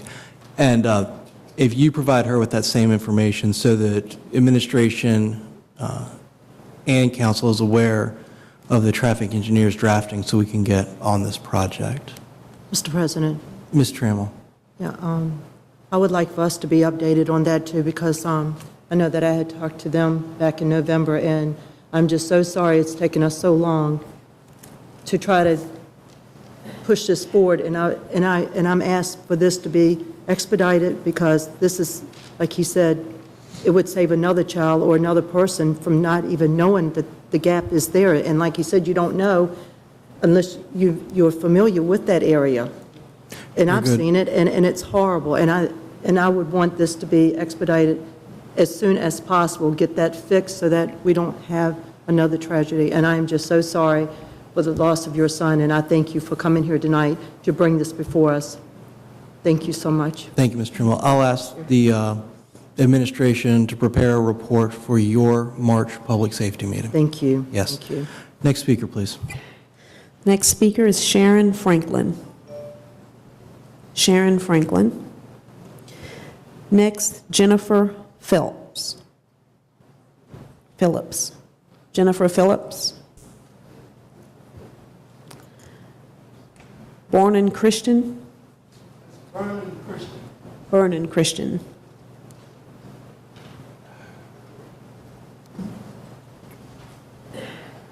Good evening, ladies and gentlemen. I'm here tonight.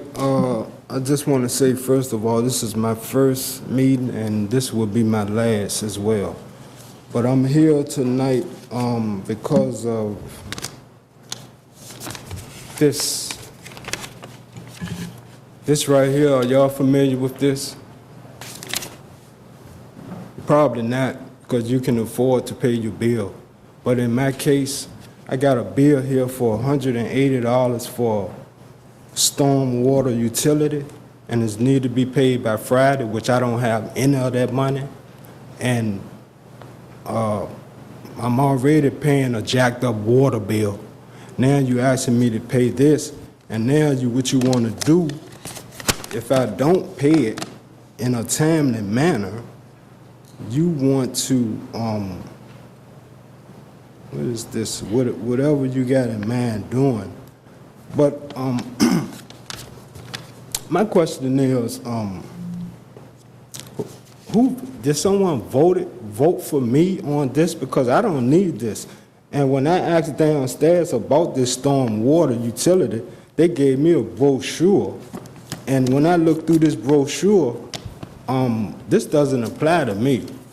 So what can we do about this? Because I didn't ask for it. Thank you, Mr. Rumsfeld. I can't afford it. There's a person in the back I'd like you to meet. She is standing up now. What is she going to do?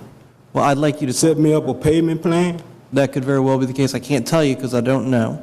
What I'd like you to do is talk with the folks in the administration. The council is a policy body. We can't enforce anything like a collections action. It would have to come from the administration. Yeah, so bringing it to our attention. I only responded to this. Yes, sir. So bringing it to our attention is very good because it gives us an opportunity to direct you to the right person in the administration to see what can happen. So, lady standing up right behind you, sir. Mr. President. Yes, ma'am. I want to thank the citizen that came here tonight, because I don't know about the rest of my colleagues, but that's all I'm getting is phone calls about that red piece of paper that he just had in his hand. And as I have said before, I thought that when we passed the stormwater thing, that, you know, nobody could be penalized, nobody could be threatened the way that these seniors are being threatened. And citizens that have lost their jobs, they can't pay these high water bills that they have. Now they got a stormwater bill, and now I don't even think the citizens know, but now it's going to be attached to your water bill per month. Like, say you paid $70 a month. Now this is the way I think it was said. They're going to take that $70 and put it on your water bill every month, so they're going to get their money. And that's going to make your water bill even go up or look like it's higher. I mean, it is going to be higher. And then it's higher than Chesterfield and Henrico right now. So why can't we have this discussion if they got to pull every daggone tape that we had at this meeting back a year ago when we discussed the stormwater? Because I know that I asked, were they going to be penalized and threatened like this? And we were told no, no. And now they are being threatened. and it's not right. When they're calling me on the phone crying, I can give you 5 people from yesterday, that called me crying over this stupid thing that they're getting in the mail that's threatening. If they don't pay it by a due date, that they're going to, I guess they can take them to court and whatever, fine them more and make them pay more.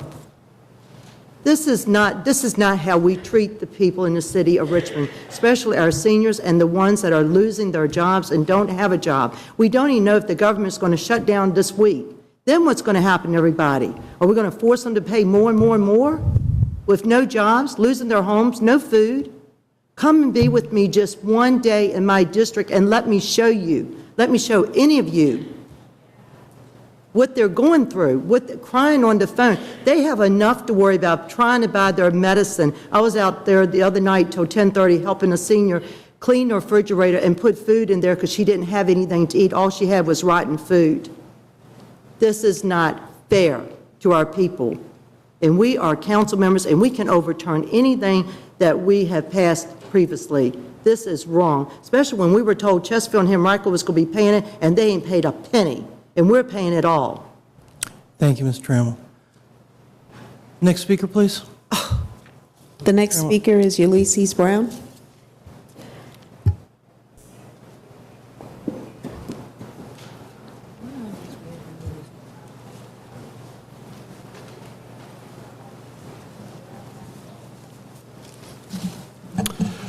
Good evening, Mr. President, Madam Vice President, and City Council members. It's a pleasure. My name is Ulysses Brown. I'm a concerned resident living in the 8th District. The Anti-Poverty Commission report concluded that the mayor, in conjunction with City Council, should take certain steps to assure that recommendations translate into effective action. It pointed out that action toward these steps should begin promptly. Step 1 was the creation of a strategic action plan, which was due February 15th. I was pleased to find out tonight that the Madam Vice President told me that action was taken on this regard, and we should see something soon. However, further, the Anti-Poverty Commission found that in order to promote government accountability, transparency, and continued attention to this central problem, that an independent citizen body be created by City Council and tasked with monitoring the city's progress towards implementing the anti-poverty agenda and the related policies. I would like to participate in that effort to ensure that a strong voice and advocacy are represented. I suggest that this body be created from the bottom up, perhaps with a majority of the participants from the impoverished community. In terms of the budget, I have concerns regarding the way the effectiveness of expenditures are measured. When the measures are written in terms of simply increasing the participation numbers, the fiscal conservative in me starts to question that spending, and I'm sure many of you also have questions. So the language in those measures should better be worded towards accountability for those programs and for the individual participant. The Anti-Poverty Commission spent 18 months working hard to prepare comprehensive findings offered in the report. Perhaps work has been done here, but since that report was filed, I could not find a single mention of any action thus far when I searched the information that's available to the public. If we are serious about this effort, we must continue to bring it to the forefront. Perhaps it simply comes down to concerned citizens like me to periodically remind this honorable council that 50% of our citizens are near poverty. 26% are fully below their poverty threshold. The median household income in Richmond is nearly 40% below the state average. I admit it's easy to simply ignore folks like that, out of sight, out of mind. But please know that these numbers will increase, steady climbing as they have over the past, and it was indicated in the report. You have 30 seconds. Please begin to summarize. As pressures from the factors that are driving future economic growth in the global economy continue to increase their impact on our local economy. These are not mere words, these are facts. Think of it long term. the impact it will have on tourism, safety, crime, small business creation, and retention of public spending increases if this isn't continued to be addressed. If you would really just consider it in your budget to deal with this issue, I would appreciate it. Thank you. Thank you very much, sir. Yes, sir. Madam Clerk, does that conclude our speakers for this evening? Yes, those are all of the speakers for this evening. Very good. Now let's go back to the motions to President? amending. Yes, Ms. Trammell. Yes, thank you. Mr. Brown is in my district, and I just wanted to thank him for bringing that before all of us tonight. And also, that just goes to show you what I just said earlier. So I guess next I'm going to have to go see the administration for some answers. I guess I'll be pushed over there to them, and I won't get no answers. Because this body, we're the council members, we need to do something about this. I mean, he was right with all the numbers that if you look in each district to see how many people per, say, the 6th, 7th, 8th, our districts that are probably in more need than some of the other districts. Like I said, just come out and look. You don't know until you come out there and see what we see. And it's just not Christmas. It's 365 days a year. It's just not Christmas. But you see these people crying out because they don't have the medicine, they don't have food, now gas. They can't even put gas in the cars to get to the doctor and trying to find money to catch the bus. I mean, Mr. Brown was right. You all have got to wake up and listen and look and say, it's enough. Enough. The stormwater needs to go away. If others are not going to take their part and do it, it needs to go away. It's just another daggone tax on our citizens. But this way, it was everybody, churches, nonprofits, all of that got hit with it. It's not right. If the surrounding counties cannot take the burden of this, we should not have to, Mr. President. And you got a heart, and you know what I'm talking about. Thank you, Mr. Trammell. May we please move to the motions to amend and continue at this point? Yes, we have one item for consideration. That's item number 30, which is ordinance number 2013-17. That's to amend the city code, section 10-88, concerning the keeping and running at large of hogs, pigs, and fowls, to amend chapter 10, article 2 of the city code by adding a new division 4 for the purpose of establishing regulations for the keeping, placement, and maintenance of chickens in the city. The proposed amendment to that paper is as follows. Page 5, line 15, after the word after, delete the phrase enacted date and insert the phrase effective date. Page 5, line 16, after the word after the words after the, delete the phrase enact date of and insert the phrase effective date of the ordinance establishing. Page 5, line 18, after the word after the, delete the phrase enactment date of and insert the phrase effective date of the ordinance establishing. Page 5, line 19, after the word the, delete the phrase enactment date of and insert the phrase effective date of the ordinance establishing. Page 8, line 17, after the words time of the, delete the phrase enactment of and insert the phrase effective date of the ordinance establishing. Page 8, line 18, after the word the, delete the phrase enactment date of and insert the phrase effective date of the ordinance establishing. Page 9, line 8, after the word the, delete the phrase enactment date of and insert the phrase effective date of the ordinance establishing. Page 9, line 19, after the word effect, delete the phrase upon adoption and insert the phrase on April 18th, 2013. That is the proposed amendment to that paper. I'll need a motion to accept the amendment to that paper as presented and to continue the paper to Monday, March the 11th, 2013. Councilor Beliles, will you make that motion? Council is voting on Councilman Beliles' motion to accept the amendment to item number 30, ordinance number 2013-17 as presented, and to have the paper come back before council on Monday, March the 18th. Mr. Beliles? Aye. Ms. Graziano? Aye. Vice President Robertson? Aye. Mr. Aguilaste? Aye. Mr. Hilbert? Aye. Ms. Trammell? Aye. Dr. Newbill? Aye. President Samuels. Aye. That motion has been adopted. That paper will be back before you on March the 11th.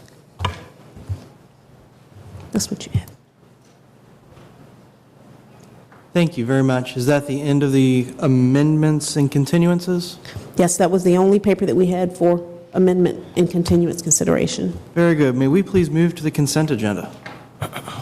Mr. President, the following items are on tonight's consent agenda.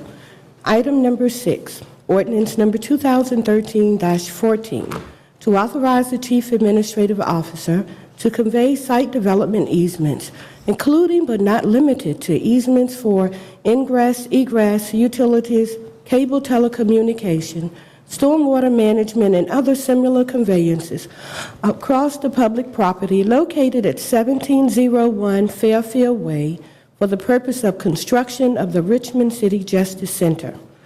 Item number 8, ordinance number 2013-16, to authorize the Chief Administrative Officer to execute a memorandum of understanding between the City and the Virginia Department of Motor Vehicles for the purpose of allowing the Virginia Department of Motor Vehicles to issue special hauling permits. Item number 9, ordinance number 2013-20, to authorize the Chief Administrative Officer to accept the donation of temporary and permanent easements on 2011 Williamsburg Road at the southwest corner of the intersection of Williamsburg Road and Montpelier Street from Gillies Investments, LLC, for the purpose of the erection and maintenance of a gateway sign as part of the Fulton Area Commercial Corridor Improvement Project. Item number 10, ordinance number 2013-21, to authorize the Chief Administrative Officer to execute the necessary documents and take the necessary steps to complete the Rails to Trails conversion of a portion of railroad property known as the James River Industrial Tract from the property known as 3111 Water Street to the city's corporate boundaries for the Virginia Capitol Trail Project. Item number 12, ordinance number 2013-23, to amend ordinance number 2010-173-166, which established a GRTC and Transit Study Task Force to provide that 2 city council members shall serve on the task force as its co-chairs.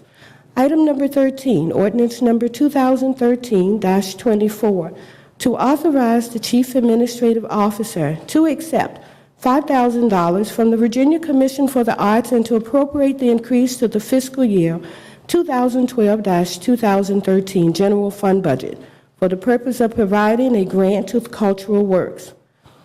Item number 15, ordinance number 2013-26, to establish a business, professional, and occupational license tax task force to provide expert advice and recommendations to the council and the mayor concerning the state and local legislation necessary to make the city's business, professional, and occupational license taxes more competitive with such taxes imposed by other jurisdictions in the Richmond metropolitan area. Item number 16, ordinance number 2013-27, to authorize the Chief Administrative Officer to execute a police mutual aid joint aviation agreement between the County of Henrico, the County of Chesterfield, and the City of Richmond for the purpose of operating a joint aviation unit to support area law enforcement activities in the party jurisdictions. Item number 17, ordinance number 2013-31, to name an unnamed alley in the block bounded by Floyd Avenue, North Belmont Avenue, Grove Avenue, and North Auburn Avenue that runs along the south and west boundaries of the properties known as 100 North Belmont Avenue, 102 North Belmont Avenue, 104 North Belmont Avenue, and 3107 Floyd Grove Alley as Bertha's Country Lane. Item number 19, resolution number 2013-R50, to approve $1,200 from the council district funds for the 5th district to make a donation to the storefront for community design to conduct 3 community workshop sessions for residents and business owners in the Spring Hill community. Item number 20, resolution number 2013-R51, to approve $2,500 from the council district funds for the 7th district to make a donation to communities and schools for the expansion of integrated support services for the students of Bellevue Elementary School. Item number 21, resolution number 2013-R52, to approve $300 from the council district funds for the 8th district to make a donation to Camp Diva's Date with Dad Dinner and Dance on March 17, 2013. Item number 22, resolution number 2013-R53, to approve $350 from the council district funds for the 7th district to make a donation to Camp Diva's Date with Dad Dinner and Dance on March 17, 2013. Item number 23, to amend resolution number 2013-R2-2 for the purpose of appointing council members to serve on the GRTC and Transit Study Task Force. Item number 29, ordinance number 2013-13, to authorize the special use of 1006, 1008, 1100, and 1104 Libby Avenue for the purpose of permitting a tourist home with up to 16 guest rooms. Mr. President, this concludes the reading of tonight's consent agenda. Thank you very much. Are there any folks there in what's left of the audience tonight that are here to speak in opposition to any of the papers on the consent agenda? Are there any folks in the audience here tonight to speak in favor of any items on the consent agenda tonight? Back to council for discussion. Please call the question, Madam Clerk. Council is now voting on tonight's consent agenda, which consists of items number 6, 8 through 10, 12 through 13, 15 through 17, 19 through 23, and 29. Mr. Belials? Ms. Graziano? Aye. Vice President Robertson? Aye. Mr. Agelusto? Aye. Mr. Hilbert? Aye. Ms. Trammell? Aye. Dr. Newbill? Aye. President Samuels? Aye. Those papers have been adopted. Thank you very much, Madam Clerk. At this point, are there any expedited resolutions? Yes, we have one expedited resolution for consideration this evening. That is resolution number 2013-R55. That's to amend resolution number 2013-R2-2 for the purpose of appointing a council member to serve on the Affordable Housing Trust Fund Advisory Board. I'll need a motion for expedited consideration of that paper. Ms. Trammell, will you make that motion? So moved, Madam Clerk. Council is voting on Councilwoman Trammell's motion for expedited consideration of resolution number 2013-R55. Mr. Belials? Ms. Graziano? Aye. Vice President Robertson? Aye. Mr. Agelusto? Aye. Mr. Hilbert? Aye. Ms. Trammell? Aye. Dr. Newbill? Aye. President Samuels? Aye. That paper's before you. Thank you very much. I will tell you that this is a paper that I introduced at the request, well, mostly of Vice President Robertson. We were trying to figure out a way to deal with some issues on the Affordable Housing Trust Fund, specifically to get a council person on that. This seemed to be a good way to do it. I agreed with her and put forward the paper. Having said that, are there any folks in the audience tonight who wish, are there any folks in the audience tonight? All right. Anybody want to speak in opposition to this paper? Are there any folks in the audience that wish to speak in favor of this paper? Seeing none, please bring it back for council discussion. Ms. Trammell? Mr. President, how many people, you said council members, though, we will serve on it, or we get to appoint? This paper lists the Affordable Housing Trust Fund as one of our boards and commissions on our standing list. It appoints Ms. Robertson to that board. Okay, are we going to be able to appoint anybody from our districts? That kind of depends. Several folks we've already appointed several weeks or even a couple months ago. Ms. Robertson, maybe you can enlighten. Unless I'm misinformed, I think at the present time, all of the appointments have been made to the Affordable Housing Trust Fund. I understand that there has been one person that have withdrawn. I'm sorry, I didn't hear you. Recommended. I'm sorry. I understand that there is one person that was appointed by the mayor that has withdrawn her name, Ms. Hines. I've been told that. So I'm not sure whether that information has actually come to the clerk's office. At the present time, considering that has not been done, all the slots have been filled for the affordable housing at this time. And Ms. Trim, if you'd like, I can read you the names of those people who are currently serving on that board. No. What I'm trying to, no, Mr. President, it's okay. But what I want to know, since Mr. Mayor was able to appoint some people, why can't we appoint some people who knows best than what we know in our district? We just heard from somebody from my district that came here tonight that said he would like to be put on that. The ordinance allowed for both council and the mayor to make appointments to the commission, and council has made their appointments to the commission as well. I will say, though, Ms. Trammell, this first appointment of members to the Affordable Housing Trust Fund is for the purpose of creating some policies and program recommendations. They will only serve for that period of time. And at the end of that period of time, there would be a recommendation as to whether or not there would be a new board appointed for oversight. So how long would they serve on that, since it's just like? Well, hopefully we'll be able to wrap this up in 6 months. All right, Mr. President. I mean, that's our goal now. Whether or not we accomplish that is a different story. If we wanted to establish our own in our districts, could we do that?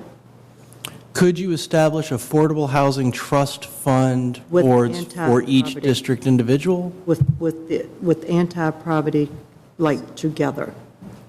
Can you establish your own anti-poverty board in your own With district? affordable housing, because both of them, I'd be happy to talk to you about that offline, Ms. Trammell. Thank you. I think that maybe that might be the best way to do it. If you'd like to sit down with me and Mr. Jackson so we can make sure we get all our legal ducks in a row. All right, thank you. Mr. President, as far as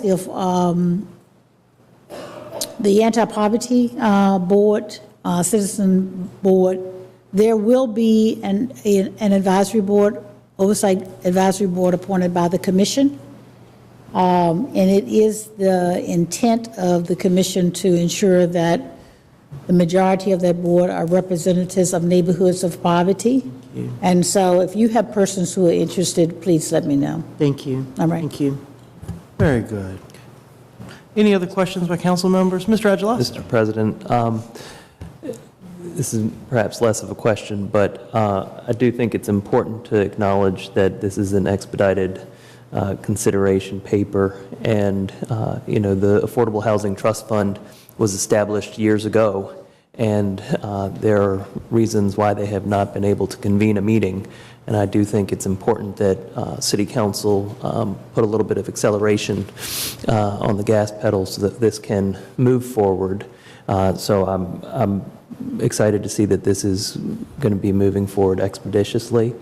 I also want to make sure that people understand that there are many groups in the city who are working on this issue, and they are bringing outside experts to the city, and it's very important, therefore, to have this commission convene so that they can listen to what some of these outside experts have to say so that we are receiving the best information.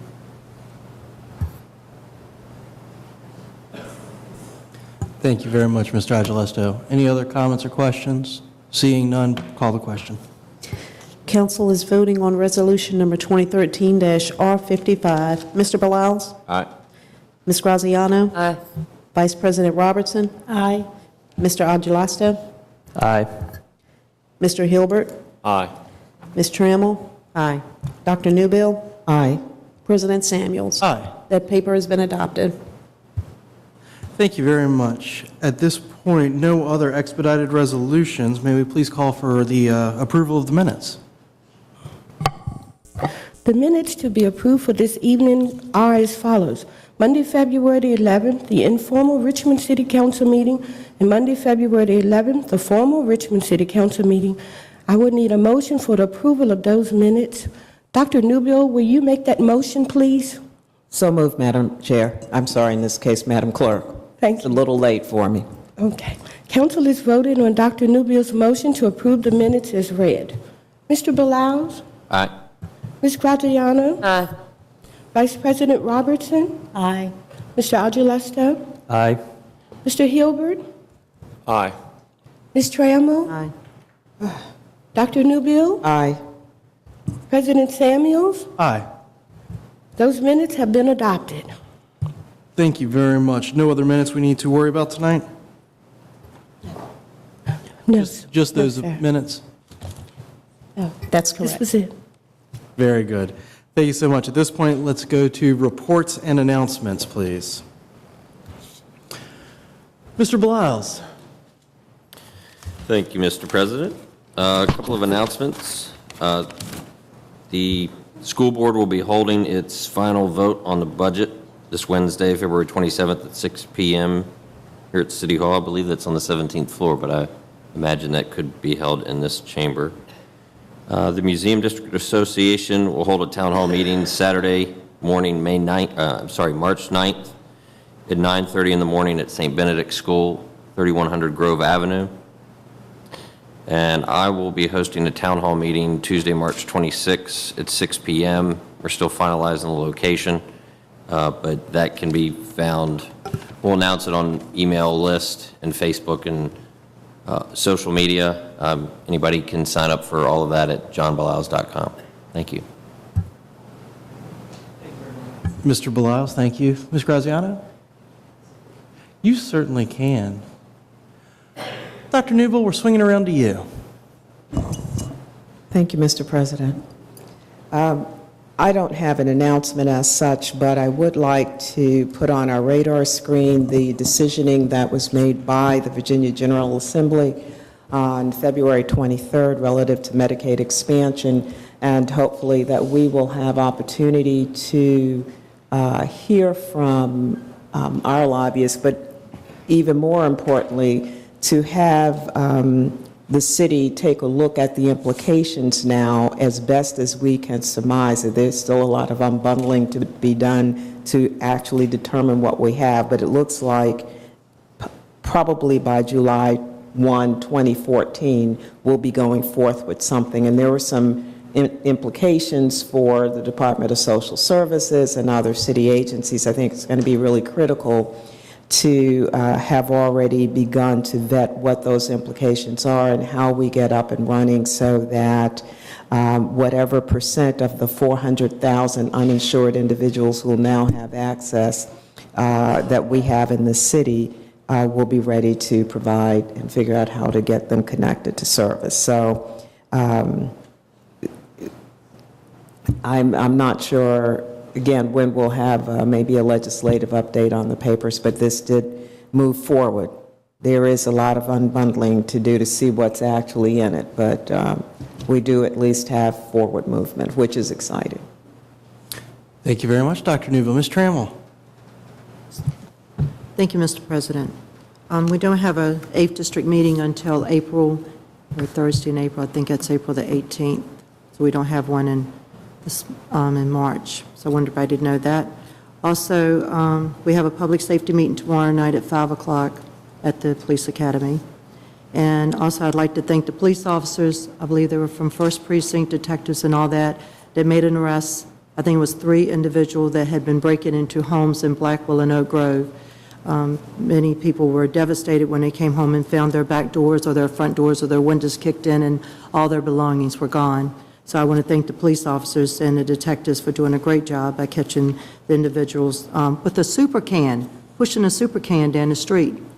But we know that many of the civic associations, the Oak Grove Civic Association, had been complaining about citizens or individuals using super cans, taking them from other properties to use them to do whatever, break-ins or whatever they do with their super cans. So I know next month we're going to be talking about thefts of super cans because it's not right to use them to go and break in people's homes and steal all their belongings and then push them to wherever so you can sell them.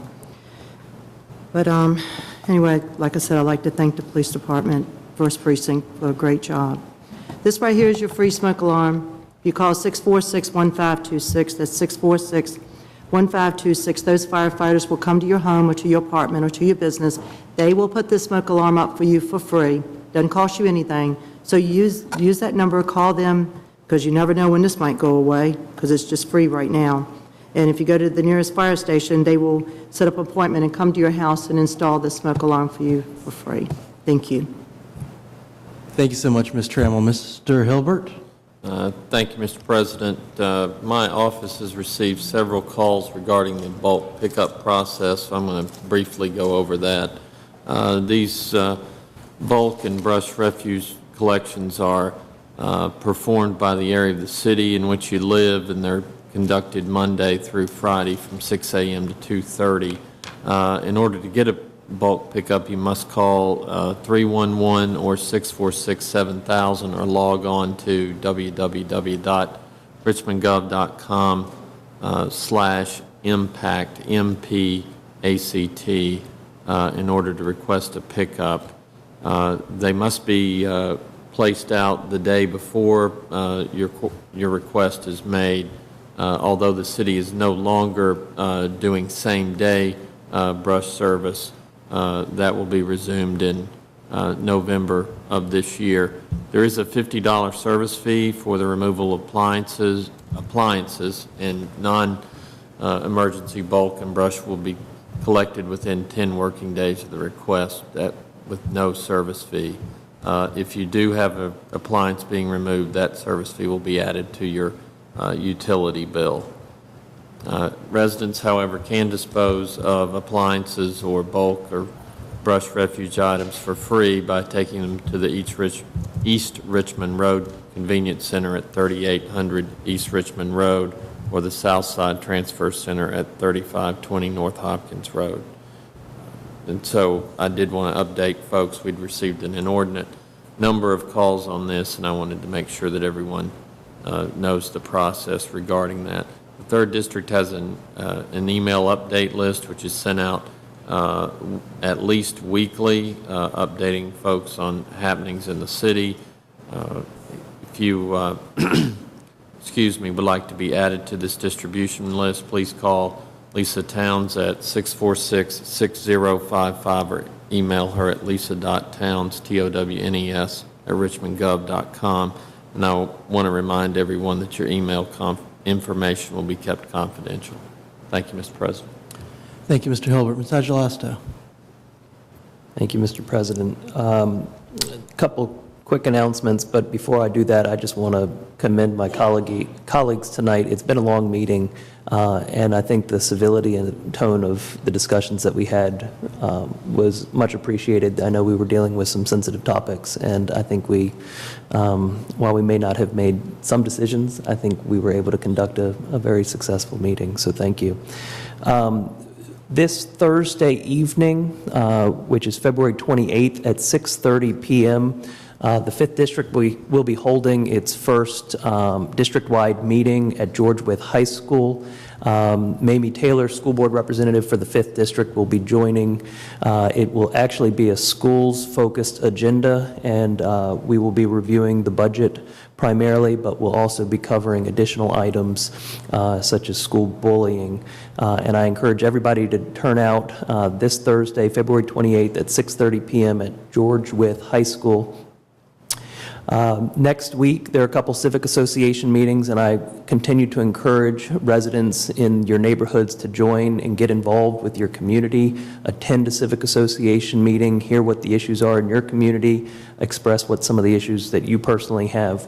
On Monday, March the 4th at 6:30 p.m., the Hull Street and Midlothian Civic Association meets at the Koinonia Church on McGran Street. On Tuesday, March the 5th, at 6 p.m., the Uptown Civic Association will be meeting. For those interested in the location, you can find that information on our Facebook page, facebook.com/Parker C. Agelasto. There will also be, at 6 p.m. on Tuesday, March the 5th, a Randolph Community Group meeting at the Randolph Community Center. Again, This Thursday is our district meeting to talk about the schools. I encourage everybody to attend, and please don't hesitate to contact me or Ida Jones, 5th District Liaison, with any of the issues that you might have and you want to help us resolve them for you. Her contact information is area code 804-646-5724, and her email is ida.i.jones, Jones, @richmondgov.com. And don't hesitate to contact me, 646-6050, or parker.agelasto, again, AGELASTO, @richmondgov.com. Thank you. Thank you very much, Mr. Agelasto. Ms. Graziano? Thank you, Mr. President. On February 28th, there'll be a meeting of Westover Hills parents interested in visiting Westover Hills Elementary School. I'm not quite sure where it's being held. I know flyers are going out of flowers. But if any parent of a prospective child is interested, they would call my office. We'll give them the location. And just one other thing I just wanted to bring up. I had the opportunity to bring some stuff out of my garage to the household hazardous waste on East Government. And if you've got stuff in your garage that you can't put in your trash can, the city will take it. And I don't put your paint cans in the trash can, because when the compactor comes down, it squishes that paint can and leaves the paint all over the street. So anyway, that's just a plug, environmental plug. Thanks. Thank you, Ms. Graziano. Ms. Robertson? Excuse me, Vice President Robertson. Thank you, Mr. President Samuels. The Governmental Op Committee meeting is this Thursday at 5 o'clock. We'll probably be in the large conference room. And I also would like to make an announcement that the 6th District will not have a town meeting in March. Our next town meeting will be on April the 13th, and hopefully we'll have an opportunity to open the Oak Grove Bell Mead School for a community tour, and I would encourage Mr. Trammell, I'll get you some information on that as well, so that residents of the 8th District whose children also go to Oak Grove Bell Mead, the Recreation Center should be completed and open by that time as well. And we plan to invite a bunch of realtors that will be coming to the meeting to actually have a roundtable discussion on how we can work to market the school to increase home ownership and housing opportunities within both of those communities, I'm sure. And that will be on the 13th of April. Okay? Thank you, Mr. President. Thank you very much. Ms. Trammell, looks like you maybe wanted to say something. Mr. President, I forgot to say something. Would you like to go ahead and do it now? Thank you. You bet. Because I wanted to invite Vice President, Ms. Robertson. This Thursday at 6 o'clock, we're going to be at the Blackwell Elementary School for the celebration of Mr. James H. Blackwell. So it's this Thursday. This reception starts at 5 o'clock, and then they had the program starting at 6. Okay. It's at Blackwell Elementary School. And everyone is invited to attend. Thank you. Thank you, Ms. Trammell. I'll keep it, lengthy. Tomorrow is going to be a public safety meeting. It's going to be held at the Police Academy in their big conference room. And Ms. Trammell, that's at 5 p.m.?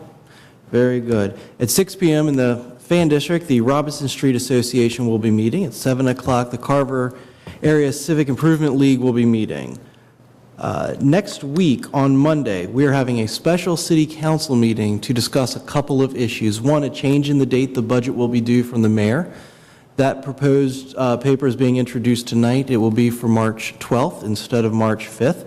And we will be voting on it next Monday night to accept the change from March 5th to March 12th. In addition to that, we have added to the agenda tonight the car appeal of 2916 Monument Avenue. That night is also the night the West Gray Street Association is going to be meeting with the police and representatives from the Fan District Association regarding some parking issues in that area. Of course, the Fan District Association also meets that night, as well as the Monument Avenue Preservation Society. I want to remind everyone that on Tuesday, March 5th, there will be no introduction of the budget, provided the day previous we will have granted the administration 1 week's additional time. However, at 5:30, there will be an update on the tree situation in the park on the Redskins training site, the area on Lee Street behind the Science Museum. That will be held at 5:30 at the Science Museum on Tuesday, March 5th. On March 6th, Scotts Addition Business Association meets, and of course, I think many of us are participating on March 8th in the Read Across America program, where you literally get to put on Dr. Seuss's hat and read Dr. Seuss to children. Quite frankly, a better way to spend your morning can't be had, and I'm grateful for everybody who's willing to be working on that. Lastly, I want to thank the 5 people, including DIT in the corner, who have managed to make it to the end of this meeting, barring the introduction of papers. An officer from the Richmond Police Force, thank you so much for being here. Sir, I appreciate your time here tonight. Mr. Stith, thank you very much. Ms. Girardi, thank you very much. And the gentleman from DIT, thank you so much. Greatly appreciate it. Madam Clerk, would you please read the introduction of papers? Yes. New legislation for this evening is as follows. Ordinance number 2013-32 to alter application to a Richmond retirement system member by excluding such member from the requirement that the member be retired at any time prior to the member normal retirement date and the retirement occur upon determination of pay status. Public Safety Standing Committee, February 26th at 5 p.m. Council public hearing, March the 11th. Ordinance number 2013-33 to amend City Code for the purpose of permitting certain brewery and distillers. Planning Commission, March 18th, 1:30 p.m. Council public hearing, March 25th. Ordinance number 2013-34 to accept $20,000 from the Virginia Department of Social Services for the purpose of implementing the Strengthening Families Innovator for Success Council pilot program to promote parenting education for fathers. Education and Human Services Standing Committee, March 20th at 5 p.m. Council public hearing, March 25th. Ordinance number 2013-35 to amend City Code concerning taxes for tangible personal property, machinery, and tools for the purpose of changing the due date for such taxes from May 1st to June 5th. Finance and Economic Development Standing Committee, March 21st at 3 p.m. Council public hearing, March 25th. Ordinance number 2013-36 to amend City Code to reverse the daily rate for use of the city dock and to replace references to city dock above to intermediate terminal dock below.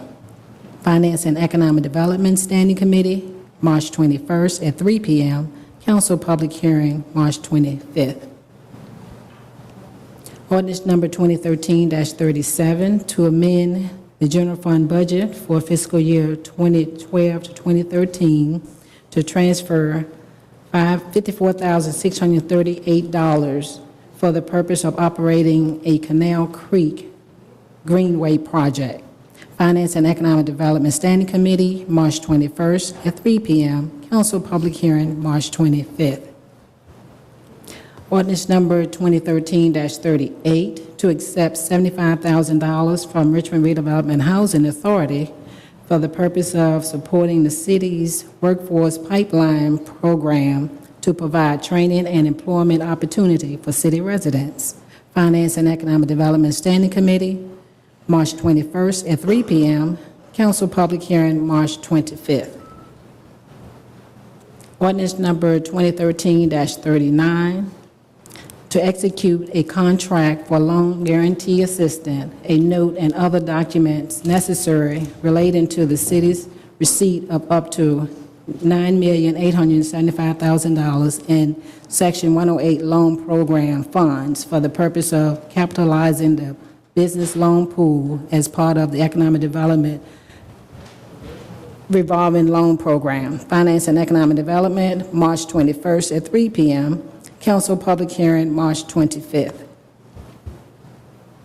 Ordinance number 2013-40, to amend city code for the purpose of permitting questions pertaining to an applicant's criminal conviction history on initial application for city employment. Government operation, February 28th at 5 p.m. Council public hearing, March 11th. Ordinance number 2013-41, to amend city code concerning the Urban Forestry Commission for the purpose of amending the responsibility and duties of the commission. Land Use, Housing, and Transportation Standing Committee, March 19th at 3 p.m. Council public hearing, March 25th. Ordinance number 2013-42, to fix the date on which the mayor shall submit the budget to city council. That's going to be on March 12th, 2013 at 3 p.m. Council special public hearing, March 4th at 5 p.m.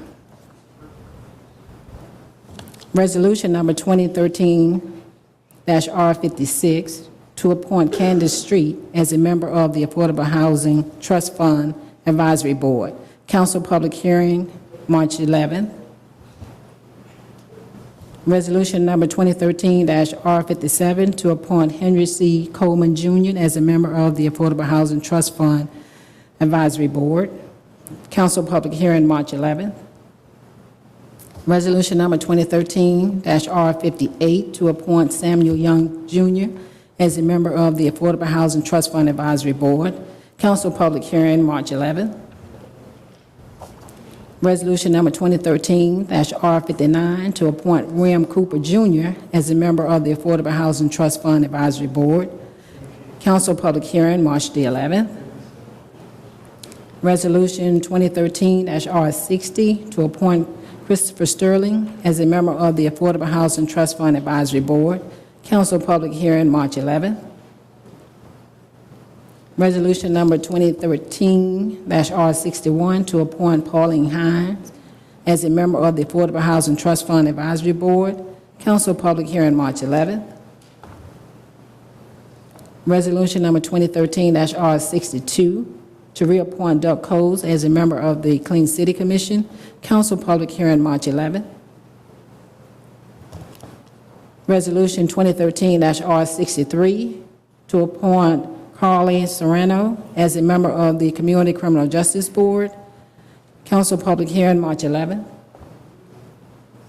To reappoint Michael Dotson as a member of the Advisory Board for Recreation and Parks. Council public hearing, March 11th.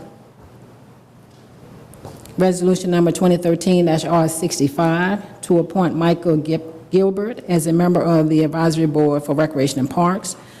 Council public hearing, March 11th.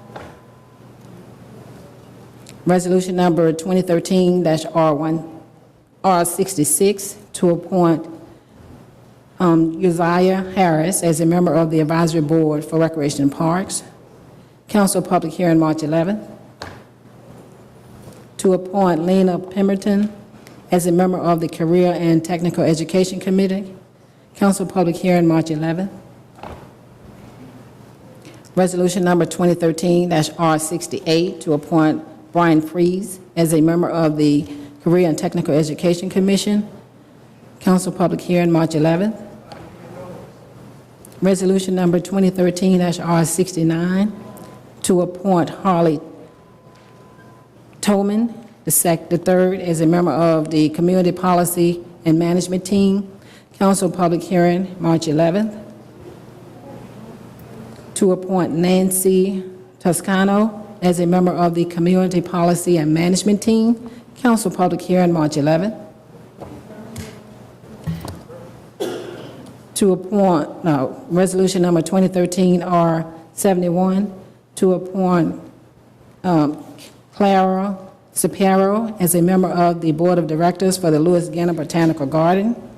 Council public hearing, March 11th. Resolution number 2013-R72, to appoint Bonnie Priest as a member of the Sister Cities Commission. Council public hearing, March 11th. Resolution number 2013-R73, to reappoint William Sharkey II as a member of the Richmond Behavioral Health Authority. Council public hearing, March 11th. Resolution number 2013-R74, to reappoint Betty Squire as a member of the Personnel Board for the City of Richmond. Council public hearing, March 11th. Resolution number 2013-R75, to declare a public necessity to amend the zoning ordinance and to initiate an amendment to the city zoning ordinance to make such changes as may be necessary to rezone particular properties currently zoned in the B3 General Business District. Land Use, Housing, and Transportation Standing Committee, March 19th at 5 p.m. Council public hearing, March 25th. Resolution number 2013-R76, to approve $1,500 from Council District Fund for the printing and mailing of the postcards to 3rd District residents. Council public hearing, March 11th. Mr. President, that concludes the reading of the new legislation for this evening. Thank you very much. Provided there is no other business, this meeting is adjourned.